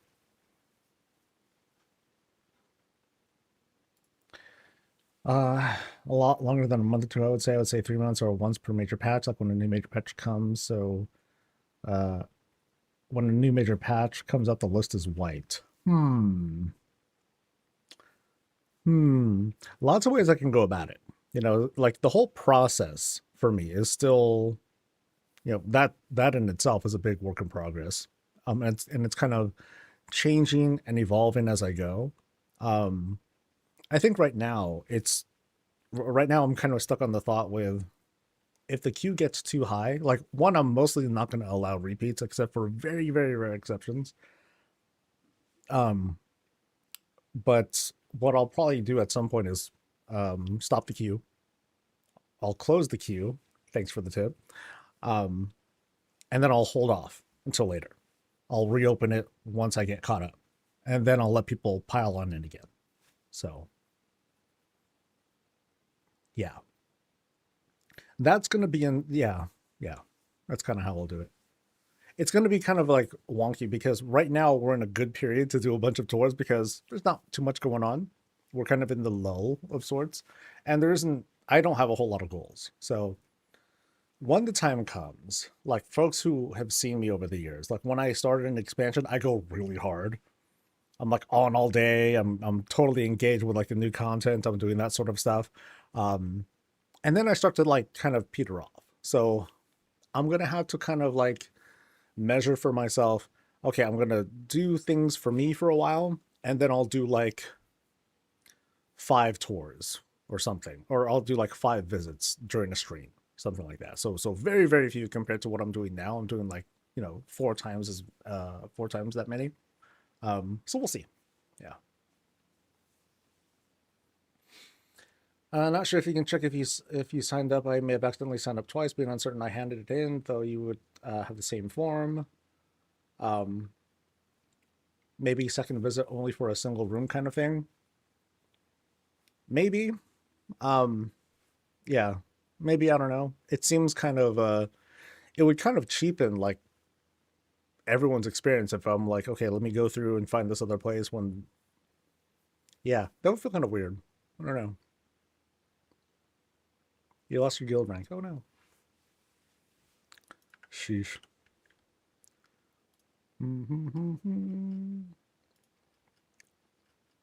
Why'd you lose your guild rank, buddy?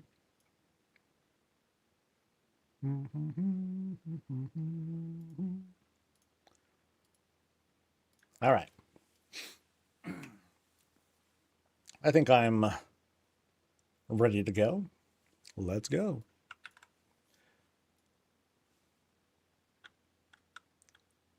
All right, welcome to Field's Place, and this is very, very homely. We're here at Razorwind, and yeah, I like this. I mean, we've seen variations of this before. I think it started off as like, hey, look, it's the Shire. They did something like that. And in this case, they used just kind of like wooden. In this case, it looks a bit more not Shire-like, a little bit less Hobbits and a little bit more Warcraft, But at the same time, it's also unlike any sort of cultural housing that we'd ever see. But it's properly dressed with all the cool stuff.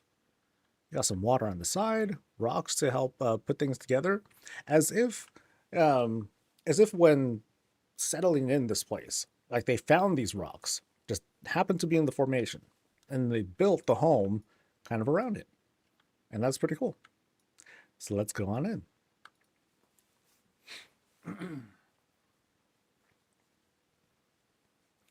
Other housing items that act as a bank or guild bank. And nope, not right now.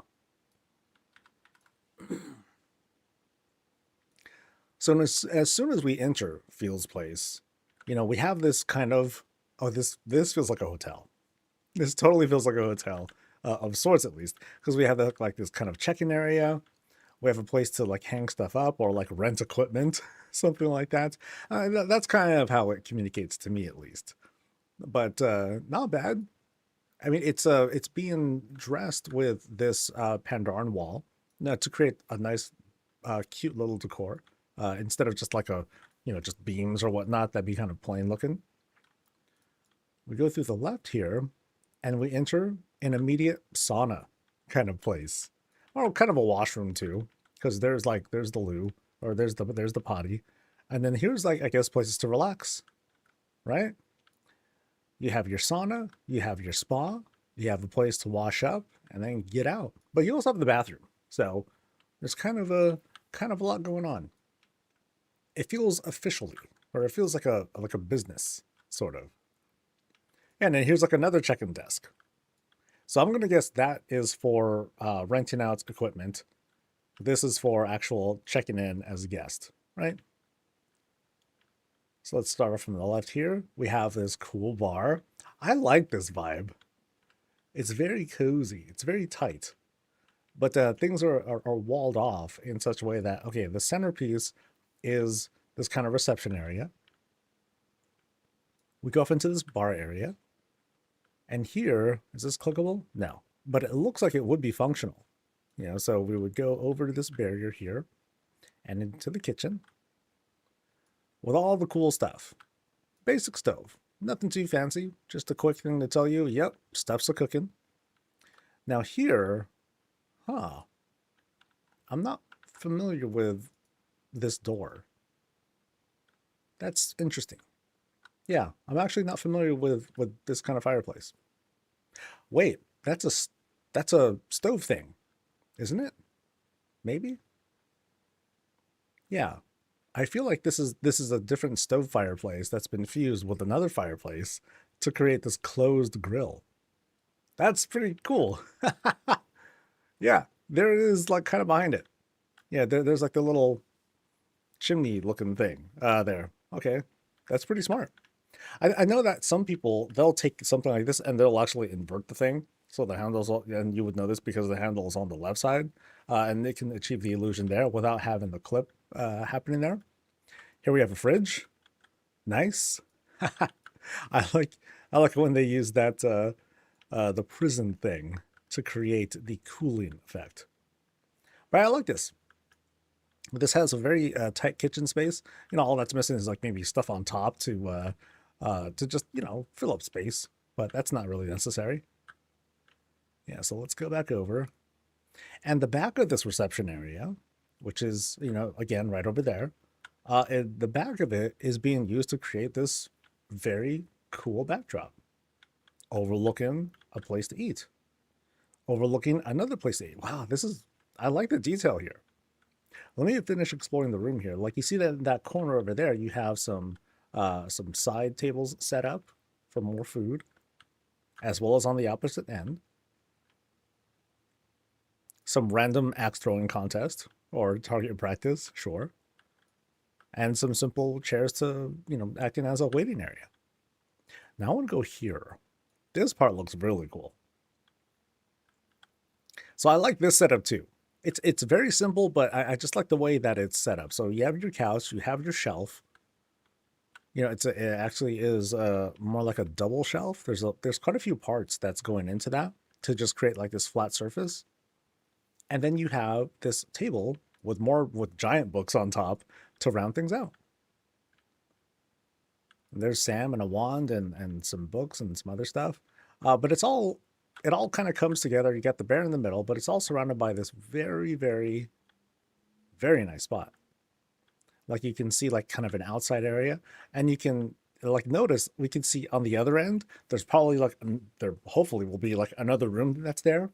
So you have like this very, very well organized layout of this house, I think at least, where you can see from multiple angles this same outside area. And it's all very convincing.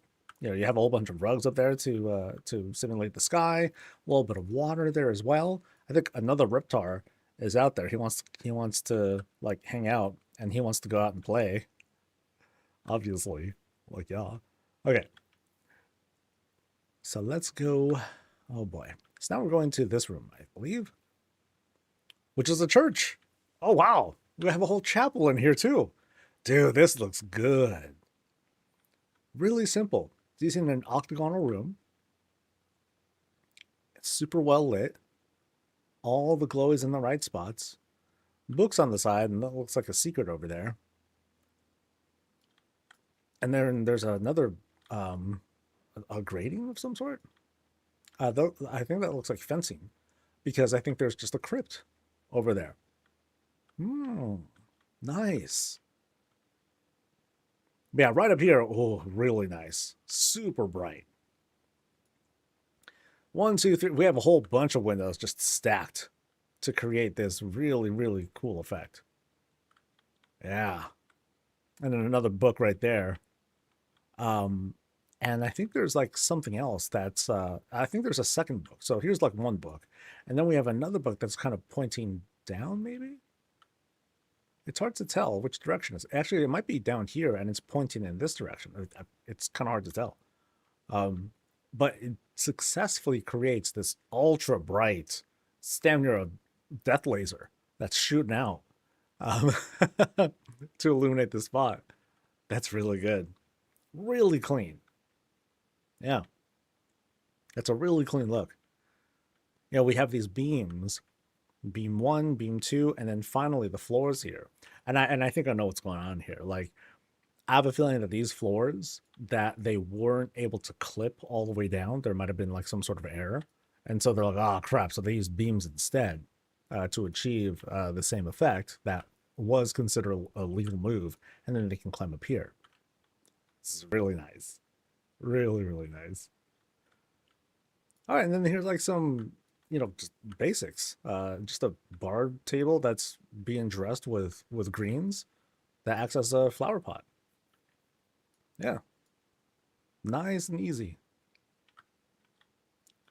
All right, so what else do we have up here? Little details here. Stuff on shelves. Weapons right there. And then through this door, fell stuff. No. Okay, not fell stuff. We have more living space. So here, okay, there's a lot going on here. It almost feels like another entrance to a house, because there's like all these little rooms being carved out. So here we are in like what looks like a medium-sized room. Okay, we go in, big old furnace that's being used for like basically an emulated cozy spot that we saw from the first room. It's just kind of a little bit more modest, a little bit less dressed up. So, you know, they just, you know, add in some more details at some point. Here on this side, it's like another entrance. Yeah. How big is this place? Pretty big, because now we're wandering into a bedroom. I'm starting to lose my orientation. Now in this case, the middle of the shelf, a vanity is put in place. Like, this is supposed to be a bar shelf or whatnot, but really it's like whatever you want. In this case, a vanity. Jack and Jill are hanging out there. Here's another cool use of the bar table. You know, just used as a planter or a flower pot, whatever you want to call it. And simple bed. Okay, it's very extravagant bed. It's freaking made of rock and all that. But still, very cool. And then next door. Ah, okay, so you have this, you have some Horde branding here, along with Night Elf branding. So it's kind of like a, maybe like a guest room of sorts. Yeah. Whoop, I closed on myself. Okay, so. Oh, I like this. Simple pillars, trellis, stuff in the middle. Boom. You know, it's simple. It's a simple little thing, but it has a lot of personality to it. You know, you build around something like this. And in this case, it becomes, you know, kind of like the back area for this kind of private spot. And all it took is just some pillars and a trellis to do it. Okay, now we progress to kind of a resty area. Kind of a rest area / another lobby. Dude, this place is huge. This is a very large space. Lots of rooms are being used. So some paladin dedications here. Not quite the chapel, but something, again, a bit more modest. Huge vanity. You know, chill here, have a drink, stare at yourself. Sure. And then this is another center lobby of sorts. I feel like I feel like I'm in another house altogether. But this is basically the other side. So here's the other window opening, and we can see, you know, what's going on over there. That's dope, dude. Oh, it wasn't Reptar. It was Flamingo person. I don't have a name for that one. I have Mr. Snuffles, I got Reptar, I got Sam, but nothing for the Flamingo yet. Yeah, so here is you know, kind of another small paladin-y spot.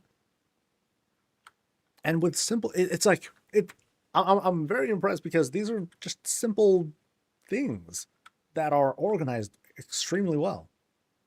So these aren't like the same kinds of pillars.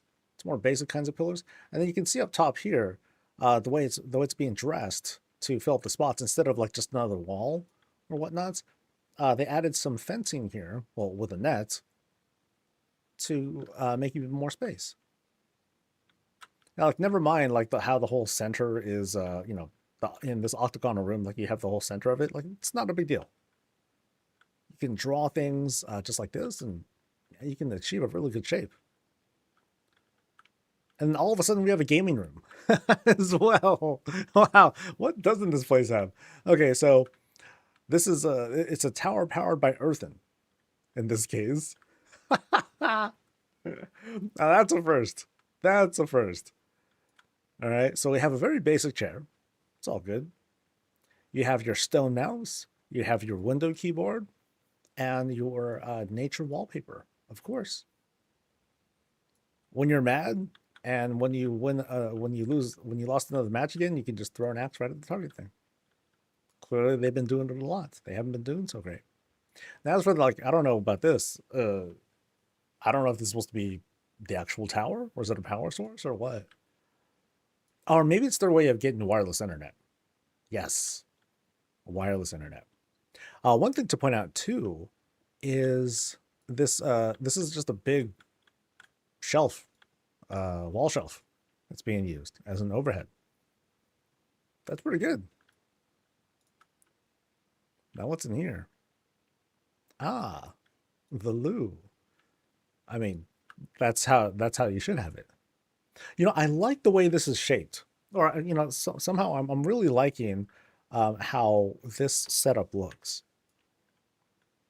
It's just like this quick corner setup, and I guess maybe it's the overhang that makes it to be, I don't know, tighter, more convincing, I guess. But yeah, we got a pretty standard loo, complete with poisons, of course. Place to potty, place to wash up, and then get back into the game. Or let out your tension one more time. Toss an axe.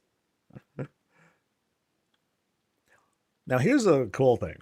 We're climbing up 2 levels, 2 steps in this case. So this whole room is 2 steps higher. And then here we have another bedroom. I don't know if this is the boss's room. I mean, we've seen quite a few rooms already, but this seems to be one of the more extravagant ones, so it could be theirs. It's hard to tell. Oh, but they do have like TV. I'm going to assume that's a whole TV thing. Because I got like the whole cabinet thing set up as well. Like this could have been a fireplace, but it's not in this case. And I believe this is just like a table and then another table right below it to create a foundation for it. It's pretty good. Pretty damn good. Okay, I think I'm understating it. This is really good. Okay, so this is like an entire wing of the house that is premised on like this secret, I think. Yeah, because I think we went here already. These were like the two side rooms. Yeah, I love these little touches that are put onto the sides.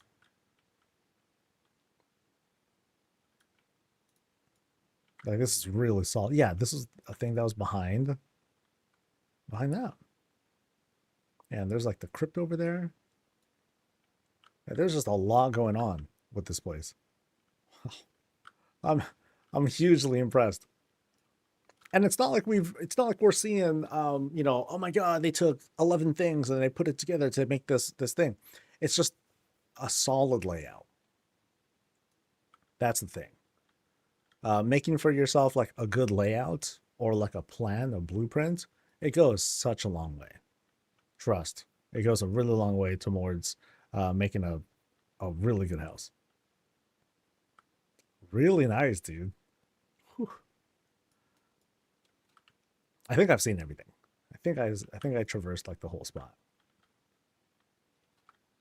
It's just crazy because like here we are at this, you know, in this main dining area. Go through the door here, go down a hallway, and then all of a sudden you're at like the other end of the house. Yeah, neat.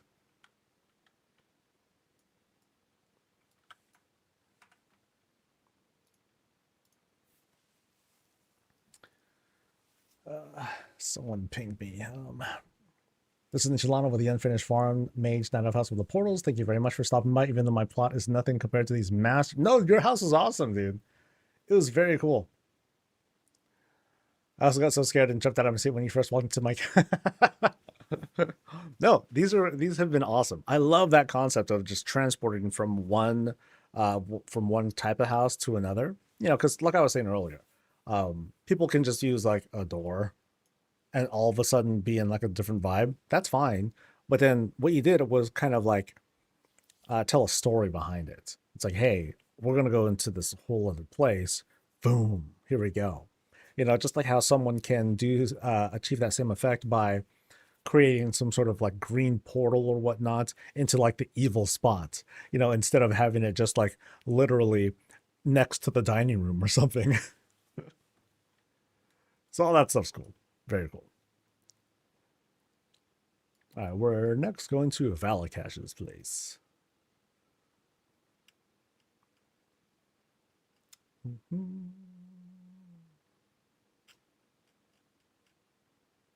Starts with X, I think. Yes. There we go. And we're going to number 20. What's a gimbal? When you do rotations for housing stuff, it's that glowy thing with the 3 round things and you use that to rotate. That's what a gimbal is.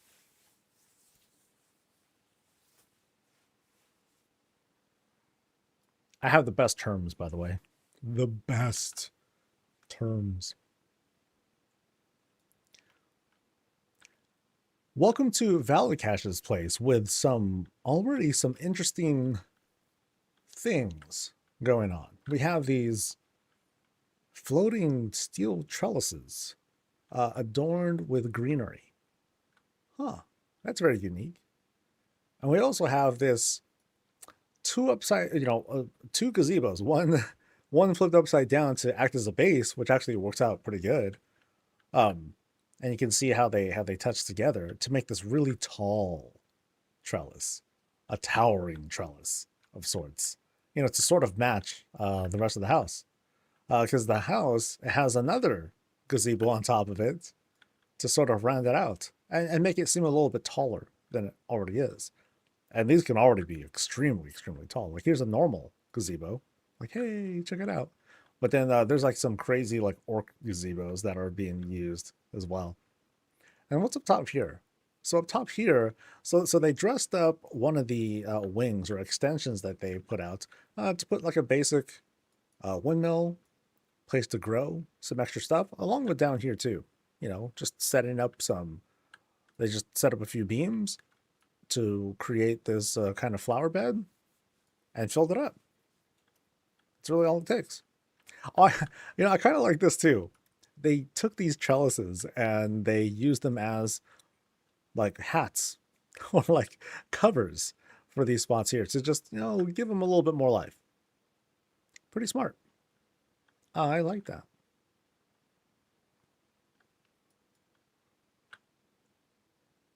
All right, so let's head on inside. Oh, actually, before that, we have a few more of these. I think they're a big fan of roses. Just a guess. Just a guess.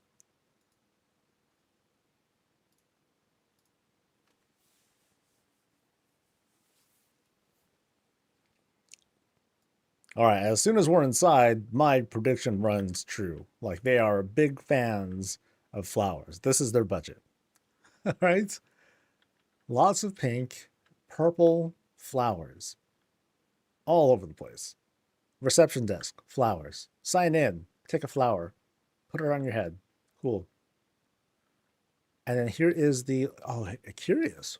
We have this elevated lobby, and the door is elevated too. We'll explore the area, and then we'll go in there as soon as we run into a dead end. So we have rugs that are being used as just kind of banners, tapestries, or whatnot. Very, very liberal use of the pinks here. Oh yeah, it's all over the place. And it looks like we are going to go inside here. Let's go. So we enter the lavatory. The pink lavatory. Complete with stalls, right? Plenty of small potties to take care of your needs. Okay, it's very busy too. Okay, so this person must have a lot of traffic at this place. What kind of place is this supposed to be? It's a guild house with a pink theme because our guild is called Our Mana is Pink. That's from the designer here. Okay. All right, let's see what's inside here now. So inside here in this guild hall is, ooh, okay, a couple things are happening here. So we have plans that are being made. You know, I'm going to guess this is like kind of the boss's chair. But also, we have this sort of like blackboard where it's like, okay, let's talk about the battle plans. So maybe they're standing on top of here, but maybe not. But yeah, let's talk about what's going on. And they, you know, they chalk out everything. They're workshopping stuff. Yeah. Over here on this side, just a big old decoration right there. Nothing behind the bookshelves, no big deal. And then we have a teleport pad, or at least a transformation sort of pad going on here. But for what? Bum bum bum. All right. Kind of cool that we can see inside. But now, okay, let me check out this corner here real quick. No, empty. Nice. Now let's go and see what's down the hall. First off, a door. All right, so this, oh, it leads us up. Oh, wow. Okay. Let me kind of understand the layout here. So here I am. This is a room. Now here looks like a pretty large room, at least a medium. And it's going to lead up, which means that we're also in a staircase room. That seems too small. Yeah, let's explore the rest of the room first. So here, first off, we're seeing the outside, which is awesome. We're seeing outdoor spots, and it matches pretty well with what we've been seeing on the outside already, with lots of growth, lots of foliage. Here's our bar area, where everyone gets to have a seat and enjoy a, dude, this is, okay, that's intense. That's, we got some special mixed drinks over here. Can I put it out? Nope, doesn't look like it. That thing burns forever. I mean, it's the fire of destruction, so. Here's where the guild eats and gets merry. Ah, and then here's where the leader and the co-lead might be eaten. Now, they also happen to have a bit more modest of a table. They just have like two big old blocks that are put together. That's cool. But there's room for more guests as well. Behind here, though, is the kitchen and some various protruding things. I'm sure we're going to see an explanation of that at some point. But here we have, you know, pretty easy oven, or at least that's being used as a makeshift oven. But we have full grills going on. I mean, this looks to be a bar table that's just kind of been flipped and plopped the other way to create a stone, or I'm sorry, to make a metal surface. That works out. Nice and easy. We have everything that we need for a kitchen. It's a little bit minimalist, but you know, it's all right. And then around the corner, we have an extra pantry. Just kind of extra space that's been cordoned off for, you know, crates of rando stuff.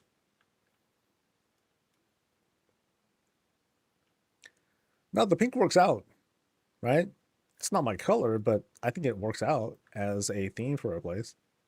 I just noticed those giant wind chimes. Huge. Huge wind chimes. All right, so now I think we're going to go upstairs. But not before going here. So this one opens up into kind of a loungy area, but we have a reception. It almost feels like I'm going into a day spa like this. You know, I go in, there's the desk, here's where you're waiting. Maybe you put down your shoes and all that. Very low ceiling. I don't know why this is clickable. Because it opens up into a bedroom. Meow. A very nice, very cozy bedroom. Doesn't need a lot. Has everything you need though.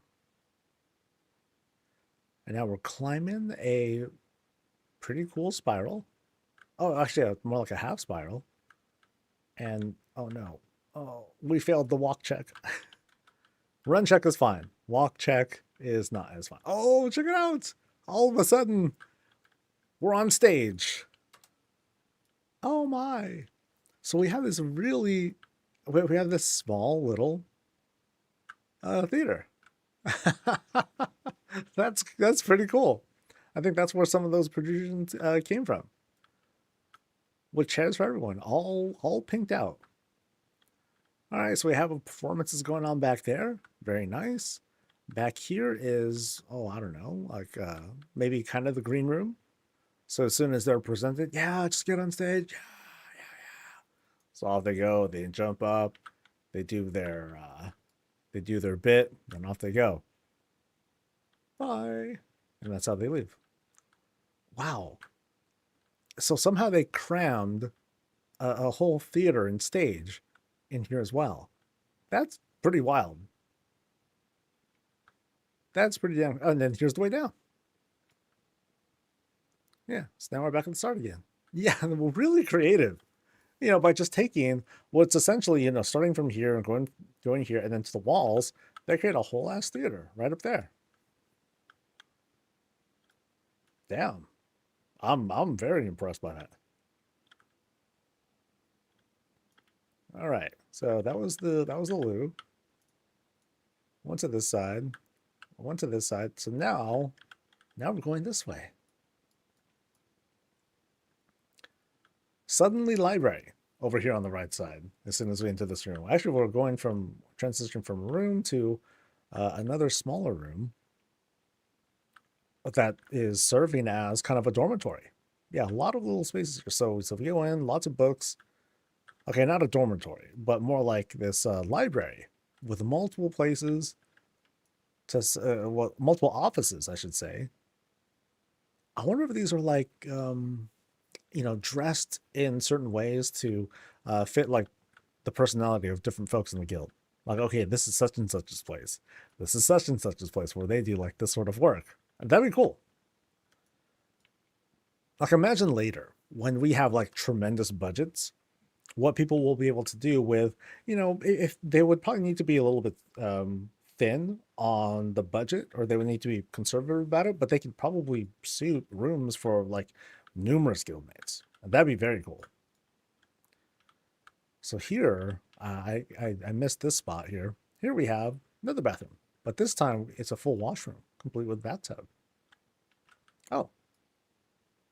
And some growth right up top. Oh, I'm noticing like they're like everywhere. I think it happens to clip through like that, but it works just fine. That's neat. That's very neat. All right.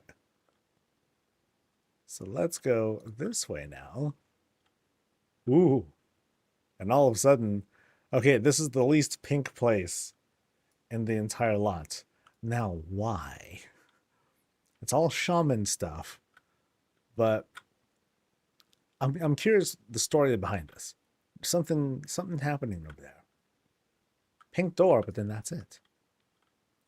And this way we have another bedroom, also not very pink, but It does feature some naturey sorts of stuff. All right. Have I seen everything? There's a secret shelf door under the theater. Okay, I think we did see that. So we were over here. Went around the bend. Boom, boom, boom, boom. So a secret shelf door under the theater, which is not that. It was this. Okay, so this is the secret bedroom. What makes it secret? Curious. This is a very cool layout. So like, you know, very cool stuff for a guild hall. You know, I love how it expands and grows into like more and more and more. Very interesting that this whole thing is on a sort of elevation. It's like you can see what's going on inside, but you can't hear anything. Like all the secret plans are happening. Like this is officer chat or something like that. Really cool. Really cool. By the way, thank you very much to Tijuantel for 5 gifted subs. I really, really appreciate that, dude. Times is rough, man. Times is rough, and we could always use plenty of help. I appreciate it. Yeah. This is the best use of pink that I've seen. And I have seen a number of pink places. I think this one really fits the vibe. So thanks again to Valakash. And now we're heading on to Aegon's place. Let's see, starts with M. Sounds weird for me to say it like that, but Aegon starts with M.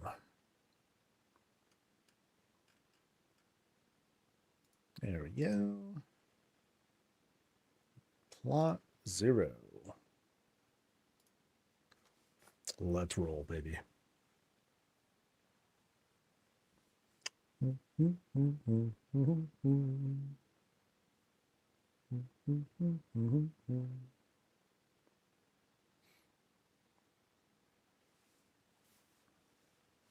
All right. This is a familiar plot.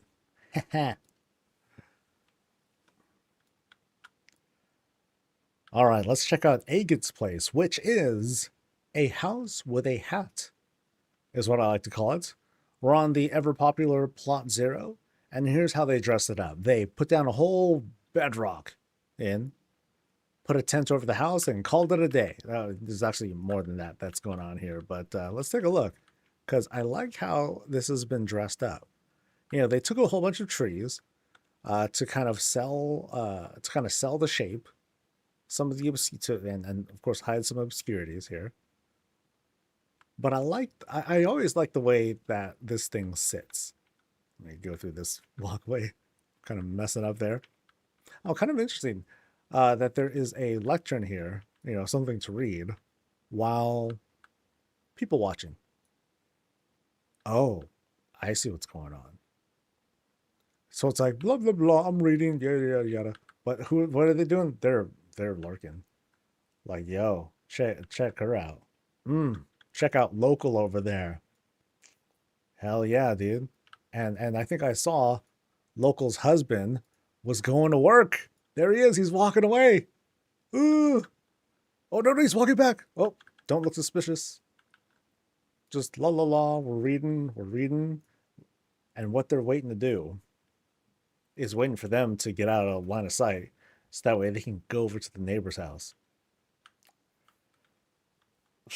Sometimes these stories tell themselves, dude. Swear.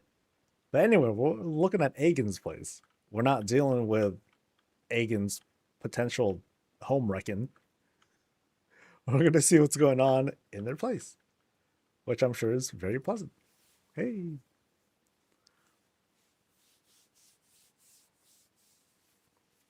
Aegon, you dog. Home wrecker. All right. So as soon as we're inside, there's this curious sight here. So it's very warm. It's a very narrow opening. Now what I'm noticing here though is how these steps, they're not aligned in a way, which is a little curious to me. So I'm wondering, like, okay, um, actually, they're just patterned like that because they're rotated in a weird way. Okay, never mind. That's not much of a mystery. That ain't so bad. But when we climb up, climbing up is the first thing that we do as we go in to what is most definitely a stairwell room, and we have a modest offering of snacks to have, better place to store goods that have been collected after a long day of gathering stuff. So this is like kind of the first story landing of sorts. A little disorganized, but otherwise, kept well. Lots of overgrowth though. Little treasure chest. As we go up to this second landing, you'll see a little bit more stuff is a little bit more cleaned out. And I kind of want to go through there first in a bit. But first, let me examine the rest of this room. So that seems like a clear secret. But otherwise, it's a reading nook. Nice and easy. But now I want to go through some doors. Let's see what's good. All right, so as soon as we go in, now this feels like a more welcoming entrance to the place. Like we have, I think it's just pillars that are thrown down to fill up the space and to otherwise kind of direct us on like certain paths. So like you notice that, with the pillar plus the privacy screen, plus this workstation right here, we have this kind of a study area. That's an easy way to do it. Instead of like, okay, let me put up whole walls and things like that. As opposed to here, we have a more open area. A bench for people to just sit, other chairs for more folks, plus snacks. And in the middle, a bigger table for more snacks, along with a place to get stuff prepped, cook things, put it together. I like that. Lots of random growth that's all around here. So like panning back over. So we just have some that's just kind of coming out the walls a little bit. Right here and here. I think this tree is like straight up coming out of the wall almost. And then here we have a lot more overgrowth. Right over a bed. I hope it's clean. I do hope it's clean. But then this is also kind of closed off by these pillars to create that space. Very nice. So we'll go past this kind of bar-ish area into a library. Library, kind of a storage. And I always love seeing these. Whenever we go into a Belmeth house, there's a pretty good chance that we're going to see something like this, where we see trees just grow right through into the house to give this sort of, hey, this came from a tree house sort of vibe. But now, what sort of secrets are there to hide? Some blood elf stuff. You're watching things, probably watching the neighbor. Naughty, naughty. That actually happens to be a hidden bedroom. Oh, dude. I think that's if they invite the neighbor over. This is where they, like woo woo. Ah, I see what's going on here. It's probably not, but that's the story I'm going to make out. All right, so now we're back at this this kind of like upstairs parlor-like area. Although there's a bed. I failed to notice this. Oh, no, I didn't. No, I did see this. Because the office thing is like right over there. Yeah, sorry about that. Aha.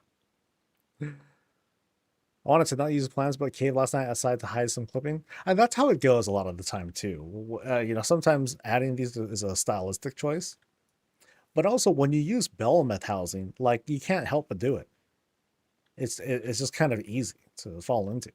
Like, I'll just put some stuff here, and everywhere else, too. But yeah, I love that climb. I like how that was done. I wonder if there's more, and I think there is because we're about to descend. Aha! See, there's a purpose behind that initial climb. The no-tell motel. Wait, no, wasn't that a Rocky and Bullwinkle thing? Or is that it's either Rocky and Bullwinkle or Grand Theft Auto. Anyway, so we're descending now. Still with the Belmeth motif. And here, I don't know if the perspective is done right. I don't know if this tree actually grows through and runs upstairs, like directly upstairs. If it does, that's brilliant.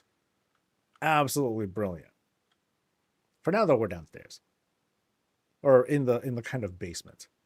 Let's just call it the basement, because I feel like I've been successfully fooled. So right here in the middle, like I said, it'd be really cool if that tree actually extended all the way up, or I had the illusion of it. But it's always cool to pull out this sort of effect of rock being grown. I'm sorry, trees being grown in rock. It's very neat. Here we have this sort of natural sink / tub, complete with prison water. It's a weird way to put it. Prison water. We just know that it's cold. That's all. It's just very cold. All right, so right through here we have, ooh, this portal-like room. Neat. So, I mean, this is the kind of lamp or whatnot. Oh, and that's the exit, actually. Ah, interesting. So it's a way out. I like this. You got the, you got a tree going through here, more growth, sentinel owl to say hi, rando fence, warglaves being laid out. So as if after a long, when you're about to start a long day of adventures, just dive right in. Nice. Nice little reading area, auto reader. And then finally we have a bedroom. A modest bedroom guarded by Mr. Snuffles. I like the lighting here. Because you have the lighting kind of creeping out here with little wispy magical stuff leaking down. But is otherwise a very modest room. Doesn't have a whole lot to it.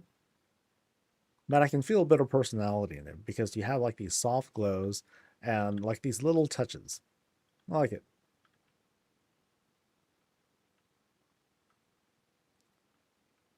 Where's the fell stuff? I'm just kidding. Don't spoil me. We'll see. But I don't think we're going to find fell stuff. I like that portal though. That was a very nice detail to put in. I'm gonna climb up and double check if we had missed anything. I don't believe we did. I think we covered just about everything. But let's I'll do a quick walk. So I think I went through here already, right? Yeah, this was the that was the naughty place where all the that's the infidelity room.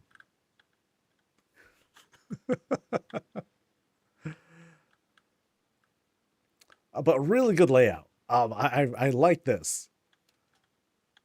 It's like, oh, let's avoid the cave place. So we'll just have like some limited stuff here as a way to like climb our way up. And then in that next room over here, that is where we do the descent down the cave and into another room. That's cool. That's really cool. Well done. Yeah. In fact, I'll exit through here. To Ardenweald. Yay! Not really, but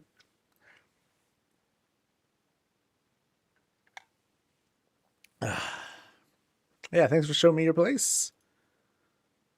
And what else we got?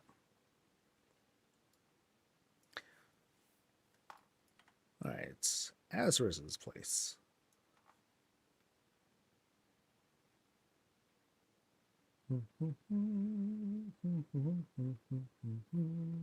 Wanley has a request. Okay, choose only one. Please visit 0. Okay. I'll put a note of that. Yeah, so I have Azriz and then Danny's next.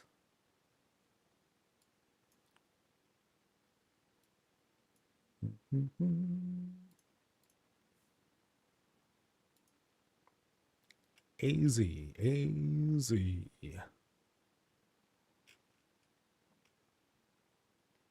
Oh crap, where they at? Oh, never mind. Their battle tag is I'm a beach. Alrighty. Y'all got the best names. The best names. Let's go. 42. Oh, dude, there's the local. She's hollering. She's like, yo, husband's gone.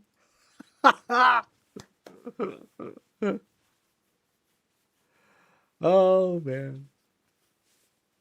Telling you. Shenanigans are happening at Founder's Point. All right, we got to back up a little bit. All right. All right, this is Azarus's place. And curiously enough, the way that this is set, they put the house like really, really close to the cornerstone to make it, I guess to make it as a sort of like mailbox sort of thing. But we're welcomed, that trellis there welcomes us to the back to check out the yard. So let's check it out. Of course, just like most places, it's a very wide open space. We have this gazebo that's set up, nothing under it, but, just to kind of protect us from the wild boars in case they happen to be up to no good. We have a nice little living fountain over there. Bubbling, in fact. Speaking of bubbling, we got a damn near, straight up hot tub right over here. Boom. Hot tub, which is closed off with a bunch of trellises. So if you feel like doing it in the nude, sure, go ahead. Although it's still really out in the open. Anyone can be peeking from the other side and be all bad, but you're not going to be seen from the public roads. That is probably the intent. Of course, we have a main entrance kind of going on right there too. And who knows who's pulling that wagon as well. And otherwise, what if the person here happens to be staring too? Okay, maybe that should be a bit more private. Or maybe you shouldn't strip down while doing that. And we do have a nice little porch here. Nice and simple. Stuff is set up and ready. Not active yet, but ready to have like a nice little picnic. Or just enjoy a meal outside. Nice. Everyone has a hot tub. Everyone should have a hot tub. They're nice.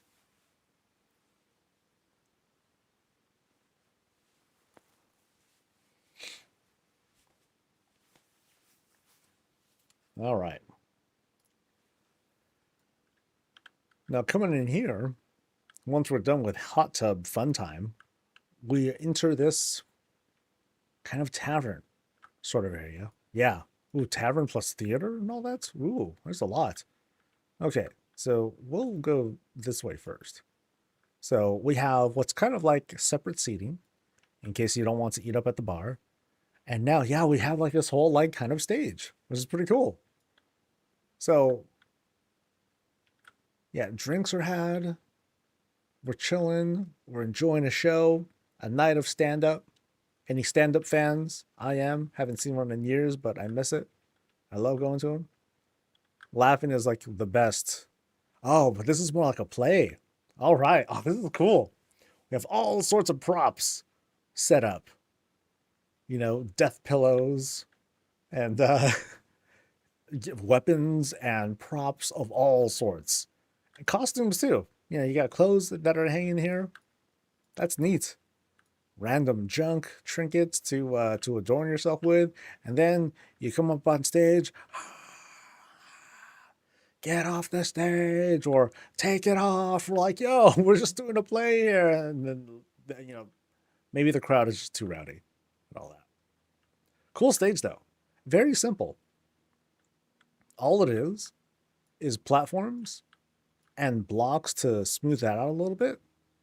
Ramps on either side that are just made of, again, platforms and then blocks. That's it. Easy. It doesn't, and it's not high tech either. You know, it's not like we're seeing like spotlights or, you know, spinny lights or anything crazy like that. You know, just a simple place to have a good time. Cool. All right, so we'll go there in a bit. Oh, that looks crazy. That looks really good. So lots of like cozy waiting areas. You know, room for books, but not so much for drinks out here. You know, so no side tables, nothing like that. The host will only allow so much. But as we go in here, now we have this kind of I don't know, like a VIP lounge of sorts. Because here we have another set of, you know, tables and everything set up. This is really nice. This is very organized. You know, suspending some disbelief, like, hey, where's the back room? Where's the stuff being cooked? You know, this is a really cool looking inn or bar or both. You know, we do have a basic pantry for beverages mostly, not even so much beer or whatnot, but beverages. So high class stuff being prepped here. And I think we have the same kind of seating at either end. Yep.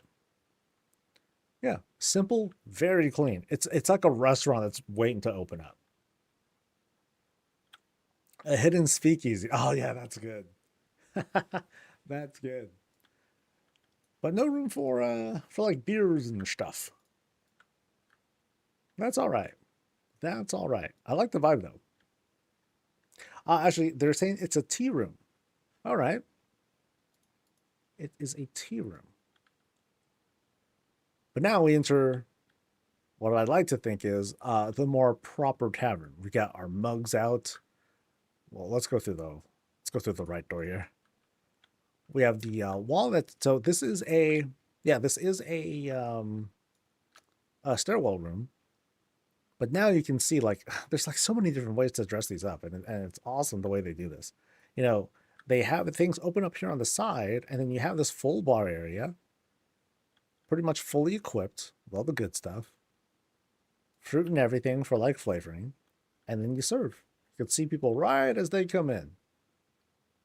So you know when customers are coming, and it's kind of cool. Like you know, people who are out here like just kind of enjoying themselves. They first go get drinks over here at the bar. And then they walk on over to either enjoy their drinks, enjoy a show, or sit, you know, whatever they like. Very cool. And again, very good use of the space. So they wanted to make sure it was like pretty even there. Because otherwise there's a door up here that will lead up to the first landing, basically. And then we have this low ceiling because it looks like we're going to have some extra floor to deal with. This shroud leads us to the next floor. So we're at the top of this stairwell room. But then we climb up a little bit more. All right, so now we have this cool fountain to enjoy. Cool fountain. We have what, kind of curious. It's sort of, I don't know, like a dedication or something like that. Something romantic. Or they're processing flowers. So this is like the arboretum. And then this is them having picked flowers. They're processing them, you know, dethorning them and all that. To possibly make tea. Right? That'd be cool too. All right. So that's the way down. Here's like the top area. I've seen this a number of times today. Just basic use of using these bar shelves to make a whole flower bed. And here we have some more of it. Like, it's cool because it's like all you need. I'm not entirely sure how many of these are being used, but I'd like to think that it's kind of a fairly low budget thing that you can use to fill out space. So now we're looking at all these, looks like private bedrooms. I love the color here. Well, let me take a moment to soak in like this kind of like this mahogany of sorts, or like this very dark red or brown. My eyes are a little bit off, but I really like this color. It has this kind of classic look to it, right? Really nice. Here's a contrasting red to use as a comparison. So I'm gonna say this is more like this mahogany brown sort of thing. And the way that these windows are being used, they help to illuminate it a little bit, but not by too much, because it's not that kind of light. And there's Reptar, just kind of doing his thing. What is he doing? Ah, I know what he's doing. He's plotting. He's like, I'm gonna take over Gilneas. Well, you know what? So's everyone else, because so many people have Gilneas maps out. There's a grudge. All right, so real quick on the study, we have Eritor and Enteralian looking over. A simple shelf, and with real books being laid out. All right, and right back here is the bathroom, complete with tub, place to wash, no place to poop though. But a very bright painting. I think there's a light behind that to brighten it up a little bit more. I'm pretty sure. So maybe that's meant to be kind of a window, actually. That could be what's going on. Because I think this one is not lit up. Here, let me do a quick comparison. So I'm looking at this. Okay. And then I'm looking at this. Oh, yeah. I have a feeling it's brightened up. Just a guess, though. All right, let me make sure I know where I'm going. Because here we're entering another bedroom. Oh, but this one comes with a kitchen. So an easy kitchen. So this is more like an apartment, right? This one also has a loo and no potty. That's okay. Maybe there's an outhouse somewhere. But here we have, let me come out. I'll leave this open for a bit. So this seems to be walled off. But here we have like this little nook, and you can kind of tell here, like they sunk it in a little bit, lined this up with the bar shelves to create this kind of this cushiony platform that helps to also align the bed. That's pretty neat. Very purple. I've noticed we were in like this is the mahogany room, right? Yeah. So here's this one, and then now we're in this kind of a Kirin Tor violet sort of room. Very cute. Yeah. Simple designs too.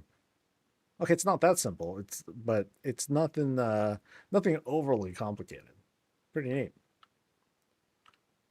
All right, so that was these two rooms, and I think I was going through here. Yes, so I was going through here. This is up top. I'm just trying to remember my orientation. I'm a little bit thrown off now. So yeah, we're up top here. I like how, not simple. Well, you know, actually, I will say something. I like the simplicity of the design, but it's so clean, right? There's nothing like super extra that's put in, but it's also filled out. And in a good way. So like here, check this out. Here's like something that might be a little bit extra. So we have these barrels that are put on the side to add a little bit more to this shelf. So I think there's like a larger table that's put down. Plop, shelf is right under it, and then you have these barrels to kind of fill out the otherwise gap that would be here. But otherwise, you'd barely notice. You got to take a pretty close look to realize what's going on. That's cool. Yeah. You know, I think these are extra crates that are put in here too. Oops, I put that out. My bad. Yeah, I think those are extra crates that are put out to fill out the space as well. Yeah, so lots of efforts to, again, make the space look filled out, but also do it very simply. All right. Have I seen everything? I think I did. Yeah, I like this place. This place is really, really nice. The color coordination has been very, very good. Whoop. Back to the tea room. Yay. Tea room, tea room. I'm a coffee guy, so, you know, it's all good. All right. Very nice. Very nice place. All right, off we go to... Now we're going to Danny's place, and we're going to 0 in this case.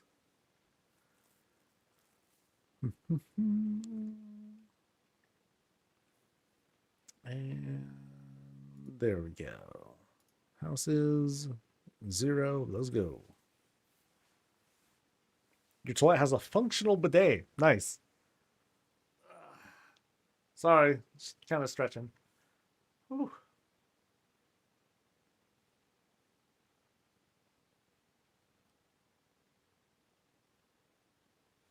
All right.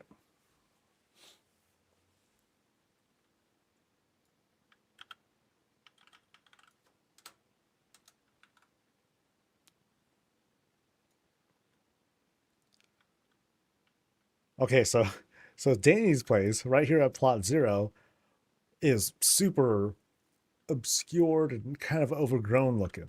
Okay, there's a lot going on here. Okay, so we have a grand entrance into, oh wow. So it looks like it's kind of like closed off. That's kind of what we're getting here. But we go in to this bwang, it kind of opens up. That's cool. That's really neat. That's a cool way of doing it. Now I can approach from the other side, or if I approach from the air, that would be a totally different vibe. But walking in from like the main road, like that's how we're greeted. And I think that's really cool. We start off under this very large greenhouse structure. So we can enjoy some tea and hang out. Neat. There's the front door, which looks like it's been tinted. You know, it has a night elf hat on. And we have these large trellises that are used to kind of present this huge overgrowth of stuff. Here we have the fountain, but then the whole sliding part is almost fully obscured, and it's been kind of sunk down a bit to kind of isolate and just create only this waterfall effect. And that's pretty smart. That's pretty smart. And then we have a portal into God knows where. Woo! Okay, it doesn't go anywhere, but actually this is the void portal, because there's the balls, and then here's the actual surface, and we have a swinging bench. Oh, that's cool. That's neat. Yeah, because here are the goblin string lights, and then there's the whole bench that's suspended. Actually, it's kind of a couch. Okay, it's a bench. It's a bench with plenty of cushions to make it as comfortable as a couch. And notice here too, even the rug rolls, they're being pushed out in such a way and angled to create armrests. So that's kind of what fooled me at first. And thinking, oh, cool, a couch. Hey. So very impressive with how this thing, with how this feels like this whole self-contained sort of dealie. And again, you know, if we're just approaching this from the ground, and I'm going to stay down here, visually very impressive, because you have all this overgrowth that otherwise clouds like any other weirdness or clipping or whatnot that goes around. Like if I peek really hard, like, oh, look, I could see like the human house behind it. Oh, whatever. No big deal. Let's go on inside. Nice place. Nice place. I do apologize that I could really only afford for myself to like look at one person's place at a time, even though you have two. Oh, and there's the boss of the house. Right on. So I appreciate the consideration and all that. All right. So as soon as we go in, I always fall for these. I'm a big sucker for whenever someone uses like the big light source. Because here we are with the three probably privacy screens that are being used to let in the light here. You know, a really bright yellow light, but that it doesn't exactly clash with the Belemeth stuff as long as the right windows are being used, but it always looks so good. So good. All right, so over to our left, we have this cozy little reading area. Hello. You know, a little bit closed off, a little bit not. You can definitely hear or see anyone that's also coming in and going around. And oh, check this out. I've seen this before where they've taken street lamps. I think that's what they are. They took street lamps, flipped them upside down, and I think there's like 4 of them probably. Yeah, 4 of them, and then they jammed them into the ceiling to create this very, very cool lamp or chandelier of sorts. In this case, they dressed it up with a lot more greenery to brighten it up, but it's a very, very cool centerpiece if you happen to look up. But it's easy to do because as soon as you walk in, it's just kind of like staring at you right in the face. I think the last time I saw it, it was on top of a stairwell. That was harder to see. But in this case, much easier. So, really cool. There's a pet thingy cleaning stuff up. Nice. That's cool. Oh, and then up here, ooh, I like this. This is very neat. So it's a raised area, and they purposefully clip the couches through to create, a space that's okay. You can kind of sit, but you mostly want to kind of like lay on them, sort of kick your feet up and do your reading while you lean over and like have a couple of snacks or a lot of snacks. Here's that tailoring banner that we saw, I believe like earlier, that has like these lights. And what we saw, because these visits, they're not really aligned when I put them on VODs, you can kind of obscure stuff in front of it just well enough to kind of create the illusion of stars, twinkling stars. So very neat. Very neat, very cool. All right, so I could go upstairs, but, well, let's go through here first. See what's going on.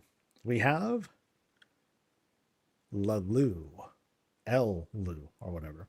Ah, now this is a kind of interesting take. We have a half stall.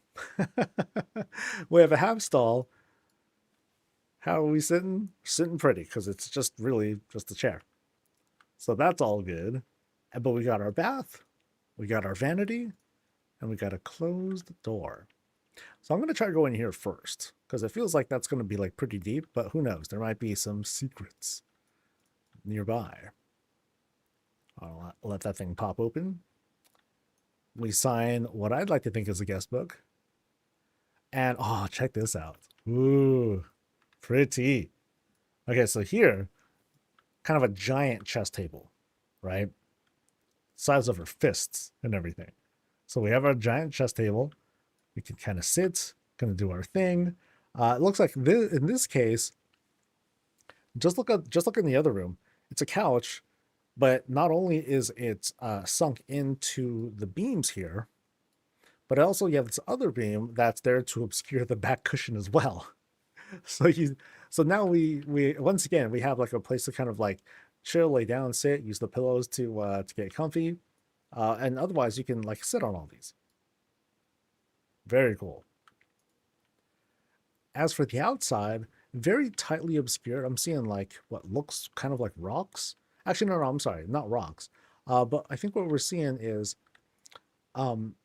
mirrors that are pulled back by a little bit. And then you have these trellises that are here to act as like sort of the window. So you actually, there's like a bit of a gap. So that way the water can kind of come through and, add a little bit of flavor to what's going on outside. Snowing? Yeah, it could be that. Absolutely. So in some cases, like people can pull off as snow, usually rain, whatever you like. But just to have like a little bit of visual activity going on out there, it's pretty sweet. Otherwise, we have kind of an open area here where we have a room for like a little bit of studying, experimenting with filigrees. Like they have some working ones here. They have some other ones like down there. And now, what do we have behind here? We have, all of a sudden, Pandaria with a whole check-in area and everything. Cool. So we check in, we cross this little baby bridge. Oh, that's cute. That's very cool.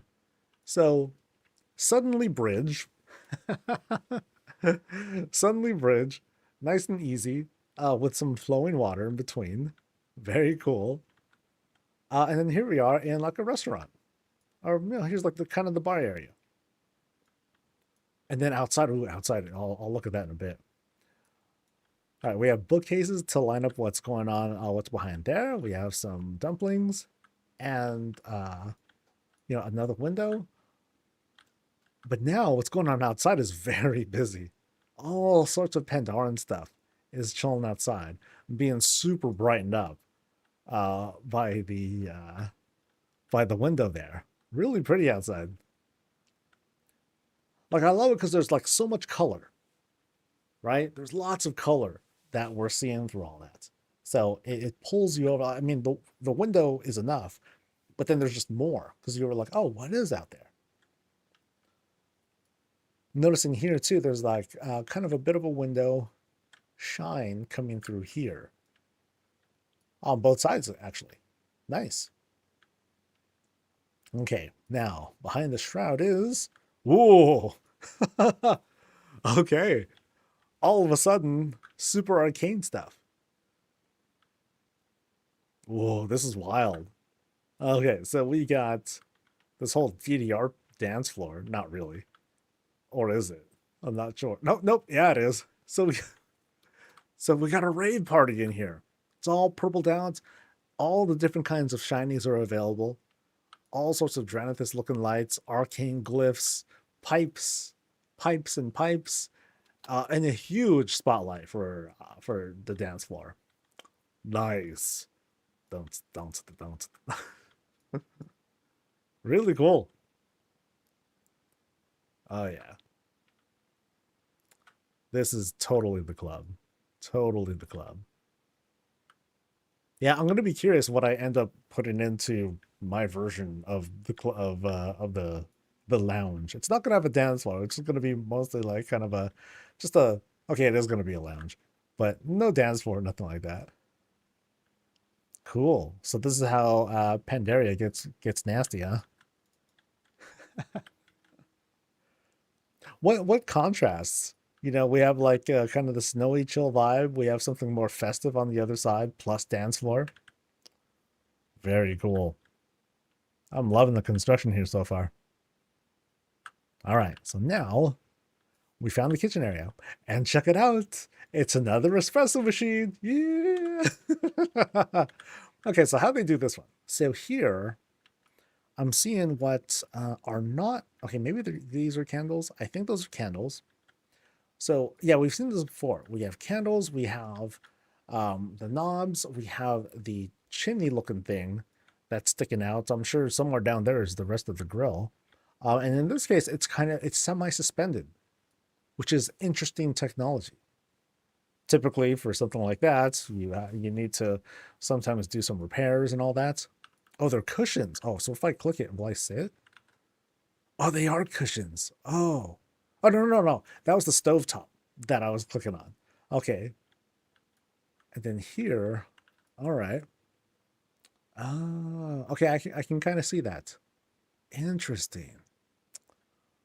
Good take on it. Good take on it. All right, what else is going on in this kitchen? We got the regular foodstuffs. We got running water, thanks to arcane stuff. Very nice. Shots and smells and a pantry right over here. Oh, this is interesting. So they kind of lit up a spot here. Kind of like as a clear refrigerator of sorts. That's kind of neat. There are cushions. Oh, I mean, this thing here is a pipe, right? This thing here's a pipe. These are like the little cushion things. This one I wasn't entirely sure of. So, oh, and check this. They put up some proper like placement boards. I'm thinking they just kind of I wonder what they did here. I don't know if they flipped something like this upside down. Yeah. Cool. All right, so places to eat and read, and we're going up. Oh, Mr. Snuffles has their own little house. Oh, that's adorable. That's adorable. Filigree on the ground. Books in the other corner. More things to light up. Ah, and we're rising. Oh, interesting. I think these are just tables. Let me see. Oh, it's hard to tell. Oh, good job of obscuring them. Yeah, so these look like tables. So we climb up into this TV lounge place. Heck yeah, dude. Now this is where it's happening. Like they just have a gazebo set up. No. This is the gazebo. Yeah, never mind. It's not table stuff. They just slammed the gazebo on here. Oh, that's good. That's real good. And we're chilling on the TV. Haha. And we're being hugged by like some purple and soft blue lights. Nice. Nice. Okay, now, oh boy. Whoa. Oh, damn. We have this whole library set up now with a long climb ahead of us. But first, let's see what's going on down here. Here we have, we have a whole bath and bedroom. Oh, interesting. Okay, it's more like a fountain, right? More like a fused-in fountain to kind of set up those vibes. But then, close this door. No, this is the loo. All right. Okay, interesting. So we encounter the loo first, and then it opens up the bathroom. Oh, I'm sorry, it opens up to the bedroom. So here we are. Oh, because there's the other side. Oh, that's interesting. You have ways to go into both. Now, notice here, as we do the climb, because this is a stairwell room, we do the climb, and here's like the under the stairs. So we're doing some space filling here, right? Doing some space filling, carving out a bedroom plus bathroom, and there's still room for some outdoor stuff. So here we have like, a bit of rain or snow or whatever going on outside. Windows on both ends to give some extra illumination. Really neat. Really, really neat. Ooh, what was, okay, that was kind of unintentional. So what was that? Ah, so this shelf here. Okay, it's all good. It's all good. We know what it is. And then here, I guess, is like another viewing room. So you can watch what's going on. What kind of shenanigans are they up to today? Right. And then otherwise, a modest bed. And this is kind of cool. The dangly things, if I recall, I believe there should be a curtain here too. I think they just kind of push things back. Just go behind the wall so that only the dangly things are happening. So that way, the first thing that you see when you wake up is impending death. Because, this is kind of scary, right? Someone's like, oh my God, Danny, you're like, huh? Stab. Oh no, this is the 5th time this week. So yeah, dangerous. Way to keep you on your toes. All right. So more stars. Ooh, that's oh wait. What is this actually? This is fused in. Oh, it's just the other side of the bookshelf. Haha. Because I remember this is like I think this is a 2-sided bookshelf, if I recall correctly. Something like that. And it just kind of like went through. Surprise! All right, now we enter this multi-level library. Very, very well done. We have normal-sized books. 'Cause sometimes folks will use like ginormous books and all that. So we go up, and in this case, it's hard to tell what is a secret or not. So we'll discover for ourselves, because we're in a stairwell room, and it can go in any direction. But there's an opening there, which means there has to be like an opening here, or there's not. And there might not be. So, oh, interesting. So Notice how there's like nothing back here. They just looks like they just put a rug back here to act as a sort of backdrop to it. Here, let me open this one again. It's like there it is. There's like the lining for the rug and everything. That's pretty neat. I'm breaking this place. I'm gonna walk away now. So out here, you know, with the library, there's like place to chill, enjoy your books. Otherwise, oh, I like how this opens up here. Otherwise, we're going right into the boss's room. Ah, with this nice glow. Oh, check this out. Oh, so nice. Screenshots. Yeah. So here we have more. So here's what I was talking about earlier with like the stars in the back. So now this is like just a glimpse outside. Really nice. There's like all sorts of little things being used here to create the effect of like wind and like just weather stuff happening outside. The stars, like animating this stuff. Really good. Yeah, so I think there's steak. I think there's like beef somewhere back here. Or some sort of food item, you know?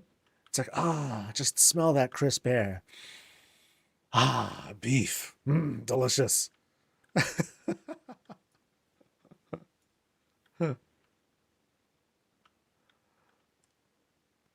They're books? Oh, is it the light? Oh, is it the light book things? Oh, you know, you're right. Yeah. You're right. But the food thing that I had, that sounded so much more funny. That was so much funnier. Yeah, this is cool. This is very, very neat. Yeah, even the texture that's being used here by this flat like rug looking thing, it's very convincing. Oh, maybe I shouldn't get that close. Yeah, very convincing. Yeah. Really nice. Really, really nice.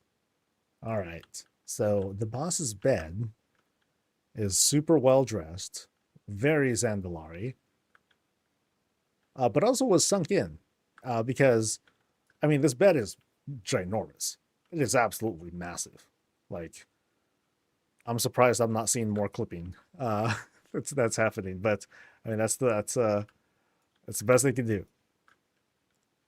So you got their study area, which is right outside the library. Which I figured would be like, yo, let me close these things up because I'm trying to catch some Z's here. And here we have some simple floating shelves with stuff on them. Nice and easy. It's two different. Oh, you're right. You're right, because we have this rounded bed on top of it. Huh. Interesting. I'm less familiar with this bed here. This is the Zandalari bed, that's for sure. But then the second one, I'm less familiar with. Neat. Really neat. It was hard to notice. And finally, okay, this is cool.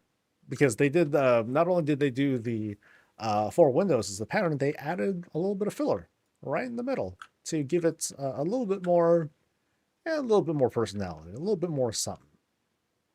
That works out pretty good.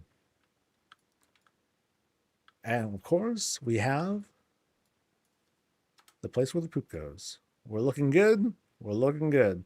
Magic toilet paper automatically refills itself. How should that work? Does it automatically incinerate too? That'd be kind of neat. Maybe. No, that would be terrible. I don't want it to incinerate, because if it incinerates, that means it burns the waste. And then the smell just gets all, never mind. I'm thinking dumb. Oh, we have a two-person vanity for you and the partner. Nice. Very nice. And, different makeups and fixings to work with. Oh, and mirrors as the walls, or vanities as the walls. Okay, yeah, you don't want mirrors on that side. Better on this side. Yeah, we're good here. All right. I'm not sure if I'm done yet. I think there might have been places I missed. This window's dope. So good.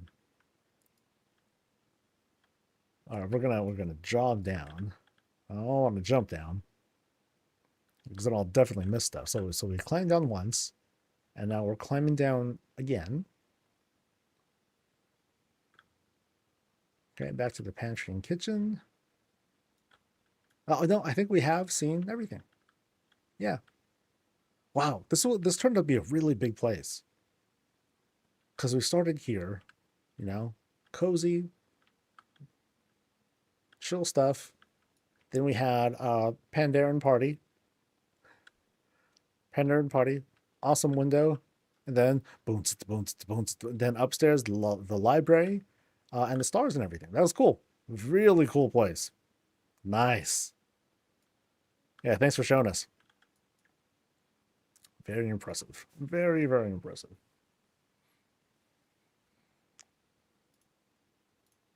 All right, so we're heading to Gunshin's place next. I think he was saying earlier that he was like nervous or whatnot.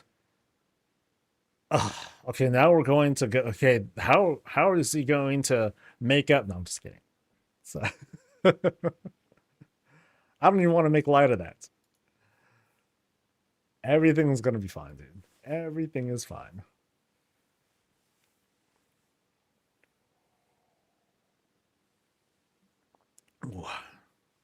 Wow. I must have like slow brewed this thing or something. Or this shot came out really slow. I'm taking like the tiniest sips.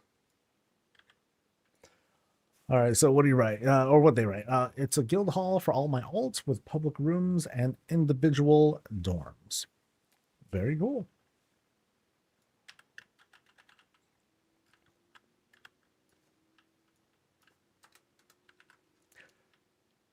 This is Gunshin's place over in, you know what? This is one of my favorite plots over here in Founder's Point, because here it starts off narrow. Sorry, it starts off narrow, and then we climb up into the space. So it kind of like opens up, like wang, like oh, here we go, let's do it.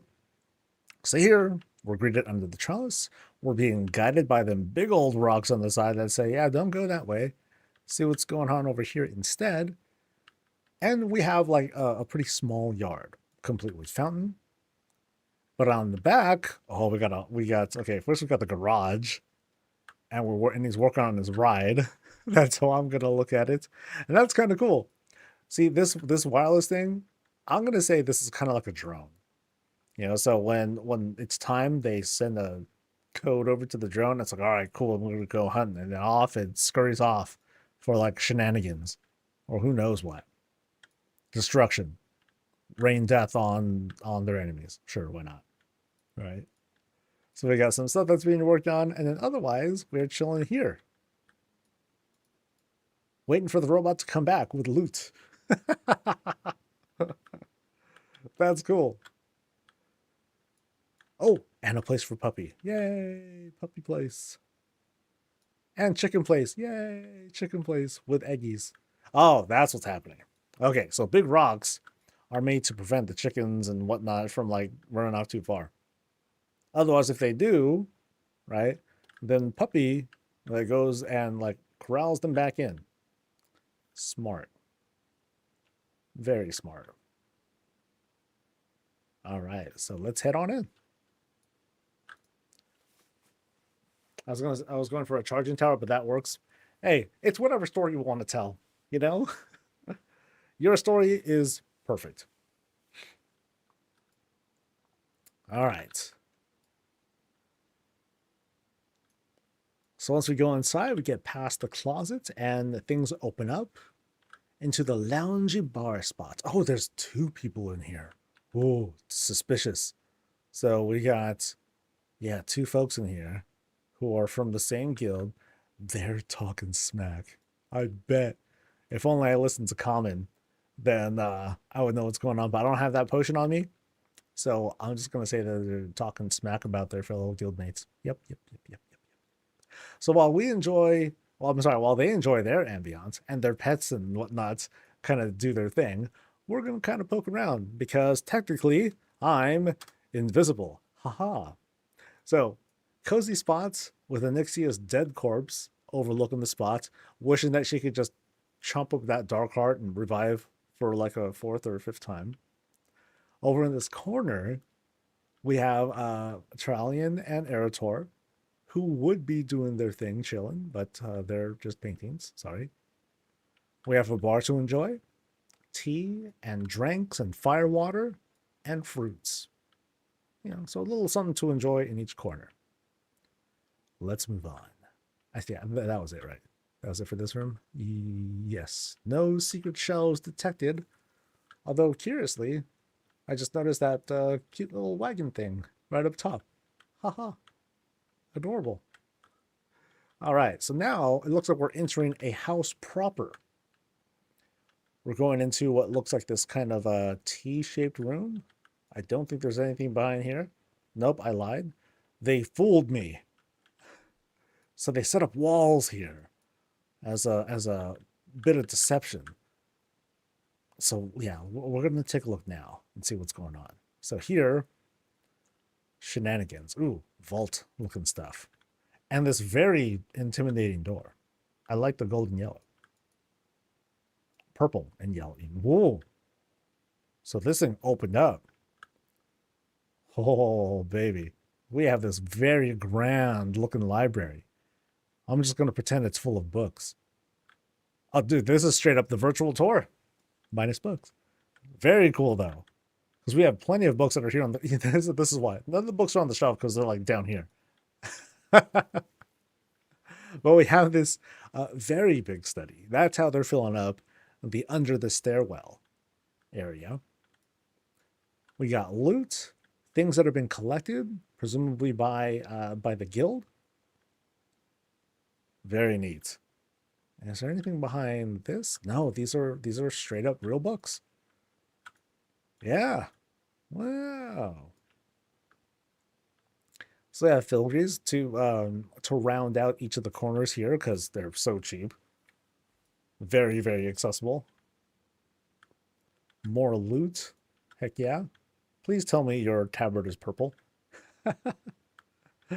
Got a map of Broken Isles. Okay, so we're at the top here. And we have, big old, I forgot what this is for, but it's something from Dragon Isles. But now we encounter another purple door. And with a warlock or demon hunter thing back there, what are we going to see? A room with a giant skin puppy. Ah. Okay. So a place for like some loot. And what looks, this has a familiar vibe to me. So here it's just kind of like this big overlook. So a bunch of balconies that are set up. Feels kind of work in progress-y. So let's not mind it. I'm just kind of pointing it out that it's a little minimalist at the moment. But here, now we have kind of guild dormitories. So here is Demon Hunter Room, complete with this crazy glow. That is incredibly bright. I don't know what is producing that effect, but whatever it is, it's a lot, and it's bright. And you can't close the door? Haha, too bad. Right through here, arcane bedroom. Mage stuff is happening here. Full bed, open book, looks lived in. Oh, gotta click that. Because surprise, fire. I'll go ahead and close these for now. Close that one for now since I can. Yeah, interesting that no door here, purple door over here. And this way, ooh. Nice rug. I like how this fills up like the whole room. Okay, so here is this is a draconic bed. I saw one like in an earlier visit and how it was used on top of a Zandalari bed to produce like a new kind of effect, which is neat. This is almost being used as a swing, but I'm sure it's not. It's being used as just more like a mixing pot for all sorts of shenanigans. It's the Evoker's room. Oh, right on. Right on. So over here we have human bedroom. Not suspicious at all.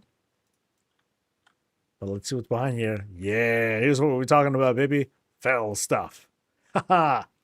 So this is where all the Legion stuff is hanging out. Typical humans. Typical humans. Always up to things. Oh, and is that another? No, that's a door. Yeah, that's gonna take me outside, right? Yeah.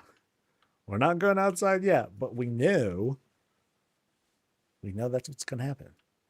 All right. So that's what's going on behind the human door.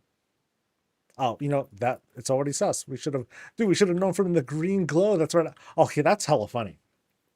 I like how that works out. Like, where does that green come from? Now that I'm looking at this. So I'm guessing it's the torches that are doing it. But I love how poorly it hides. it's hiding. That's funny. I'm very entertained by that. All right, so now through this door, we have roguey kind of stuff. That's right, roguey kinds of stuff. Poisonings, coming up with new enchantments, ways to kill people, looking for new bounties and all that. And that is somehow... that's not a soiled bed, is it?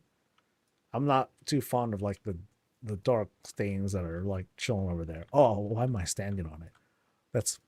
Well, you gotta sleep somewhere, right?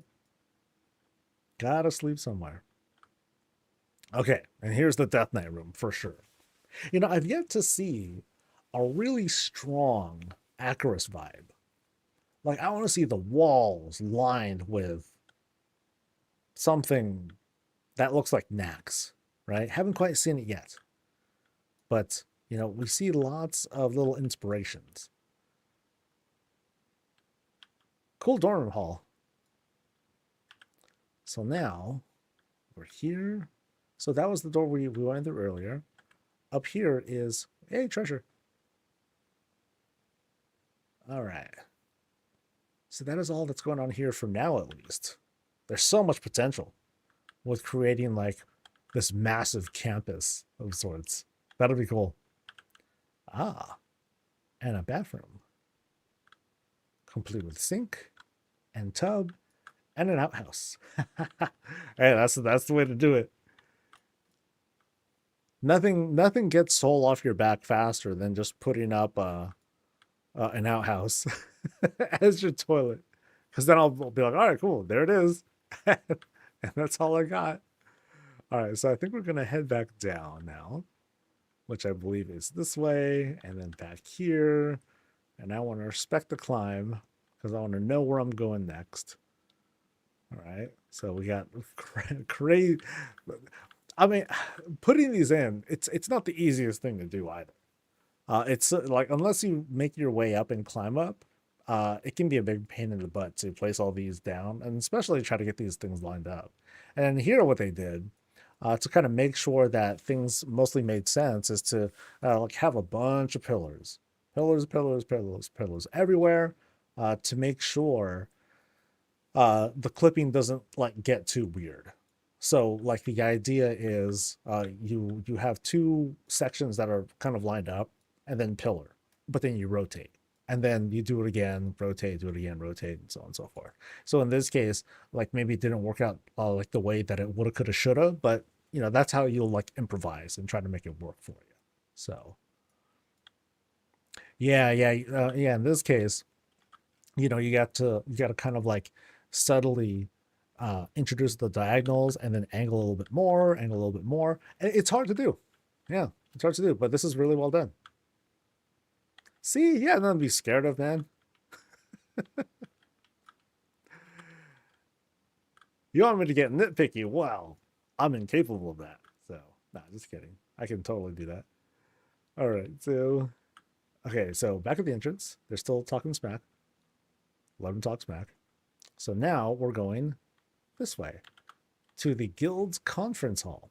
So here's the place that we were here earlier. We were just looking down at this, and this is what is going down below. How official looking! Oh, Nerds. So official looking with having like the straight table. You got the boss chilling right there. Look at you. So special. Oh, look at it. Dude, if it was me as a blood elf, oh man, this would be okay, never mind. This would be very humiliating if it was me in this chair. Because I'm like, all right, guys, here's what's going on. And then everyone's like all huge and cool turn looking, they're like looking down at me. Yeah, what is it, Pipsqueak? I'm like, shut up, guys. I love the look of this though. It's so officially, right? Oh, I think the boss of the house is going to give us a demonstration of how to properly sit.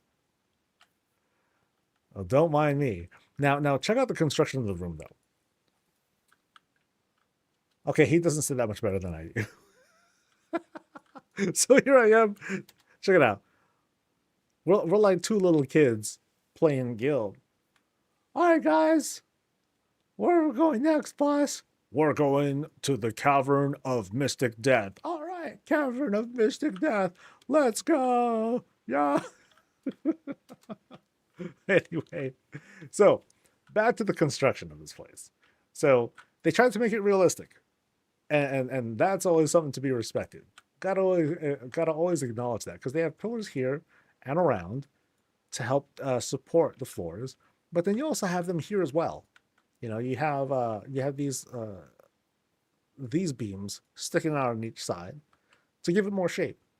And what sometimes other builders will do, they'll do a little bit more because they want to fill up more space. So they'll maybe take like a similar pillar or something equivalent and then shoot it right through.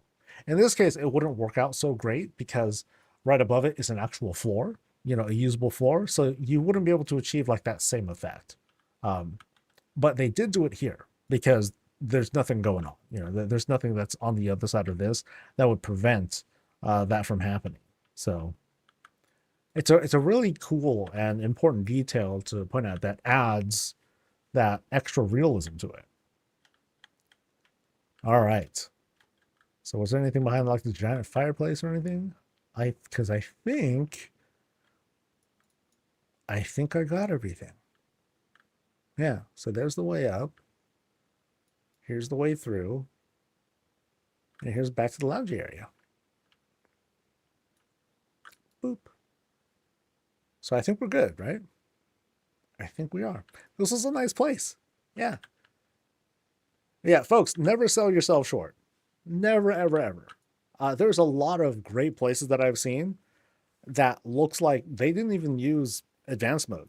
Like hardly ever, except to do like really basic stuff like rotations, or that's it, or to make something look a little bit more close, or to make it so that okay, so this thing isn't falling off the table. They just kind of like, you know, lined it back up on top of the table. That's it. But yeah, really nice place. Well done. I hope your guild appreciates it. With that, and there's like more that so much more you can do as well. All right. So we're heading off to Misty's place next. There you go. Jazzy. 31. Ah. 31 is my number. My favorite number.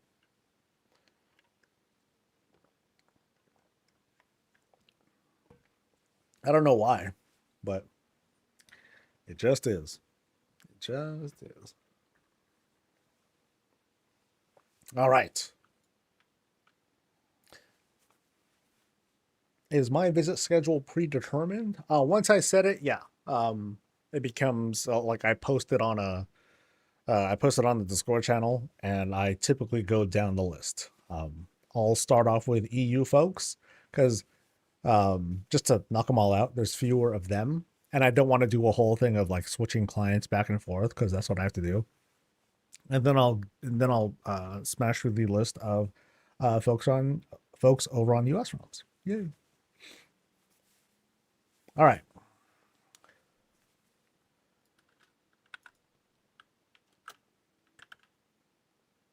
So here's Misty's place. And I like how welcoming it is. It's warm, it's inviting, it's got rocks that are perfectly shaped and placed. I'm not even trying to be nitpicky about it. It's just nice that it's like nice and even and all that. We have this kind of gardeny area right here on the side. So it has that sort of park sort of feel to it. I always like that.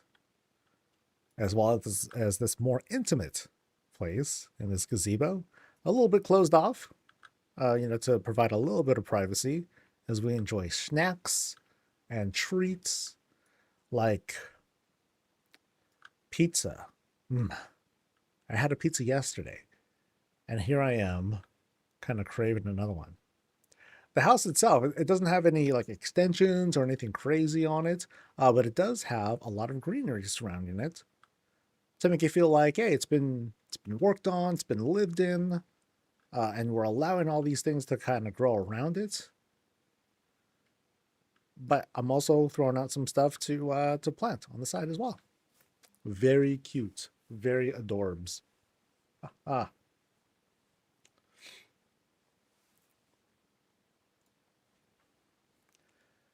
right, so as soon as we enter, I'm getting this kind of voidy vibe already.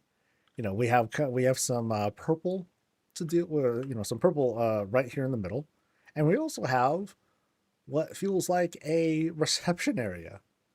Because here we are, and there's the boss right there. Here's the boss, ready to check us in. Either that or they're busy doing internet stuff. What's kind of funny is that there's a window that seems to be a mini window that's there. It seems to be like glowing outwards. But it gives the illusion as if there's like actually something on screen, which is kind of neat. I think they added a little bit more there too, to be like, oh, there's a webcam. Down here is this very curious, it's a door, but there are like little things there too. They're like little studs of sorts. So I'm going to break this. I'm going to move this thing. Okay, so what is... Oh, I think they're like little chairs or something with legs to give the illusion of keys. That's pretty good. I think that's one of the more accurate kinds of keys that I've seen people make. I mean, they look ghetto. It looks like a caveman's keyboard. It's hilarious, but it's also pretty darn good. That's really creative. Oh, I'm like choking here. Hold on. Oh. By the way, hi Misty. Yay.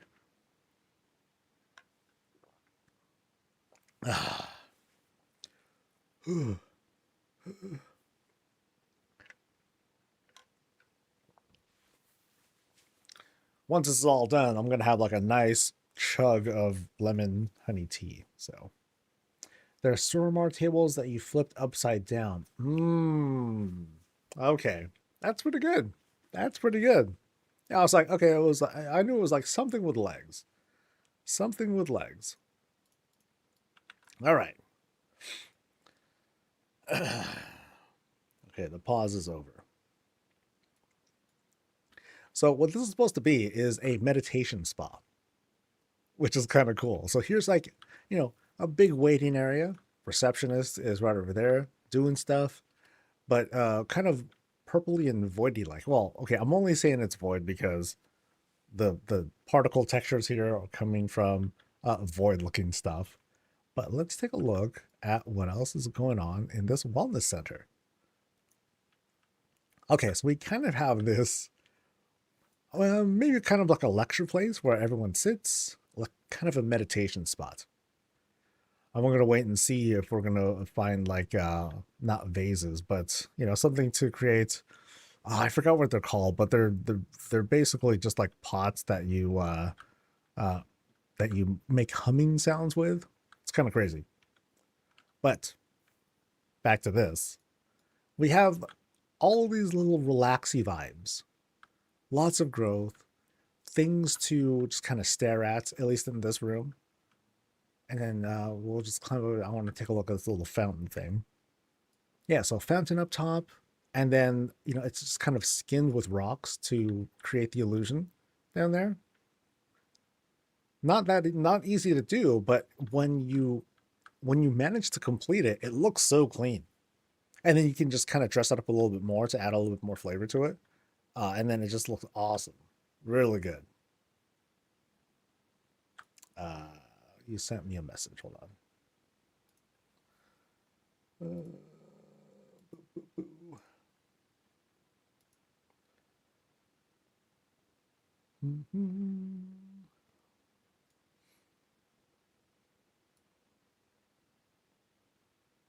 Oh, that's dope.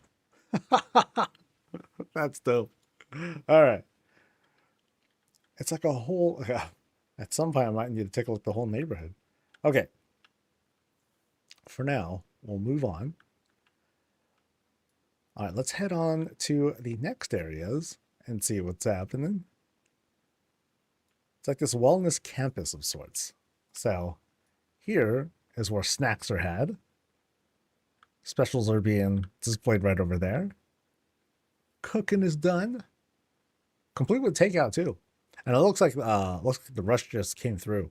Yeah, so some stuff not quite finished. A lot of dishes needed to be done and are being worked on. Oh, and of course, always a hit. Seeing the light shining through. Very nice. Very cool. And then, this window is pretty simple. You know, doorway, beams. So there's no preset windows that are set in.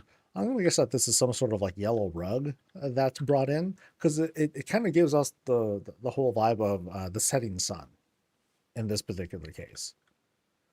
Because otherwise, like here on this side, it's like the only yellow light that's coming in. Most everywhere else is, you know, kind of the softer blue light. And you have like a little bit of yellow light coming from the sides there. And here is the kind of buffet table, complete with just healthy food. Fruits. Well, who knows what that is? Maybe that's all pure sugar, for all I know. But let's just say it's all healthy stuff, you know, to maintain the vibe. All right, what else we got? So now, oh, peeking out there. So now we're entering this stairwell room, but first, you know, kind of a place to, what I'm going to say, to sit, meditate, maybe listen to some music as you're doing that. Things to kind of ease the mind, help you calm down. And these are just beds, if I recall. These are just beds that are just kind of sunken in a little bit to just look like mats, you know. Here on the side, we have, ooh. This is a really cool, like, spa fountain kind of thing. And we can sit. Oh, this is neat. I love how this is like naturally set up. Never mind my legs, who cares? But I love the way this, like they're angled in such a way that everyone can sit, and you know they're all facing the right orientation and everything, and they can just enjoy the view outside. So here, okay, there's like this multi-layered thing going on here. So there is a glass table somewhere behind all this. You have a few layers of tables that are helping to shape it, you know, once and then twice again. And then under here is like a table or yeah, there's that little yellow bit. That's the glass table there. And then you have like a little bit of dressing up top to help round it out a little bit, avoid some of the jaggies over there. And otherwise what you're seeing here is just kind of like this whole stylistic sculpture of a piece to round out this window. Really neat. I'm walking all over the book. I feel bad. But yeah, really neat. Very bright. That's a cool piece here. Let me get another shot closer to this because I want to like, whoop. I want to get like a little screenshot here. Cool. All right. And then down here we have, ooh, like a sauna. That's neat. A very confident sauna because it's not even closed. It's like fully open and everything. Otherwise, this is where all the hotness happens. Actually, no, there's a curtain here that can be closed. Again, very confident that they can keep all the heat in with just one heavy, like blanket-like thing. So here's where I grab the water, pour it onto the fire, let the vapors heat everything up. Very cool. Very, very cool. I like that. All right. So I feel thoroughly cleansed. Oh, sure, we're not the only ones here. There's like other guests. Nice. Well, let's proceed, shall we? So things are properly dolled up. Things in the corner, lights on the side, place to sit, and just kind of relax and, you know, soak things in. What this place needs is like some soft music. It'll be cool if and when they are able to set up music here in the house or place of business, whichever it may be. Oh, check out the top here. So instead of just like the flat walls or trying to create a vaulted ceiling or what have you, what they did, they just kind of drew some stuff on here. So beams, quarter circles, to kind of like act as a frame for this chandelier. You know, nothing too complicated, but something to just add a little bit more to it. That's cool.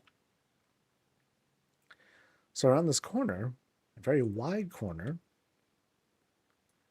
we enter like a series of what looks like private-ish chambers. So what do we got? We've got, yeah, private chambers with which to take a nap. At least I'd nap. I've been kind of tired. I definitely get tired after enough time in the sauna or steam room. All right, so here, oh, we got the gym. Hey, okay, let's see how they did everything here. So in this case, they're using balloons. No, I'm just kidding. They're using cushions, so they're super light, but you wouldn't know it. And then here we have like a full treadmill. That's sick. These are good. I like this. I like these. Oh. I can do that too. Okay, I'm a walker. Like I said, I got like a hip thing going on right now, so I know I'm just gonna be doing some walking for right now, just to kind of keep the circulation going. What else we got? We got a squat, a place for squats. We got a long table for bench presses. Right on. A little bit of free weight going on over there. Oh, check out the bike. Dude, this exercise bike is sick.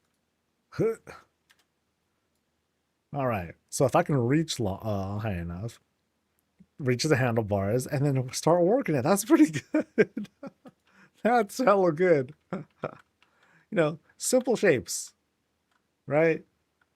Simple shapes can potentially pull this off. That's pretty good. Yeah. All right. So here's this part of the gym. Let's go here and see what's going on. Now, just outside of the gym, we have this kind of a, oh, I think this is kind of a personal area. Yeah, this was like a personal area here. So, personal space for chilling and reading, relaxing, studying, cooking. Oh, check this out. We got like a little outdoor vibe going on out there. Netted fence, drapes and other greenery to kind of fill up the space. Oh, we got plenty of we got cookware. Huh. Okay, so we have a pillar, not pillar. We have a fence post plus candle to act as a pot. More fence posts, and I can't tell what that is. Yeah, it's a little bit. I mean, that could be anything. It could be like the edge of a shelf, for all I know, or some sort of piece of furniture. But lots of little different things that could be. And then same thing here, like just a small shape to create more things. It's a stool. Oh, okay. Oh, I should have just did the mouse over. Pandaren cradle stool. And this is another that's another candle. Right on. They put tops on the barrels. That's cute. That's very cute. You have these cute little cupboards with handles, leather tables. That's all good. The tableware that's been kind of sunk down. I've seen that done a couple of times. What other things? Oh, check out the stove. Ooh, I like the colors, man. Colors are solid. Black stove. Oh, that must be crazy to clean though. Oh, and we got stuff cooking. Hell yeah. So here's the part of the house where you have some of the technical work being done. And otherwise we have some tea brewing. We've got a fridge with magnets. How darling is that? What's being hung here? Random stuff. Random assets. Picture frame. And trash. Ooh, that's a lot of trash. You got to take that trash out, dude. And then around the corner, got the bedroom. All right. Sleep, shroud over, done. We got, okay, those are just pillow. Those are pillow tassel kind of things. Okay. A very nice fireplace, all filled out, with the privacy screen. Haven't seen that done. Yeah, that's pretty good. Yeah, so a place for them to study. We got this vanity right here. And this is nice and simple. I could have swore I saw someone put this together in like some sort of like Twitter short or whatnot, where it's like all blocks. Well, they have the mirror, they have the horde. I forget the rugged mirror that's back there, and then it's framed, starting with the door, frame here. It's then skinned a little bit with all sorts of blocks. Block, block, block, block, block, block, block. And then finally you got crate and crate pillow right over there. And a bar of soap. That's actually just another pillar. On top of a Caldori dish soap, table soap holder, whatever. Yeah, nice. Very nice. You got little toppers for like perfume looking things. That's pretty sick. That's pretty sick. Yeah, because like what you have here, you have like you can kind of create this shape right here, right? Where you have like fatty little cushiony thing, and then the barrel to kind of help narrow things out, and then you have another cushiony thing plus a rug roll to round out this jar kind of shape. Yeah, pretty cool. Pretty cool. Oh, and we have like this whole little, is it a tub? Not really a tub, but maybe a tub because there's flowers in there. As long as it's clean. Yeah. But just like how we saw with the window, just a little bit earlier, this is being shaped in such a way that it's surrounding like this kind of fountain thing that's over here. You can like see where the clipping is, where it's kind of like spilling, but hey, spilling water, no big deal. But you have it clipped in such a way that, you know, you want to have like something like this to help to smooth that out just a bit. Oh, and they set up seats there too. Nice. I really like the touch here with the dripping water though. That's really nice. I like that. And then here's like, I think like a upside down bench, right? It's an upside down bench to create this sort of framework, and otherwise not make it seem like such a, you know, too plain of a backside to it. You got your towel, and then I've been staring at this a couple times now. Check out the loo, or check out the potty. So here, very inventive stuff, but also very simple shapes. 2 blocks, right? Obvious tank and everything. Got a barrel, looks like that's being sunk in to create the top of the toilet seat. The open toilet seat. And how are we sitting? Pretty decent. It's always disturbing for my legs to be hanging out, but pretty decent. And then we flush. And then this thing is either just like a glowy to provide a little bit of personality, or a magical device to purify the water, which would be very helpful too. Very nice. All right. So I think I've seen what I need to see in the bedroom, but we're not done yet. Yeah, there's still plenty more. And we have other guests that are like hanging around and doing stuff. So I'll let them do their thing. Let the host handle their guests. So I think we're now going into this room. And now, the public bathroom. All right, so let me smack these open. Oh, no, it's a shower room. Okay, shower plus bathroom, and with 2 shower stalls. Cool. So very much the public gym. So we do our business. These lights, are acting as the shower, and you know that's pretty convincing. As like falling water, and you got like your kind of like bench area to sit in, and they added a place to sit. Nice. I look like such a little kid. I look so small. Dun, dun, dun, dun, dun. And then finally here is like, so here's like, I guess the more basic potty, right? Sinking in a little bit, but that's all right. Not as sophisticated or clean looking as the other potty in the boss's room. You're still in the marble shower? I like this because it looks like okay, let me see how many beams. I think they use just like, yeah, that's one beam that's kind of extending across. You can kind of see here from the shape how it bevels and then comes back up again. And then that's it. It's just like the one piece.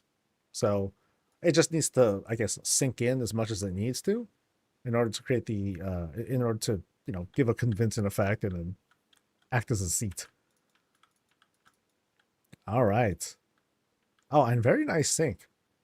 Double sink, because again, it's a public spot, but 1 bar of soap to share. That's okay. They're both working. Okay, so and I just noticed the free weights that are over there. And so I think, have I seen everything, or did I miss anything downstairs? I am not sure. Really good use of these as the as like the free weights. Yeah. And we got the thank you. Oh, thank you. Thank you for showing me your place. Very nice. Very nice.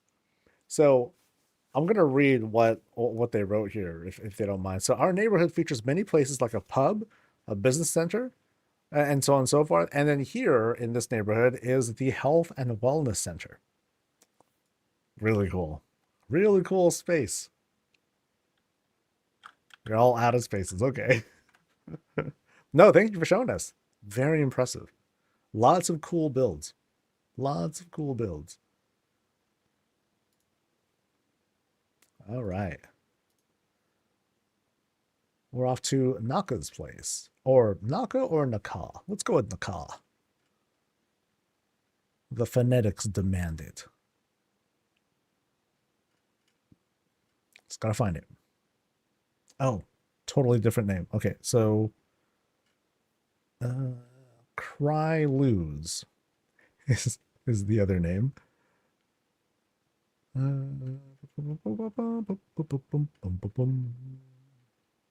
There we go. 22. Let's do it.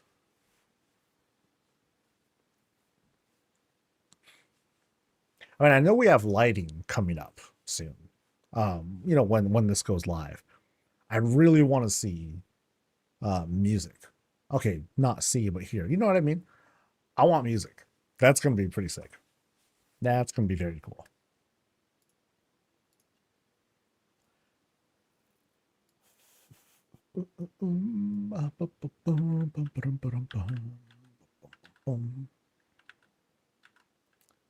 Welcome, folks, to... Sorry, let me start again.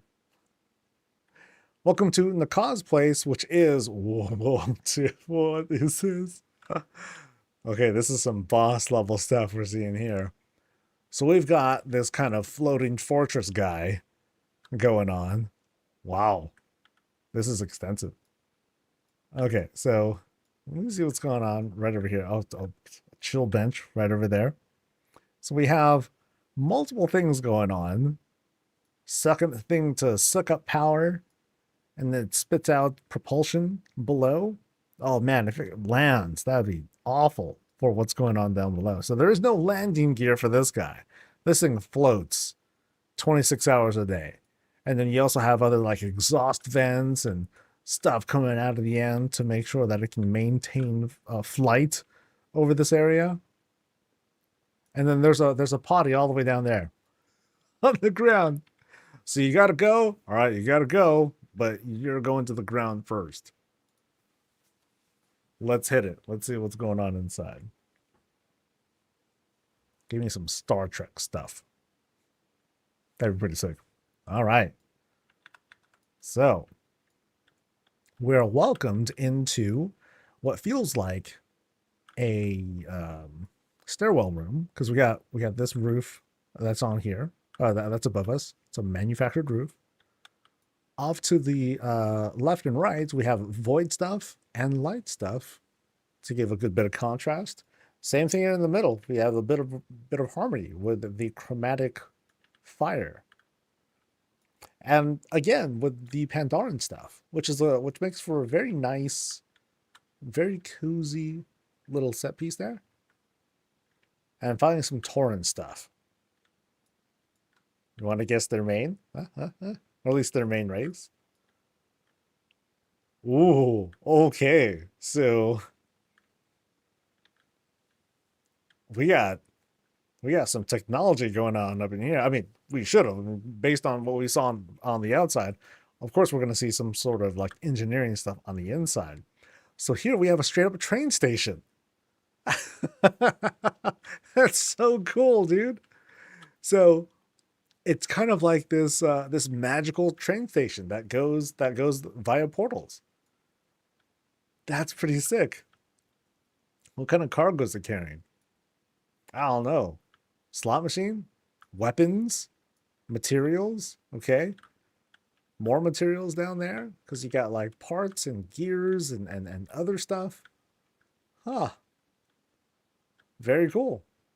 You know, very good use of, they just took 3 weapon racks, boom, boom, boom. One is inverted the other way, made a step so that the climb is nice and easy. That's it. Neat. Now, as for the drill, it looks like this is more like something that's being worked on. As for how it gets anywhere, I don't know. Maybe they got to take down the fences and then shoot it through the tunnels and stuff like that. That'd be kind of cool. All right, so I guess I'll just kind of keep going through what's going on in this wing of the place. So now we have the lab of sorts. Research is being done here. Plans being made. Books being read. Old gods being something. I don't know. Sam is paying homage to his master. Anixia is dead. Sorry. And lots of little knickknacks here. Deep red couches. Oh, right next to Mr. Snuffles, too. Yeah, deep red couches. And like all sorts of little things going on here. It's a lot. Great Vault happens to be up there. Second level above us. Piping. Arcane piping down below. Dude, what aren't we going to see here? So it's just a lot. I am probably going to get lost here. Horde and Alliance repping, even Jack and Jill are here. Everyone's here. So, did I miss anything though? Yeah, it looks like all these doors do not take me anywhere. Unless there's like something, unless there's like a big surprise and I'm being thrown off. But I'm not being told that there are any secret rooms. So far, at least. So it's one part dining area, one part study. I'm going to say more like study. You know, some of the snacks are here to just kind of like help with the thinking process. All right. Although, how does that really help when you have all this racket going on in here? You have straight up trains that are running through this place as if it's like a train stop. That's crazy. All right. So we started here. That's a very long hallway. So in this case, I'm going to try going down this end instead first. But first, we're going to be going up another stairwell. And then what's going on behind here? This is a sort of a storage area. It feels like something is meant to be kept back there. But what? Or who? So so not to say that this is like a prison or whatnot, but there are definitely animals being cared for here, along with a puppy, with their place built right into the stairwell.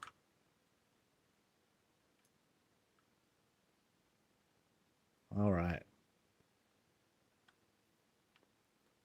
Let's see what else is going on. Got rounding up these corners. Oh, check this out. We got this walled off area with a fountain. Nice. That's cute.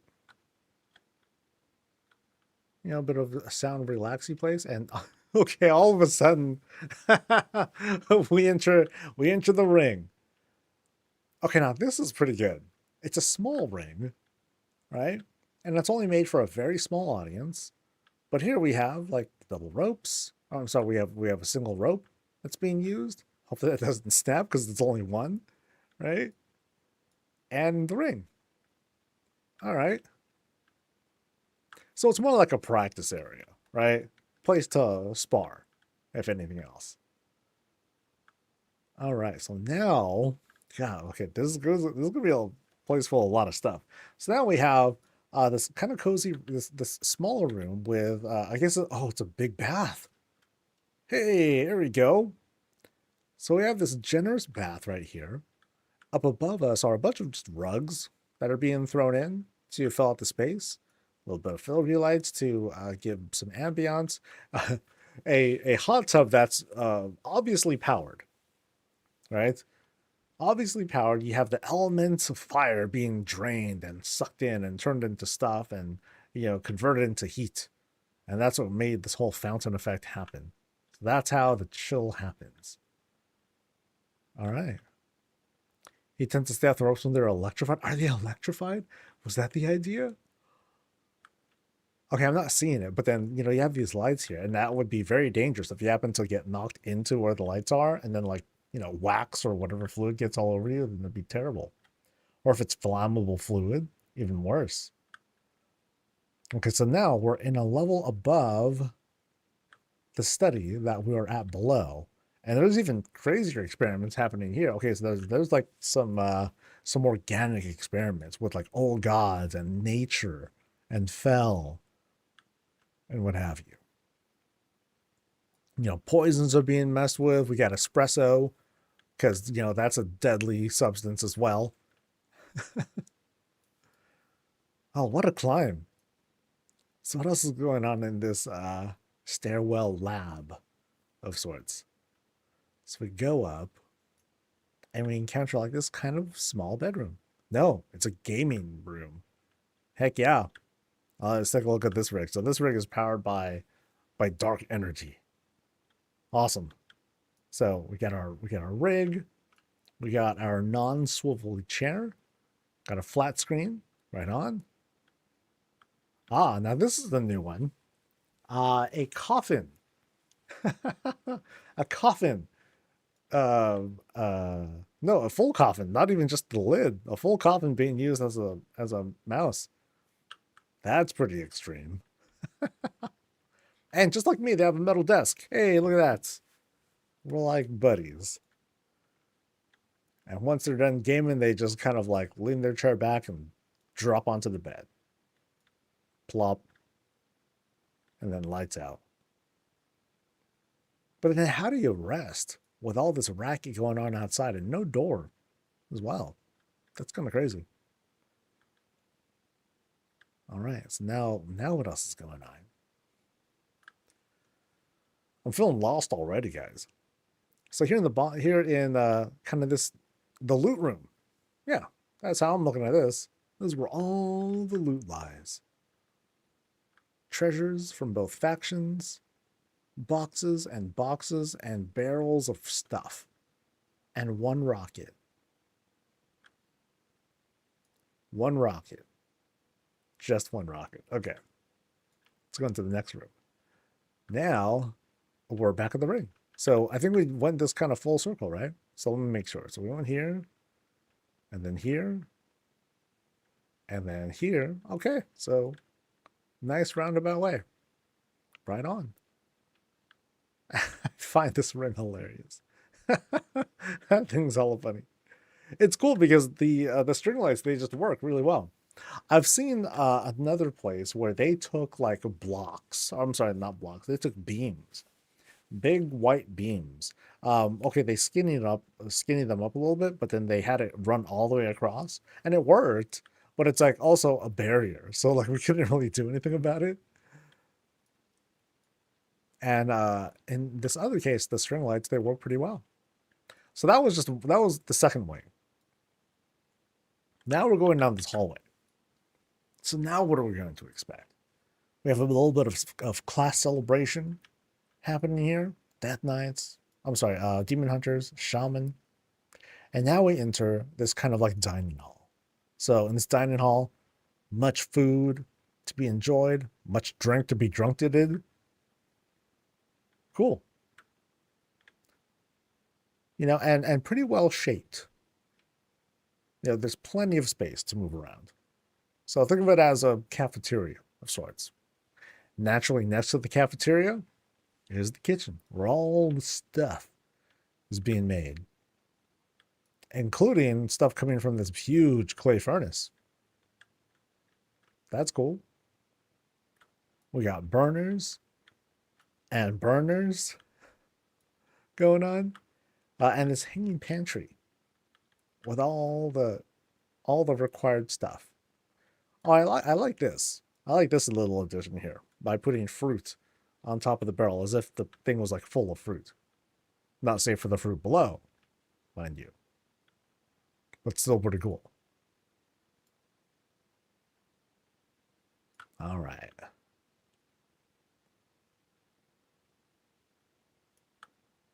I just noticed the dragon. Big dragon. Still crazy how big that thing is. And there's two of them. Hey! Yeah, this is really cool. Like, I like what they did here. They kind of split the hall into uneven halves. Because here's like the dining area. Cool. Food's fooded. And then a little bit towards the back, you know, they cut off maybe a fourth or a third of the section.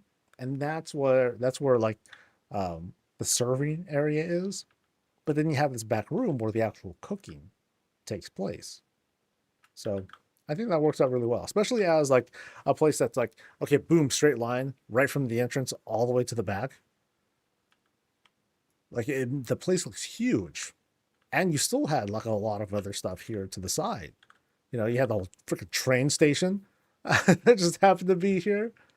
To me, that was I feel like that's the most visually impressive thing here, because it's just kind of like, whoa, it's kind of wowed you. So yeah, cool place.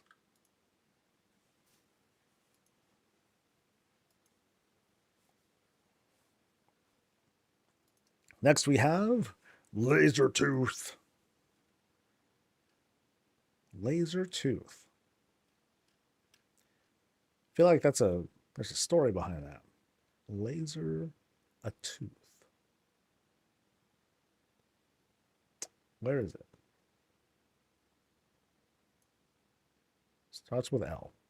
Come on, buddy. Nope, not that one.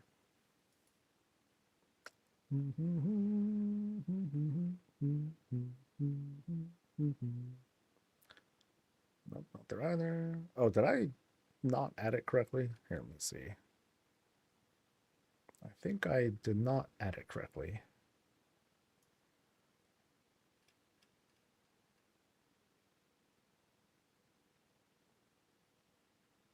Okay, I don't see it at all. What happened? What did I do?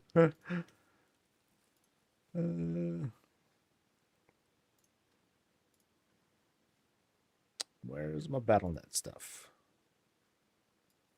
All right. Yeah, they're there. I just can't find them. They're on StarCraft. They're online doing stuff.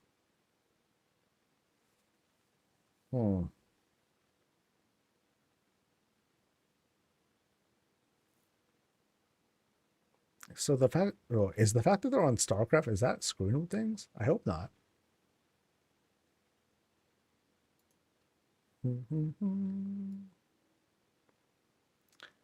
It's too bad I can't just do like a search. That's kind of lame.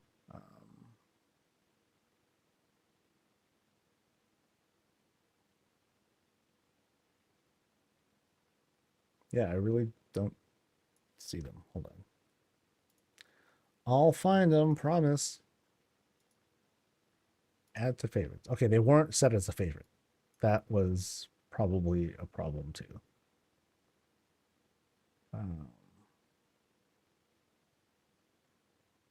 There we go. See, I knew I just lost it somewhere in there, man. Sheesh. All right, we're going to 22. Yeah, I even vetted them earlier. I'm like, okay, I knew it was there. See?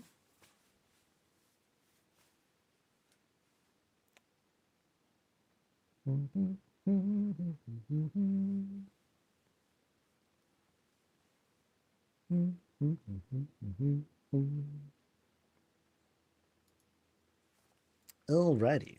Ooh.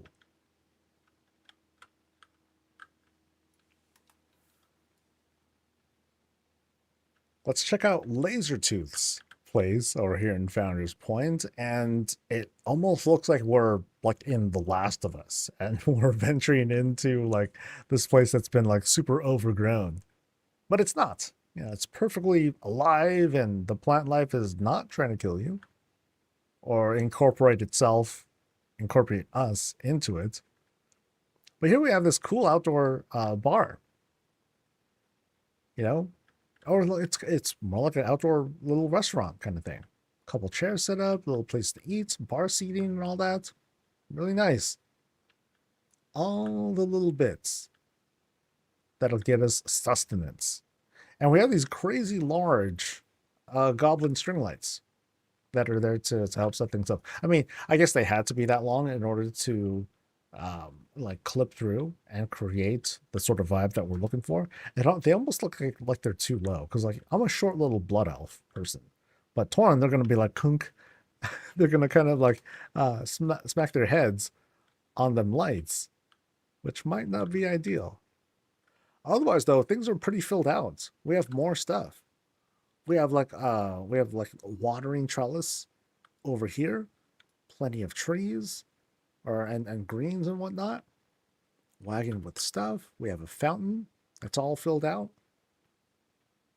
Clothes hanging, more foliage, and we have that was the back area. There's the toilet back there, and of course a little gazebo to share an intimate moment outside.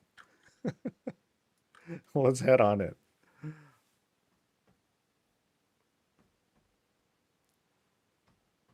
Get the add-on friend group. Would that work for BattleNet? That'd be kind of cool.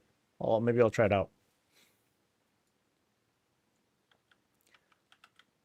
All right, so we go in, and there is a bit of a welcoming area, but we also like have a portal that we're going to like go through. Vwang, kind of like a cleansy spell to keep us clean before we go inside. Really cool touches with the flower pots. The clipping's a little like, oh, well, whatever, not a big deal. Oh, hey, we saw some Christmas trees up. Nice. So here we are. We got everybody. We got Jack and Jill. We got Mr. Snuffles and Reptron. We got train sets going on. This is a very well-dressed tree. Lots of things in the back. Very festive. Very bright, too. Because we're using filigree, we're using candles, lanterns. We got a big topper up there. And observing is us. Just kind of chilling on the side here. Yeah. What a nice, cozy spot. Now, back here is a door that leads us to the potty. So, what do we got? We have coffin table, or coffin used as the back seat, and the tank, I guess. We sit here. We sit pretty good. My legs are hanging. Oh, but then why is the doo-doo out there? Wait, hold on. Yeah. So, is it the kind of thing where there's no plumbing, and we got to take out the doo-doo, but no one took it out? That's gross. They could have taken that out before I visited. And now this place is all rank. The water is just ruined because now it's like doo-doo water. The waft just got onto there. Like, ew, buddy. Closed door. Hold on.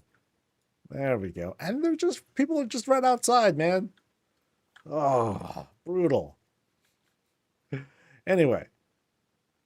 So in this next corner, we have a nice, very closed off bar. Okay, here's the side here. Okay, so there's the way inside. This is just kind of like used as a wall, to kind of make it a little bit of a separator, prevent folks from like leaning over and grabbing good stuff. Over here on the opposite end, a kind of study place, for just a few people. Is there a secret back there? Oh, there is a secret back here too, and a hidden closet for like some loot. Like, okay, this is telling me to click on the bench. What's gonna happen when I click on the bench? Oh.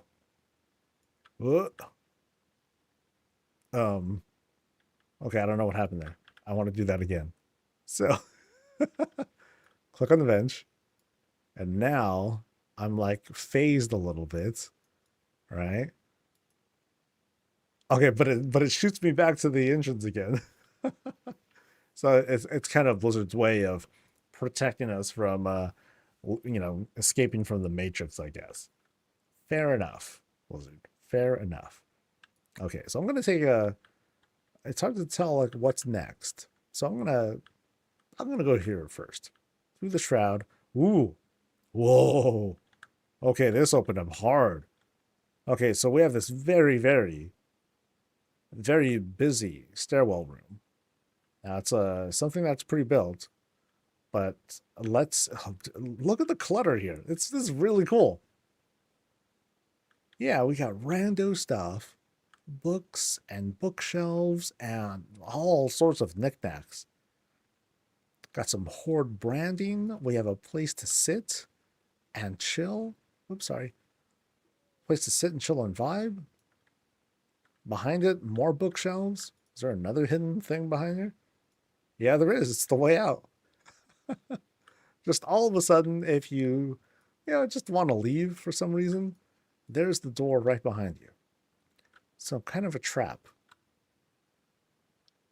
Back here is this kind of like workstation, and then further back is more places to do some studying and whatnot. I feel like almost all these shelves have like something to hide, but not all of them, just most of them. Yeah, I really like how things are just piled in, but it just drips with a certain personality as well. So we're going to do this climb and observe these ginormous bookshelves. Huge. I mean, look at them. Here's me, and here's the size of the books, just to give a little bit of a perspective, right? So we climbing some more. Hey, let's just have a street lamp there too. Sure. Oh, and there's the leatherworking surface again. Once we get to the top, we have these.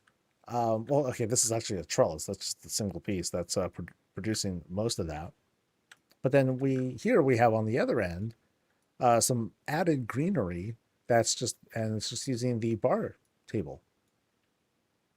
There's actually a lot of that being used. And check this out. Like, they have like this whole... They made this dragon super epic looking. With a chromatic fire coming out of the void pool turned portal, in this case. I really like the colors of this couch, too. It looks like... I mean, in Blizzard's world, it looks like it's black. And I'm guessing it probably is, but it also has like this kind of this navy charcoal looking color to it. I'm not sure. So going through here, we're kind of going through this transition hallway. So there's no surprises here. But we do have it being lined up with both shelves and kind of like this outdoorsy feeling. As if we're going through this magical transition to night elf stuff. But not so much. We have the Arcan door here in the middle. And then outside we have some windows, nothing too fancy, just like a solid setup. Chairs around a fireplace, little books and knickknacks to line things up. A floating filigree just to be there. And hey, that works just fine too. It's a very convenient light.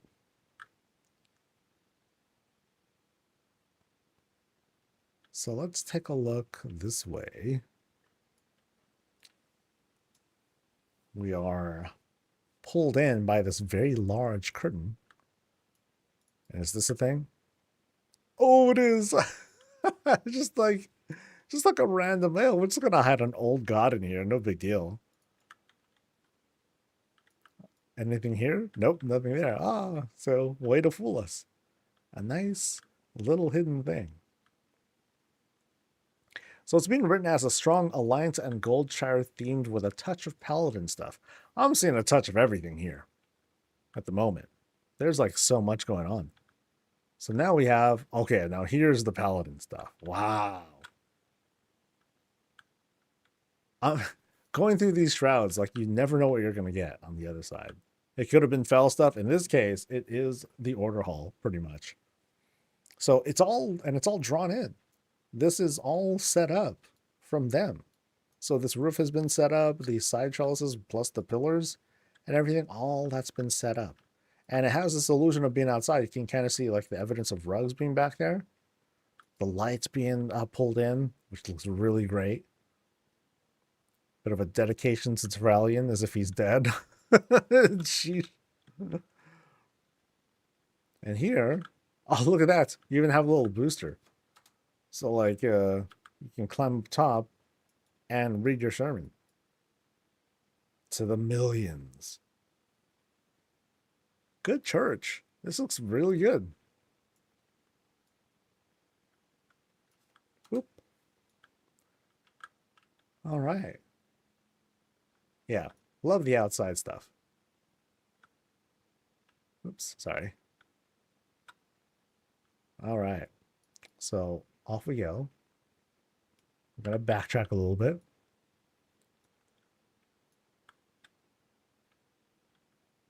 Actually, we already backtracked. Hey.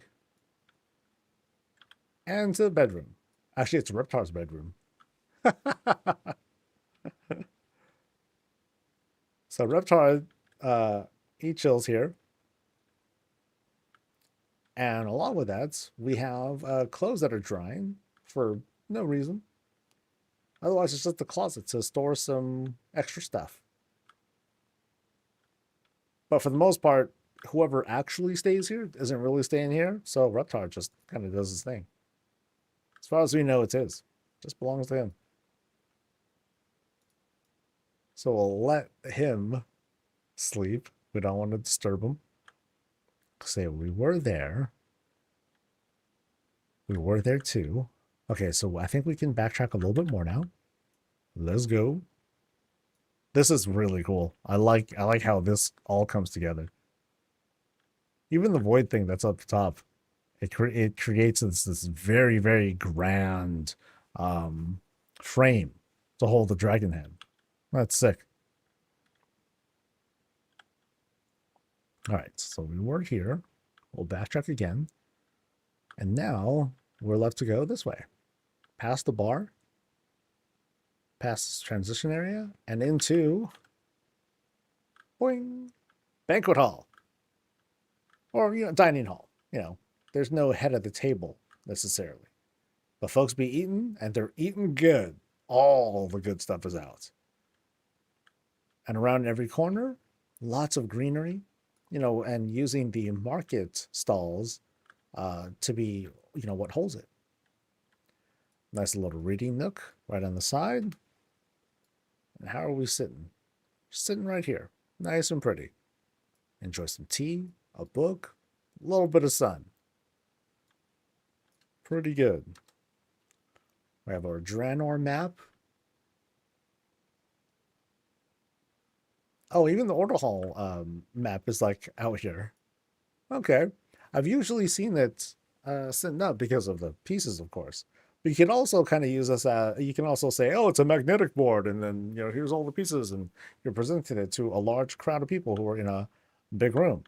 So that way everyone can see. That'll work too.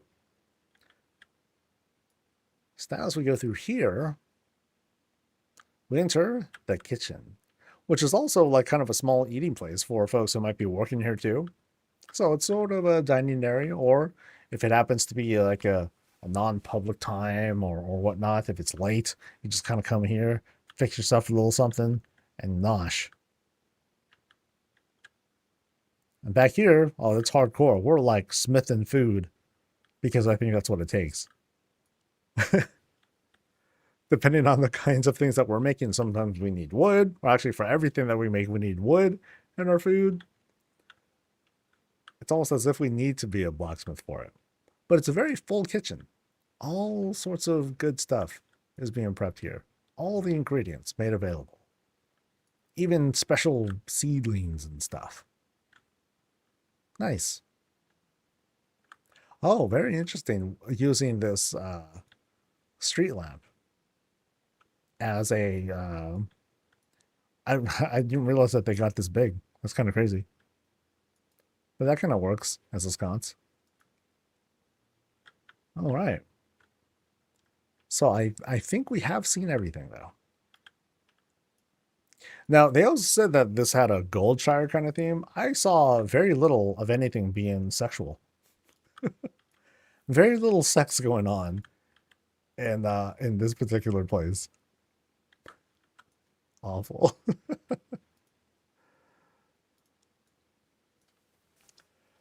What's up, Moss?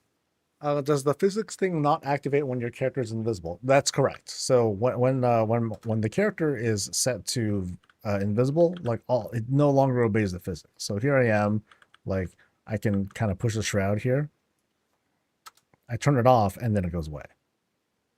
See that? To activate this, it's just the console command. It's /console show player or show character, one of those. And that'll do it. That's it. Pretty simple. But I do it so I can like set up, so I'm not obscuring the view of the screen with the character, and then you can do all sorts of like cool camera little things. So, yay.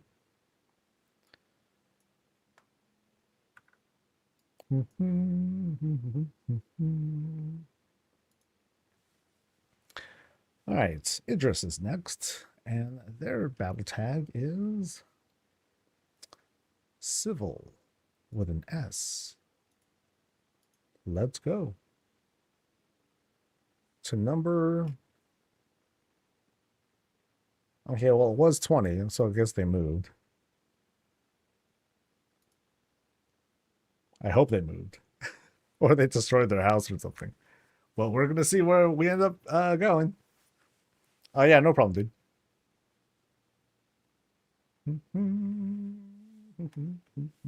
So, including this, we have 4 more places to visit. And then we'll have completed the entire queue in a day. Gangster, man. Gangster. Which means I'm going to end up queuing up a whole bunch of places tomorrow, too. Woo! All right.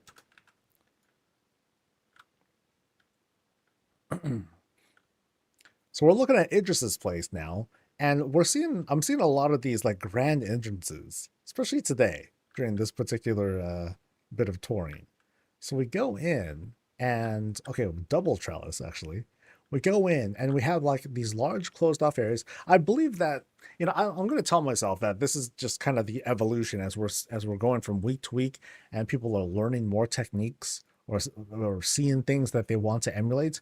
We're seeing a lot of repeats, not full repeats, but just kind of like different styles that are inspiring certain people's builds. So we're seeing a lot of this now, and that's kind of cool. We're going to see, as more and more things come in, trends will change, other techniques will be adopted, and people will pick up on the things that they think are cool. That's really all it takes. So here we have a nice a non-elevated porch for the most part. You can see like they put a bit of care to, instead of making it like a step up, they kind of made it into a ramp. So you could also, you could say it's kind of wheelchair friendly. Okay, so in this spot though, we have all sorts of little tables set up, closed off by trellises. And we have, this very private spot too. So in this case, it was the bed, but it was just kind of sunken down to create this private spot for sitting instead of just sleeping, although you can very much sleep on this too. It's just not a full-on bed. And it's otherwise a place to, relax by the water and enjoy the snake and the turtle. Oh, dude, they're gonna fight. They're gonna fight. Maybe. Nope, probably not. But it looked like it almost could have been a thing. But yeah, pretty neat. By setting up this kind of like a natural climb into a yard, and then it climbs right back out. So it's not really isolated. It's just something to protect us from the rain, because it's raining right now, and that's a bit inconvenient for anyone who is not in a covered porch. Haha. Haven't seen that many wagon builds. I think I saw like 2 or 3 in the round that I've seen here. But I also haven't seen a whole lot of it. I haven't seen very many extensions either. The extensions in this case have been a bit few and far between, at least today. We've had quite a few visits, but I have seen wagon builds. All right. Ugh, hold on. Whew.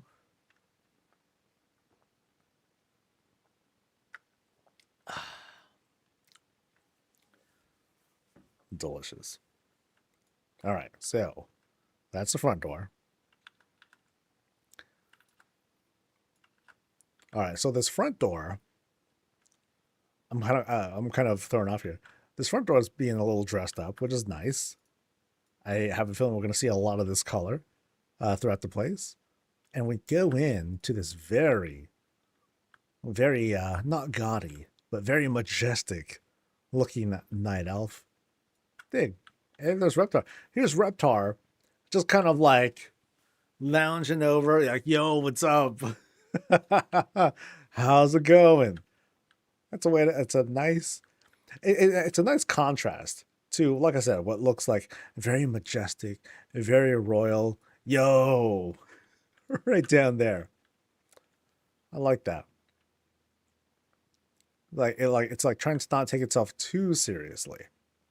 Oh, but here we have this cool practice spot, and again we have like this ramp that's used. I like the style. It's the first time that I've really seen this much care be put into a slanted ramp, as opposed to like a step, right? So here, like I said, it's more like a practice area. There's some I was gonna say utensils, practice weapons, towels to dry us off at, rinse off and everything, rinse the blood off, cool ourselves down, and here's the big gong to start the duel, which doesn't give us a whole lot of room, right? So casters are like, whew, okay, can't get kited that, I can't really do that much kiting, but a very intimate spot for dueling, that is. All right, so I don't think there's anything behind there. I think. No. Yeah, nothing behind there. We're good. So let's retreat back to the entrance here. I have a feeling that's kind of a grand thing going on there. So let's go through the right side first. And now, things got a little rugged. So we have kind of a theme shift. We're still in a Blood Elf environment, but now it's gotten, like I said, a bit more rugged. War table, we got skins, leather lines up this place. In this bedroom, which is right next to the main hall, which is kind of an interesting approach. Yeah, so place to chill, vibe. No reading to be had outside of the work area. Here it's just chilling and chatting, right? All right, let's progress into the loo, the Horde loo. And here we have this kind of an actual coffin. So we have a half coffin set up to be the toilet. Oh, there's no sitting. No sitting happening here in this toilet. But at least have arcane toilet paper and a place to wash off once we're done. Fair enough.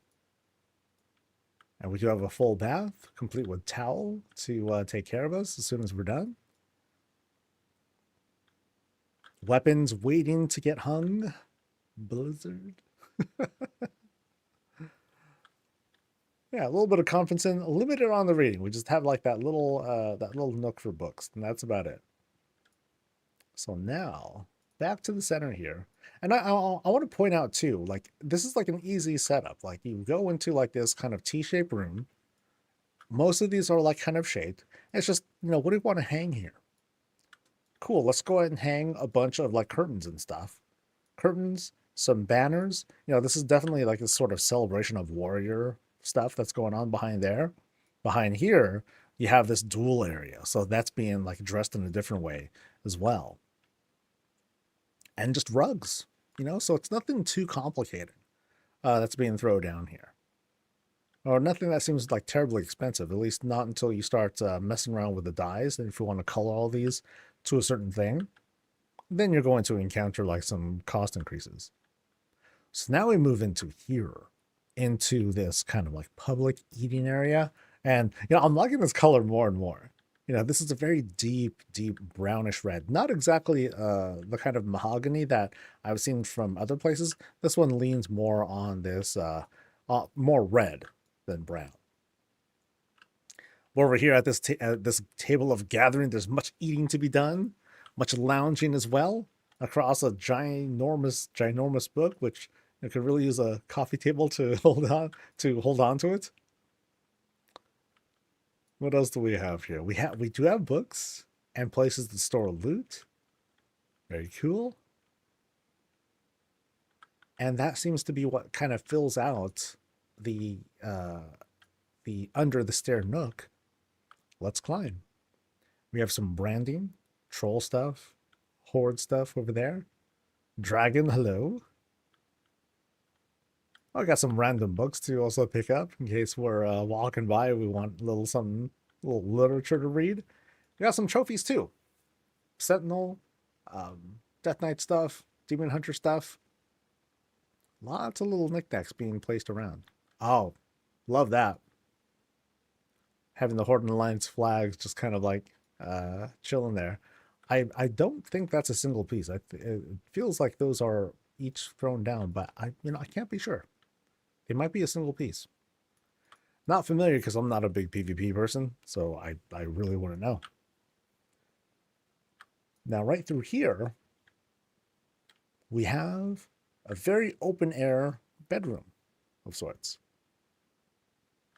Now, while sleeping is had, we're not very far from the loot. So a whole bunch of stuff has been laid down. These are my bags, right? This right here, that's my bags. Now imagine when I throw down all that stuff in a big pile. It's going to be absolutely disgusting. Very, very sad. Here we got some refreshments going, along with a bit of smoke. Oh, interesting. We've got a powder room, too. So you sit, you make yourself prettied up, you grab heaping scoops of stuff, and then you cake your face into whatever shape you feel like. That's cute. All right, now this one, okay, now this one tightens up really fast because we have like these darker colors that really enclose the space, but it's also bright. You know, there's no light sources here. It just happens to glow really brightly. But actually, I think there's one thing that kind of is supposed to work as a lantern. But the colors here, they seem to like have this natural glow to it. Okay, there's one candle there, but that's not nearly enough to really illuminate the space. So having like all these draperies and furniture and whatnot, it helps to make the space feel what is a small space feel even smaller here. Yeah, but yeah, that's just kind of a closet or changing area right over there. Reptar and is doing his thing. That arrow points up. Is that to anything? No. Okay. So now, woo. Okay, now we're in this like sort of different vibe, this kind of study and workshop sort of space, plus loot. So we're reading, we're working, we're admiring some of our collections. But here, can't help but see what's behind. Oh, another door. Okay, I'm gonna go here first though. Let's see what happens here. Okay, so this is another loo. But this time with a shroud for a bathtub. All right. Nice and intimate. Fair. What's the purple orb plate on the left wall? This right here is I don't know what it is exactly, but it's being used as like a teleport pad. That's what it's typically been used for. Yeah. But I don't know the name of it. I'm sure chat can fill us in as to the exact name of that thing. All right. Oh, wow. Narnia is right ahead of us. Okay, so things got wild really fast. All right, so behind here, some sort of experiment happened, and things did not go well at all. So, let's stand back a little bit. We don't want to get ourselves sucked in. So, things just got blasted apart during some sort of wild experiment. Void stuff is trying to come through, or otherwise it's just been blasted open, and the area around it, all physics has been affected. Everything's gotten weird. Can we walk through this? Probably not, because we're not supposed to. Okay, that's as I thought. It's always fun opening doors and then being like surprised. You're like, okay, so here, let me surprise myself again. Oh, snap. Okay. So, we started here, and it's like, okay, we got some like cool things, experimenting going on, but then we open the door, and then all of a sudden,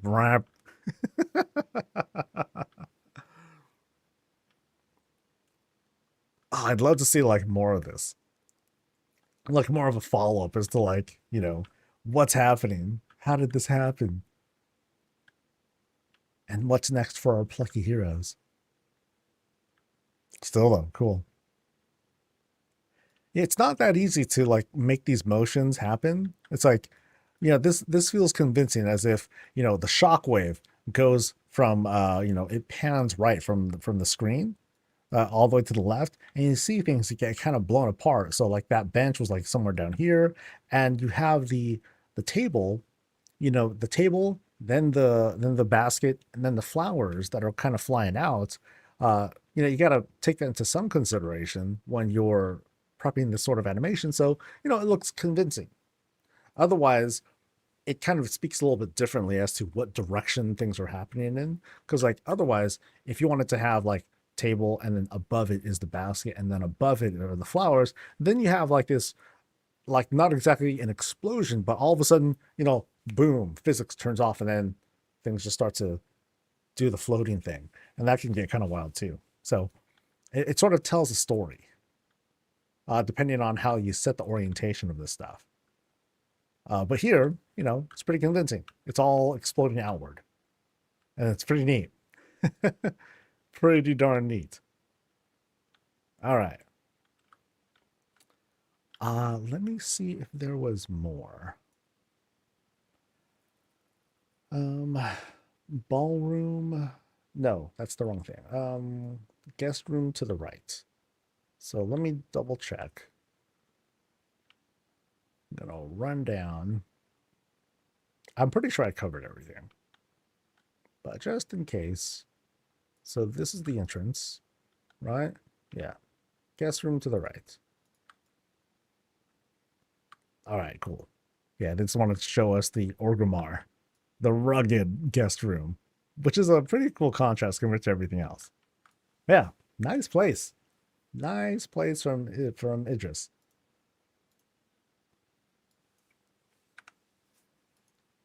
Next we have Ruthar.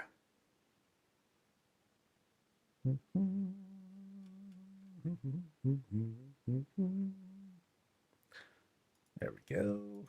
We're going to 52. Boop. Koreshi Warp Platform. Thank you, Laughing Skull. That was helpful.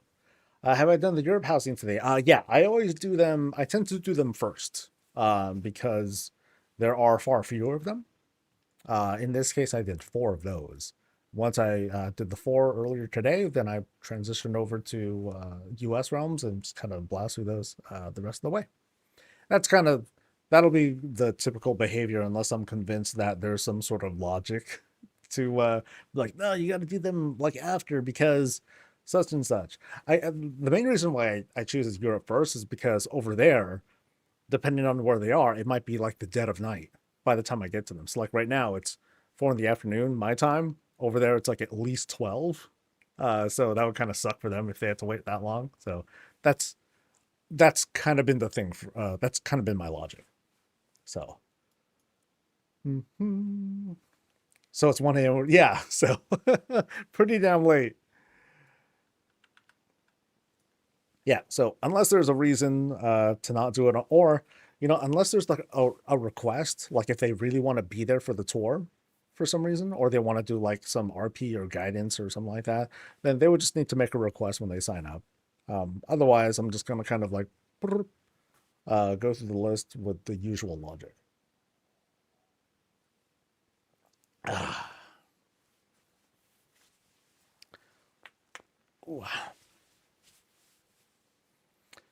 I'd love to be there for the tour. I'm not sure I would put it in there though. Yeah, so count on it being in the morning once we get to it. So it'll just follow my normal logic. That's all.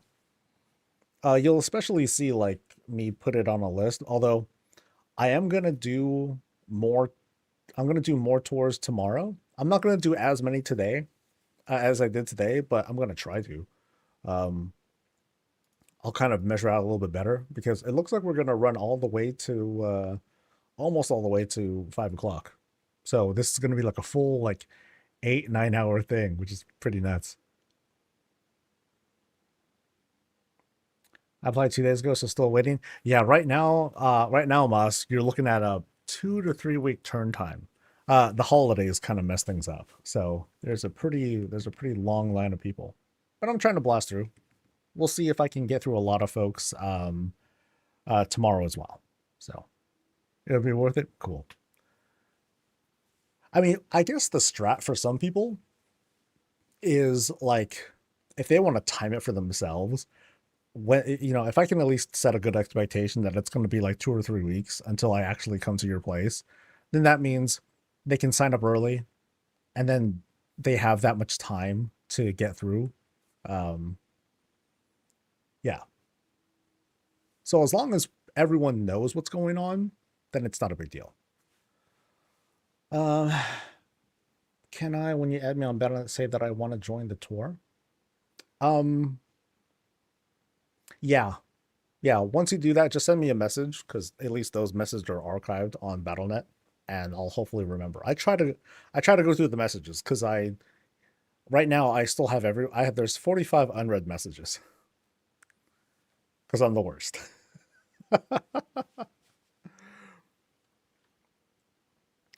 I applied around 2 or 3 weeks ago. Hopefully I won't miss it. 2 or 3 weeks ago, so I might get you soon.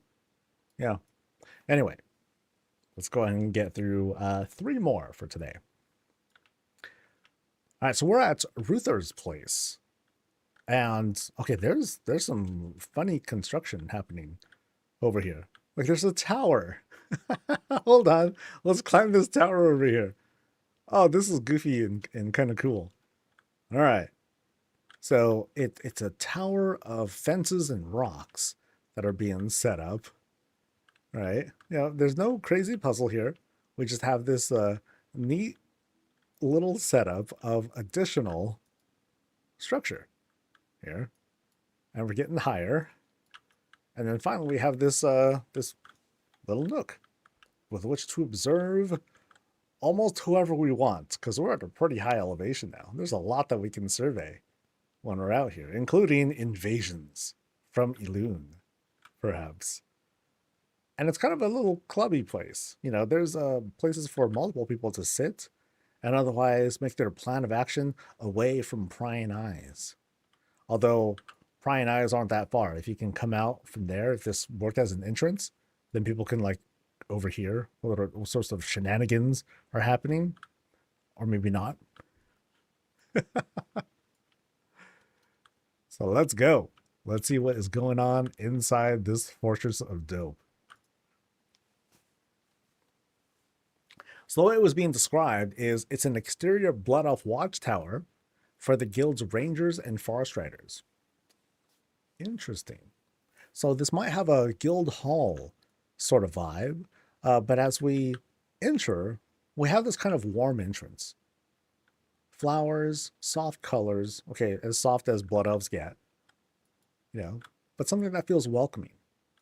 And here, we enter like multiple kinds of loungy areas. So there's kitchen over there, loungy, study, loungy, chill, and we'll got more stuff over there. So let's slowly make our way around before we go left, starting with this surrounding area to kind of chill. Welcome home, guys. Welcome home from a night of raiding and wiping and all that stuff. Let's kind of review what was going on, and otherwise, you know, just have a sit. Let's just sit and hang around, right? One place for one person is just like pass out after a long day of raiding. So right through here is this kitchen area. All the fixings are set up, plenty of food, ready to go, and ready to be served in the adjacent room. And we're kind of just being led there, I feel like. So I do like this. I do like the set of clutter that's being put out. Now it is kind of rude if people were carrying around fruit and they put down the fruit and then they just kind of left it there. That's a bit rude, like I'm saying. Otherwise, though, you know, the crates, things like that, I think it's like a good touch. So here we have, yeah, it's kind of like a banquet hall featuring like extra food if you wanted to get seconds, thirds, fourths, and so on. But also a bit of an homage to hunter stuff, right? So perhaps it's the hunter who runs this guild. I mean, he like they were mentioning forest riders and rangers. So it'd be cool if it was like a guild full of hunters mostly. Melee hunters, range hunters, and then like the bare minimum of tanks and healers to like get us by. That's funny. So where are the curvy tables from? These are from the neighborhood. So these are cheapy weepies that you can get off of the elven vendors over in your neighborhood. So they're elven, so they're blood elven. So they're, I believe they're horde first. So if you're alliance, you want to go to that kind of piratey area to the southeast if you want to pick those up.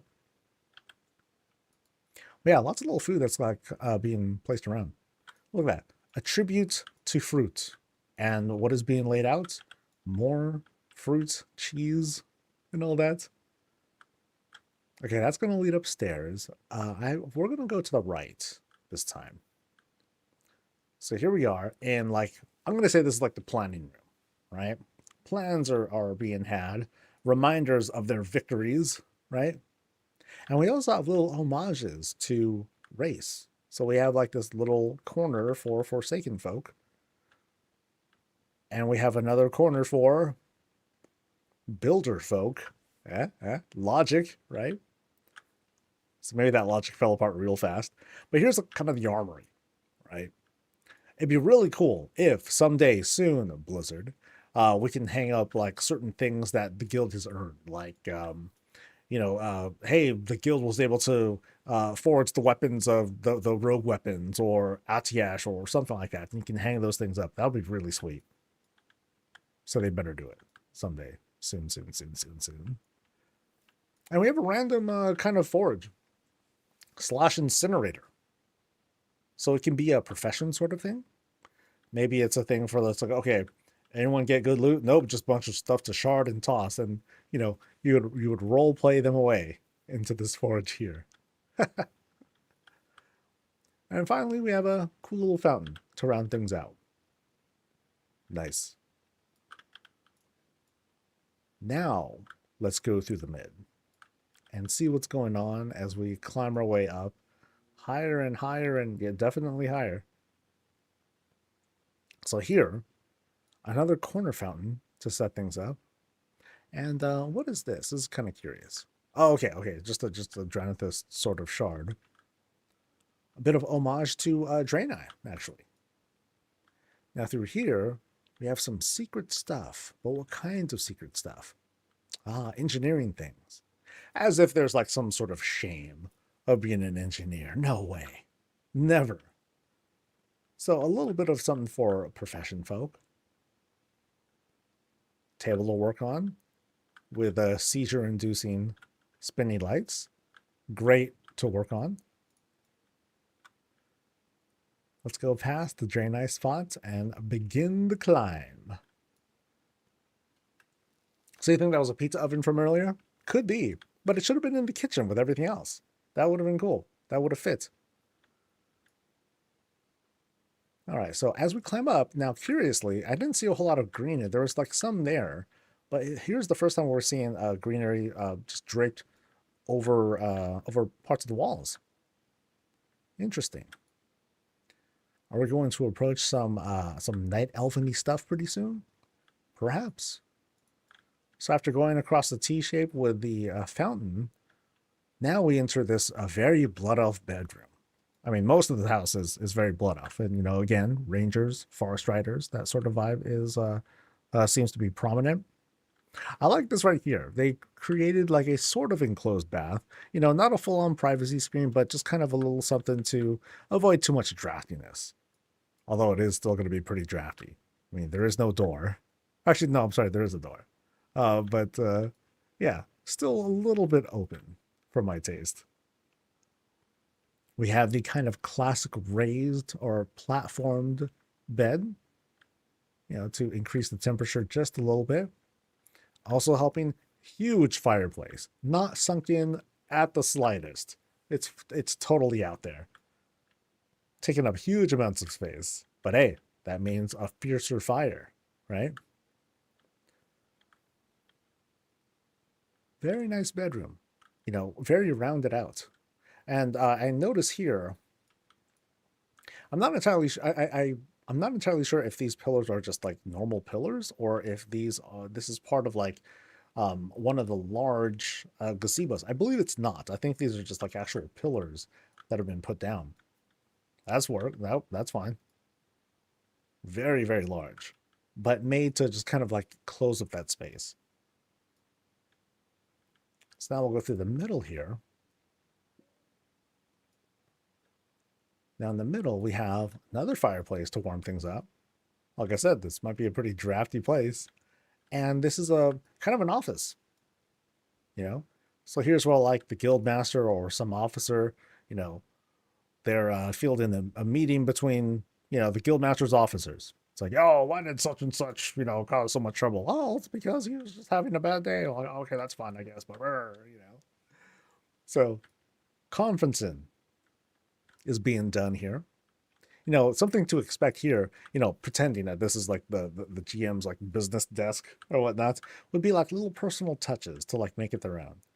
And they could be present here. Maybe it's just not me realizing it. Little bits that help define the GM and make it like I said, their own space. Not just the space of their race or their character, but them as a person. That'd be kind of cool too.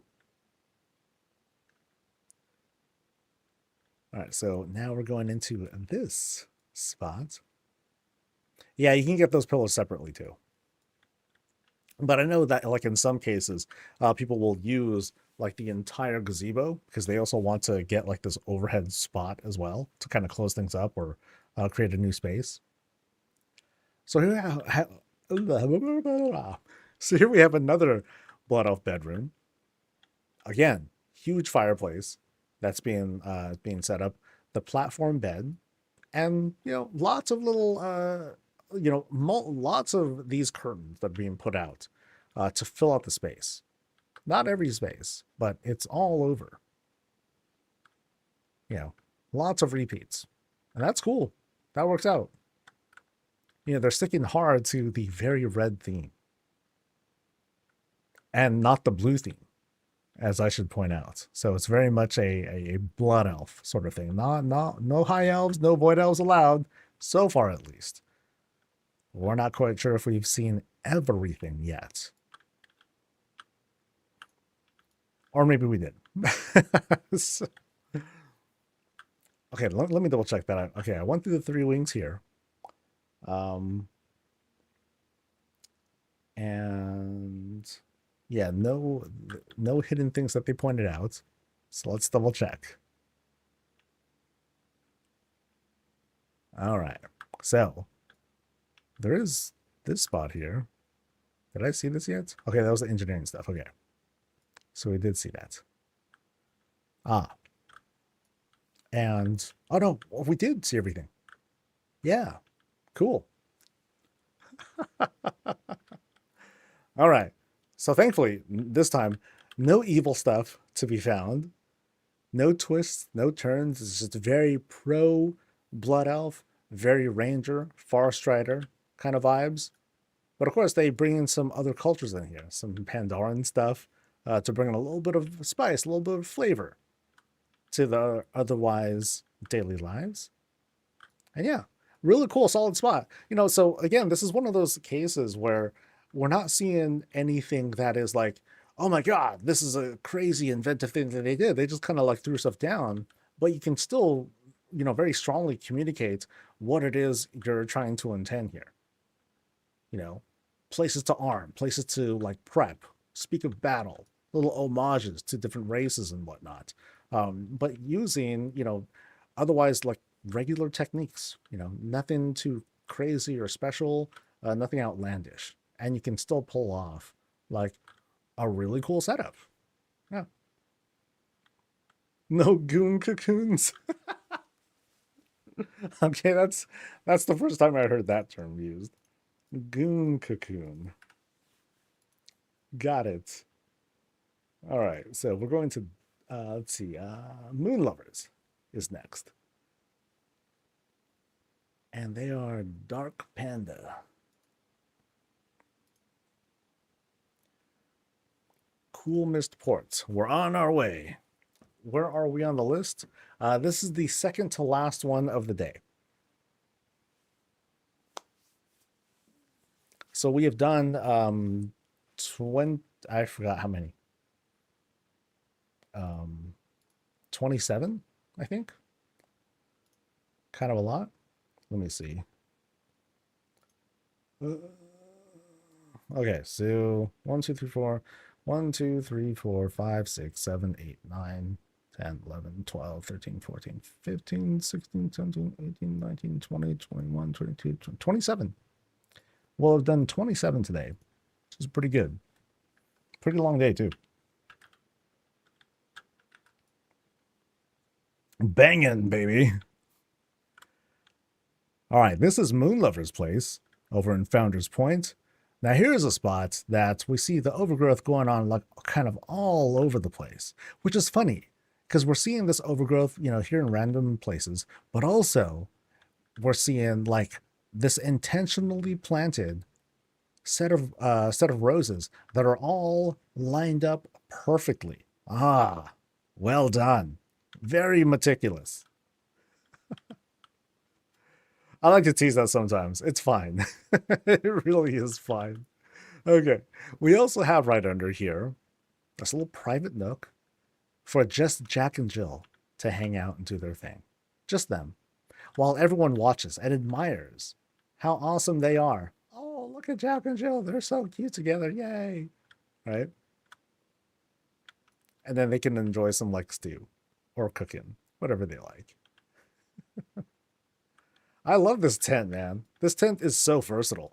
We've seen it used as like doorways. We've seen it skinned over entire houses. It's crazy. It's amazing. Really good. We've got an arcing door right there. And then that's... Now we're just led inside. There's the loo outside. So there might not be any plumbing in here in this case. But we'll see.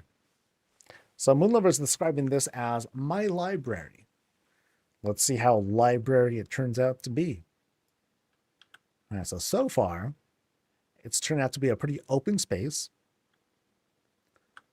Which, okay, so out here, we're greeted by Bear. Hello, Bear. And we have multiple trophies all laid out. Weapons laid down to rest. Oh, we got a little bit of a Demon Hunter homage right there in the corner. And we're going to go straight to the stairwell room right here on the left. So here we have some library stuff, which could be it, but we're just kind of getting started. Some alchemy stuff is also there to help line up the bottom of the stairwell. But now we're going to climb and see what else there is to explore. So thankfully, rugs in every corner. Keep our feet clean and all that. Books are strewn all about. More celebrations of each of the classes. Order halls. So this sort of celebration of this person's career as a WoW player. Or you could say, a demonstration of like how much Legion remix that they did too, to knock out all these order hall things. So we're passing by the family, little moonstone, and into this quaint bedroom. Very purpled out. We got the double beds. Hey, for all that bedding stuff. Know what I mean? No, I roll over a lot. My wife gets really upset sometimes. So, back here, we also have a very simple bathroom setup. We got our tub. We got our necessary sink. We got the loo right over there. And a little changing station. Cool. So again, like, a good demonstration of like how they get started with your housing. Just laying down stuff that you think is cool, that you've earned over your long WoW career. I mean, hey, this could be a 20-year player who we're looking at. And they're just getting started with how to lay things down and to fill spaces up. Yeah. So we're backtracking a little bit. I love these things. I love how people can use these for different things. It could be like a street lamp on the outside. In this case, it's just being used as, some people use the filigree for the lighting. No, they're just going to use whole ass lamps. Because why not? It's their house. So here in the next room, we got a cool little train going over there. Some paladin homages. And we have this raised fireplace for us to enjoy. I was going to say we're going to sip on candles. That's not it at all. But cool place to vibe, right? And then over here, oh, here we go. Is this it? Oh, yeah. Oh, baby. Oh, we have hidden shelves everywhere. Whoa, this is cool. This is warmed up really nicely, right? Surrounded by books. So we chill here, we start reading, and very organized because there's no piles of books anywhere. We just have a few that are laid out, and that's about it. But otherwise, so many bookshelves that are set up that really help to close up the space. It doesn't even take up that much real estate, but visually at least, once you have these things down, then it tightens up real fast, and that's really cool. So this is a good start to what could be like this intense library. And you can see it here up top, there's more books that are being laid out. So this is kind of them making up for them having like all these different bookshelves that are like these pre-placed, these hidden bookshelves, but they're still working on their actual collection of stuff. So, you know, they threw down some of their resonant crystals, maybe they crafted something, and then eventually they can start converting these into like more natural bookshelves, you know, with filled up stuff. Or have a couple of empty ones and have like books all laid out and strewn around. Now over here, now we're seeing like this very unique staircase. So you can see it's not straight at all. It's using corner pieces for this initial climb, and then more corner pieces for the second climb. So kind of an interesting approach. So here we're on this kind of second level, and we're still going to be climbing for a bit. I don't think there's going to be anything behind here. Yeah, didn't expect anything behind there, and I'm breaking it. Uh-oh. I'm going to keep breaking it. So we'll just kind of leave that alone for now. And you can see here, we're doing, you know, we're going up their staircase again. So books and books and books. We have a little bit of disorganization with some of the floating books over there. Ooh, and this is like this is very tight too. You can see here, I think I'm pretty sure even a tall character would be fine with the clearance here. But we have we're getting up to dangerous elevations here. So more books, more books. We'll see if this leads us anywhere. It does not. Okay. So now here we are at the top level of Book Citadel here.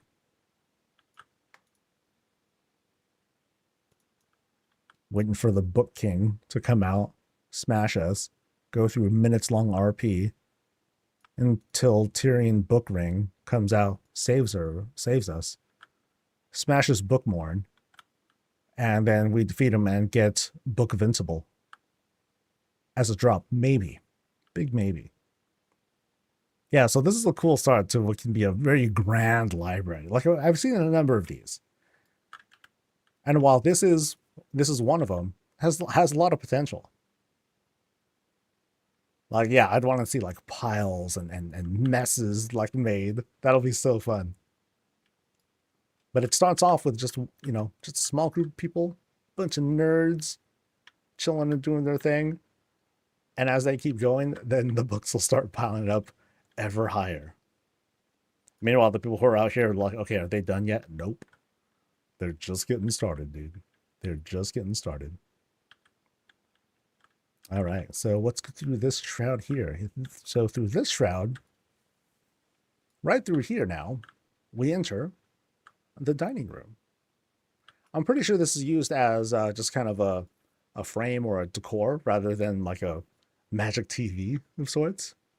And it's otherwise pretty dark in here. We have some filigrees here to help light up, you know, to act as, you know, under cabinet lighting, which helps. And we have a whole bunch of these, set up. So far empty. Oh no, we have some books. Yo. Okay, now they're serious. They cook books in here. Cookbook, get it? And then there's another book there. I'm pretty sure that's for like recipes and stuff. Ah, but there is in fact food being prepped here. Very dark in here though. So it'll be nice when this space brightens up. Or if it's too bright, then it's like, oh no, too bright. I like to read in the dark. There are some people who are like that too. And so I think this takes care of it. So yeah, basic start, not bad. You know, lots of potential to build and, you know, see a lot more. Cool. Oh yeah, actually, here's a lot of where the books are. Yeah, so a lot of the books that they had purchased or crafted or whatnot, so they're actually like chilling out here. It's just that some of the overflow happens to be on like some of these top shelves here, and there could be a lot more. So yeah, they have a couple of bookshelves down. Now they can just start building on it, and they can start going nuts when the time comes. So yeah, cool. If he's a vampire, he might prefer After the Dark. Could be. That's how they view things. Heck yeah. All right, the last person for today we're going to take a look at is Magifrey. Let's find them. Starts with an M. We'll get there. No, it starts with a G. I know, the logic is insane, but trust me. Trust me. Is that it? Nope, that's not it. We're gonna find it. Promise.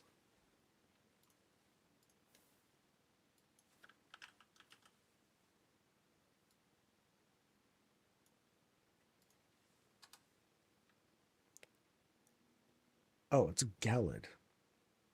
Wait, no. Oh, there they are. Okay. They were not...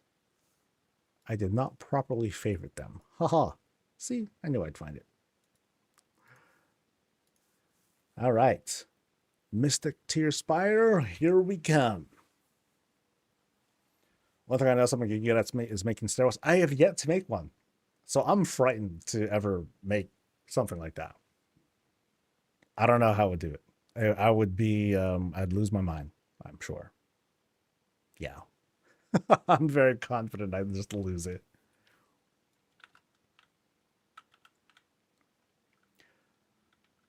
Folks, welcome to the Citadel of Magifrey. This is, wow. So the way you teleport in here and view it, it's like, whoa, this is like some boss dungeon level sorts of stuff. We're welcomed in, and this is just looming. Like the dragon up here, it looks even more badass than normal.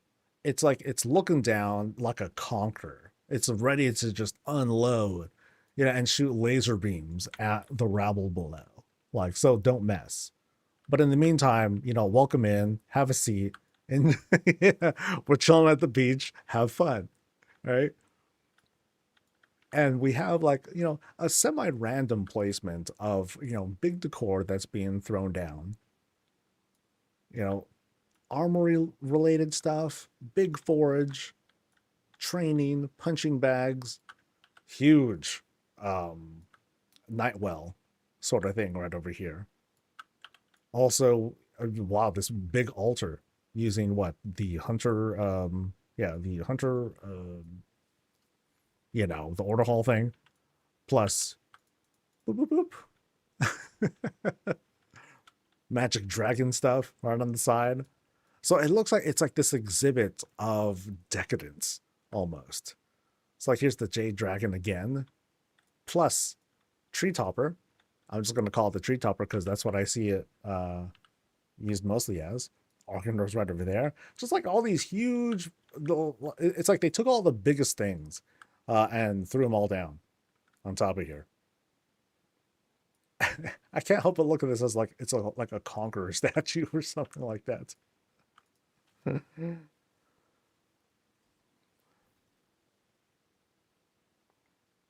You took inspiration from the Titanic. Oh boy. Now oh wow. Okay, so it's funny.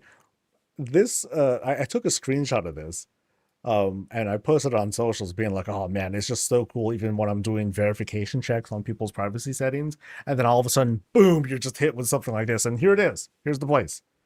All right. So as we go inside, we're just like, it's like we're hit with a mallet of color and content and drip. Like, check it. It's just huge with what's going on here. Super bright. Like, look at all the lights that are being set up here. You know, can we guess this is for the Horde? Damn right, for the Horde, baby. So we're gonna take a lap and kind of like circle around, see what's going on here. So not so much in the sense of like, you know, large elaborate set pieces, you know, sections that are cordoned off, but just like a whole bunch of just kind of like what we saw on the outside, just things that are just thrown down. But here's where a lot of effort went into. A lot of effort went into the branding of this Horde throne. Like, check it. We got the gloves hanging. We got Horde branding on the sides here. We got blue fire braziers here, flanked by little shaman Shaman Order Hall banners, additional stuff. Anixia's head, more banners on. There's so much. It's so much. Oh, and of course, one goblet. Yeah, this is like decadent to the max. You know, you're expected to kneel before the boss right here, or else like one of these fire orbs will just leap up and just smash you in the face. And check out like what they did with the fireballs too. Like they took the shaman thing, they took the shaman lava ball, but then they added one of the, oh gosh, those kind of chromatic flame braziers somewhere here at the bottom. And it's large enough to make it look very convincing, as if it's coming from these balls. This is crazy. Yeah. So, and we have this kind of like sort of asymmetrical look. I'm sorry, symmetrical look, because here we have like two of everything. You know, dragon head there, Forsaken banner there, and then yeah, we have like this pattern being set up. Cool. That's neat.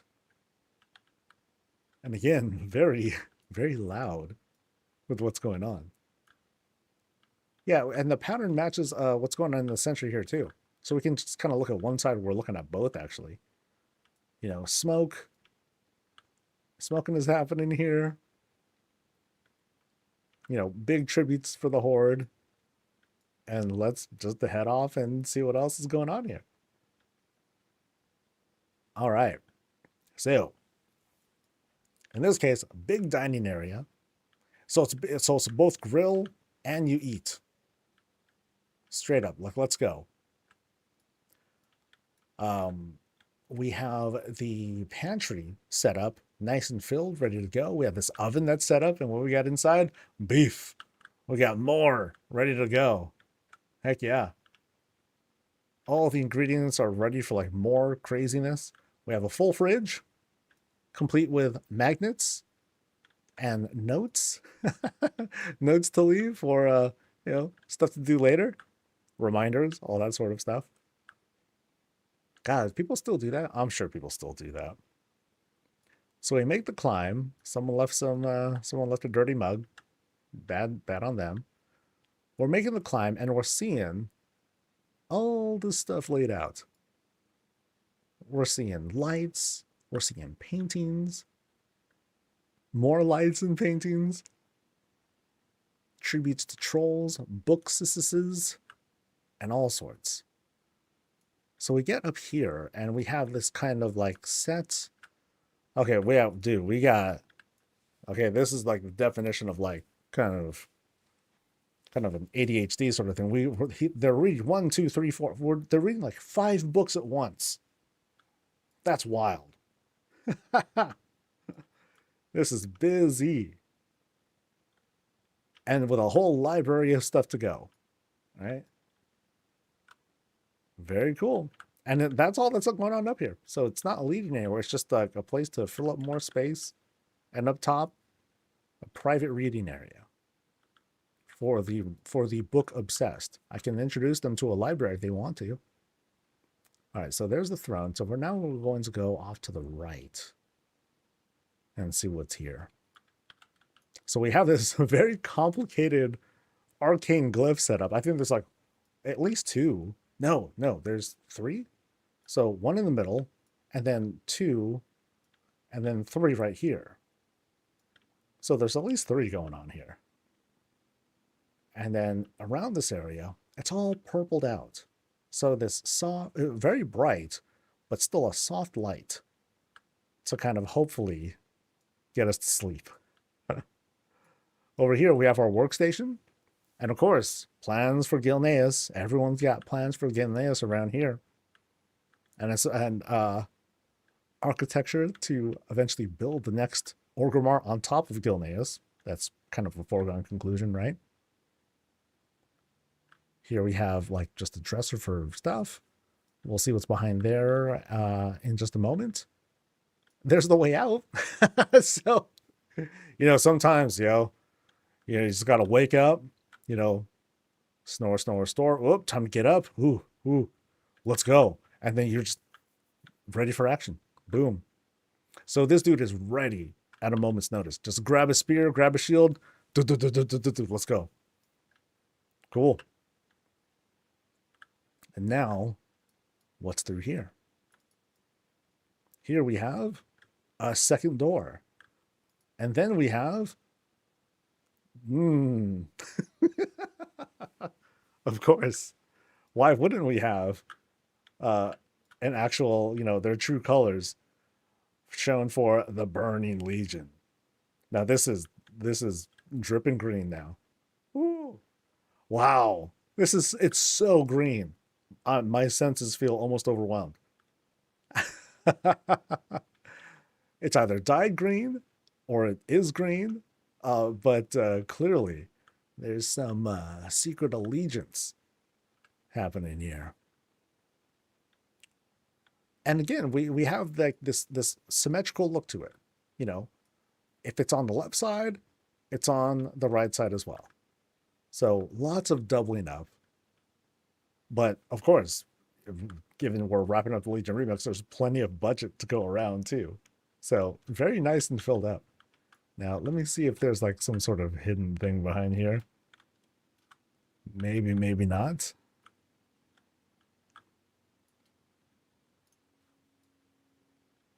All right. Yeah, Fell Chapel in the bedroom. This is certainly a chapel. I like this though. Yeah. It's a nice and easy setup that just screams, absolutely screams with personality. But there's nothing complicated going on here either. It's like, yo, let me just line everything up, put everything in the center. Cool. And we see that kind of thematically throughout most of the place. Maybe not here. We just kind of like have a random assortment, but especially here in the center, where I feel like here and the Fell Chapel is where like most of the thought and work went into. You just have like, okay, let me just make this, just mirror the look on the left and right, fill it up a lot, and there we go. Nice and nice and kind of simple, but also super colorful, very effective. So this is a cool place. Yeah, thanks to everyone who showed me their place today. All 27 of y'all. Will I have the strength to do another 27 tomorrow? No, I won't. But I'll see what I can do. All right. Tour complete. I know, huh? Not exactly chaotic, huh? So it's less about the chaos and more like the destruction, but still cool though. It's kind of funny because like the lighting that it gives off, it's not exactly green. These don't give off necessarily like green tinted light. It's there, but it's very subtle compared to like the purples that we see. It's like here I am, and you have like this kind of this purple hue, but it's not nearly as overpowering as when you see like the purples or the blues. Like those are pretty darn prominent. All right. So we spent pretty much the entire day looking at houses, aside from a couple breaks here and there for like some chatting. So the plan tomorrow is to look at least 10 places, something like that. Maybe I'll do some more, but it's going to be pretty last minute. So I'm going to be doing some, I'm going to double check some handshakes and confirmations, really quickly. So it's going to be a little bit last minute for some folks to get ready. But I'm going to do at least 10. I'll see how many I can squeeze in, because some tours can be longer than others, as you might have seen if you were here all day. I really appreciate that. If you have been here all day, kind of crazy. It was kind of a crazy day for me too. So I'm tired. And yeah, no, this is a good shift.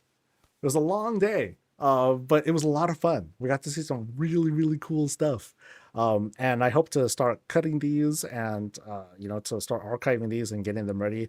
The plan is I'm going to do like part of the additional plan that I want to do are like to produce shorts of places that I'm like, whoa, you know, just kind of like take clips, and I use some tools to automatically pull clips out if I happen to see some cool things.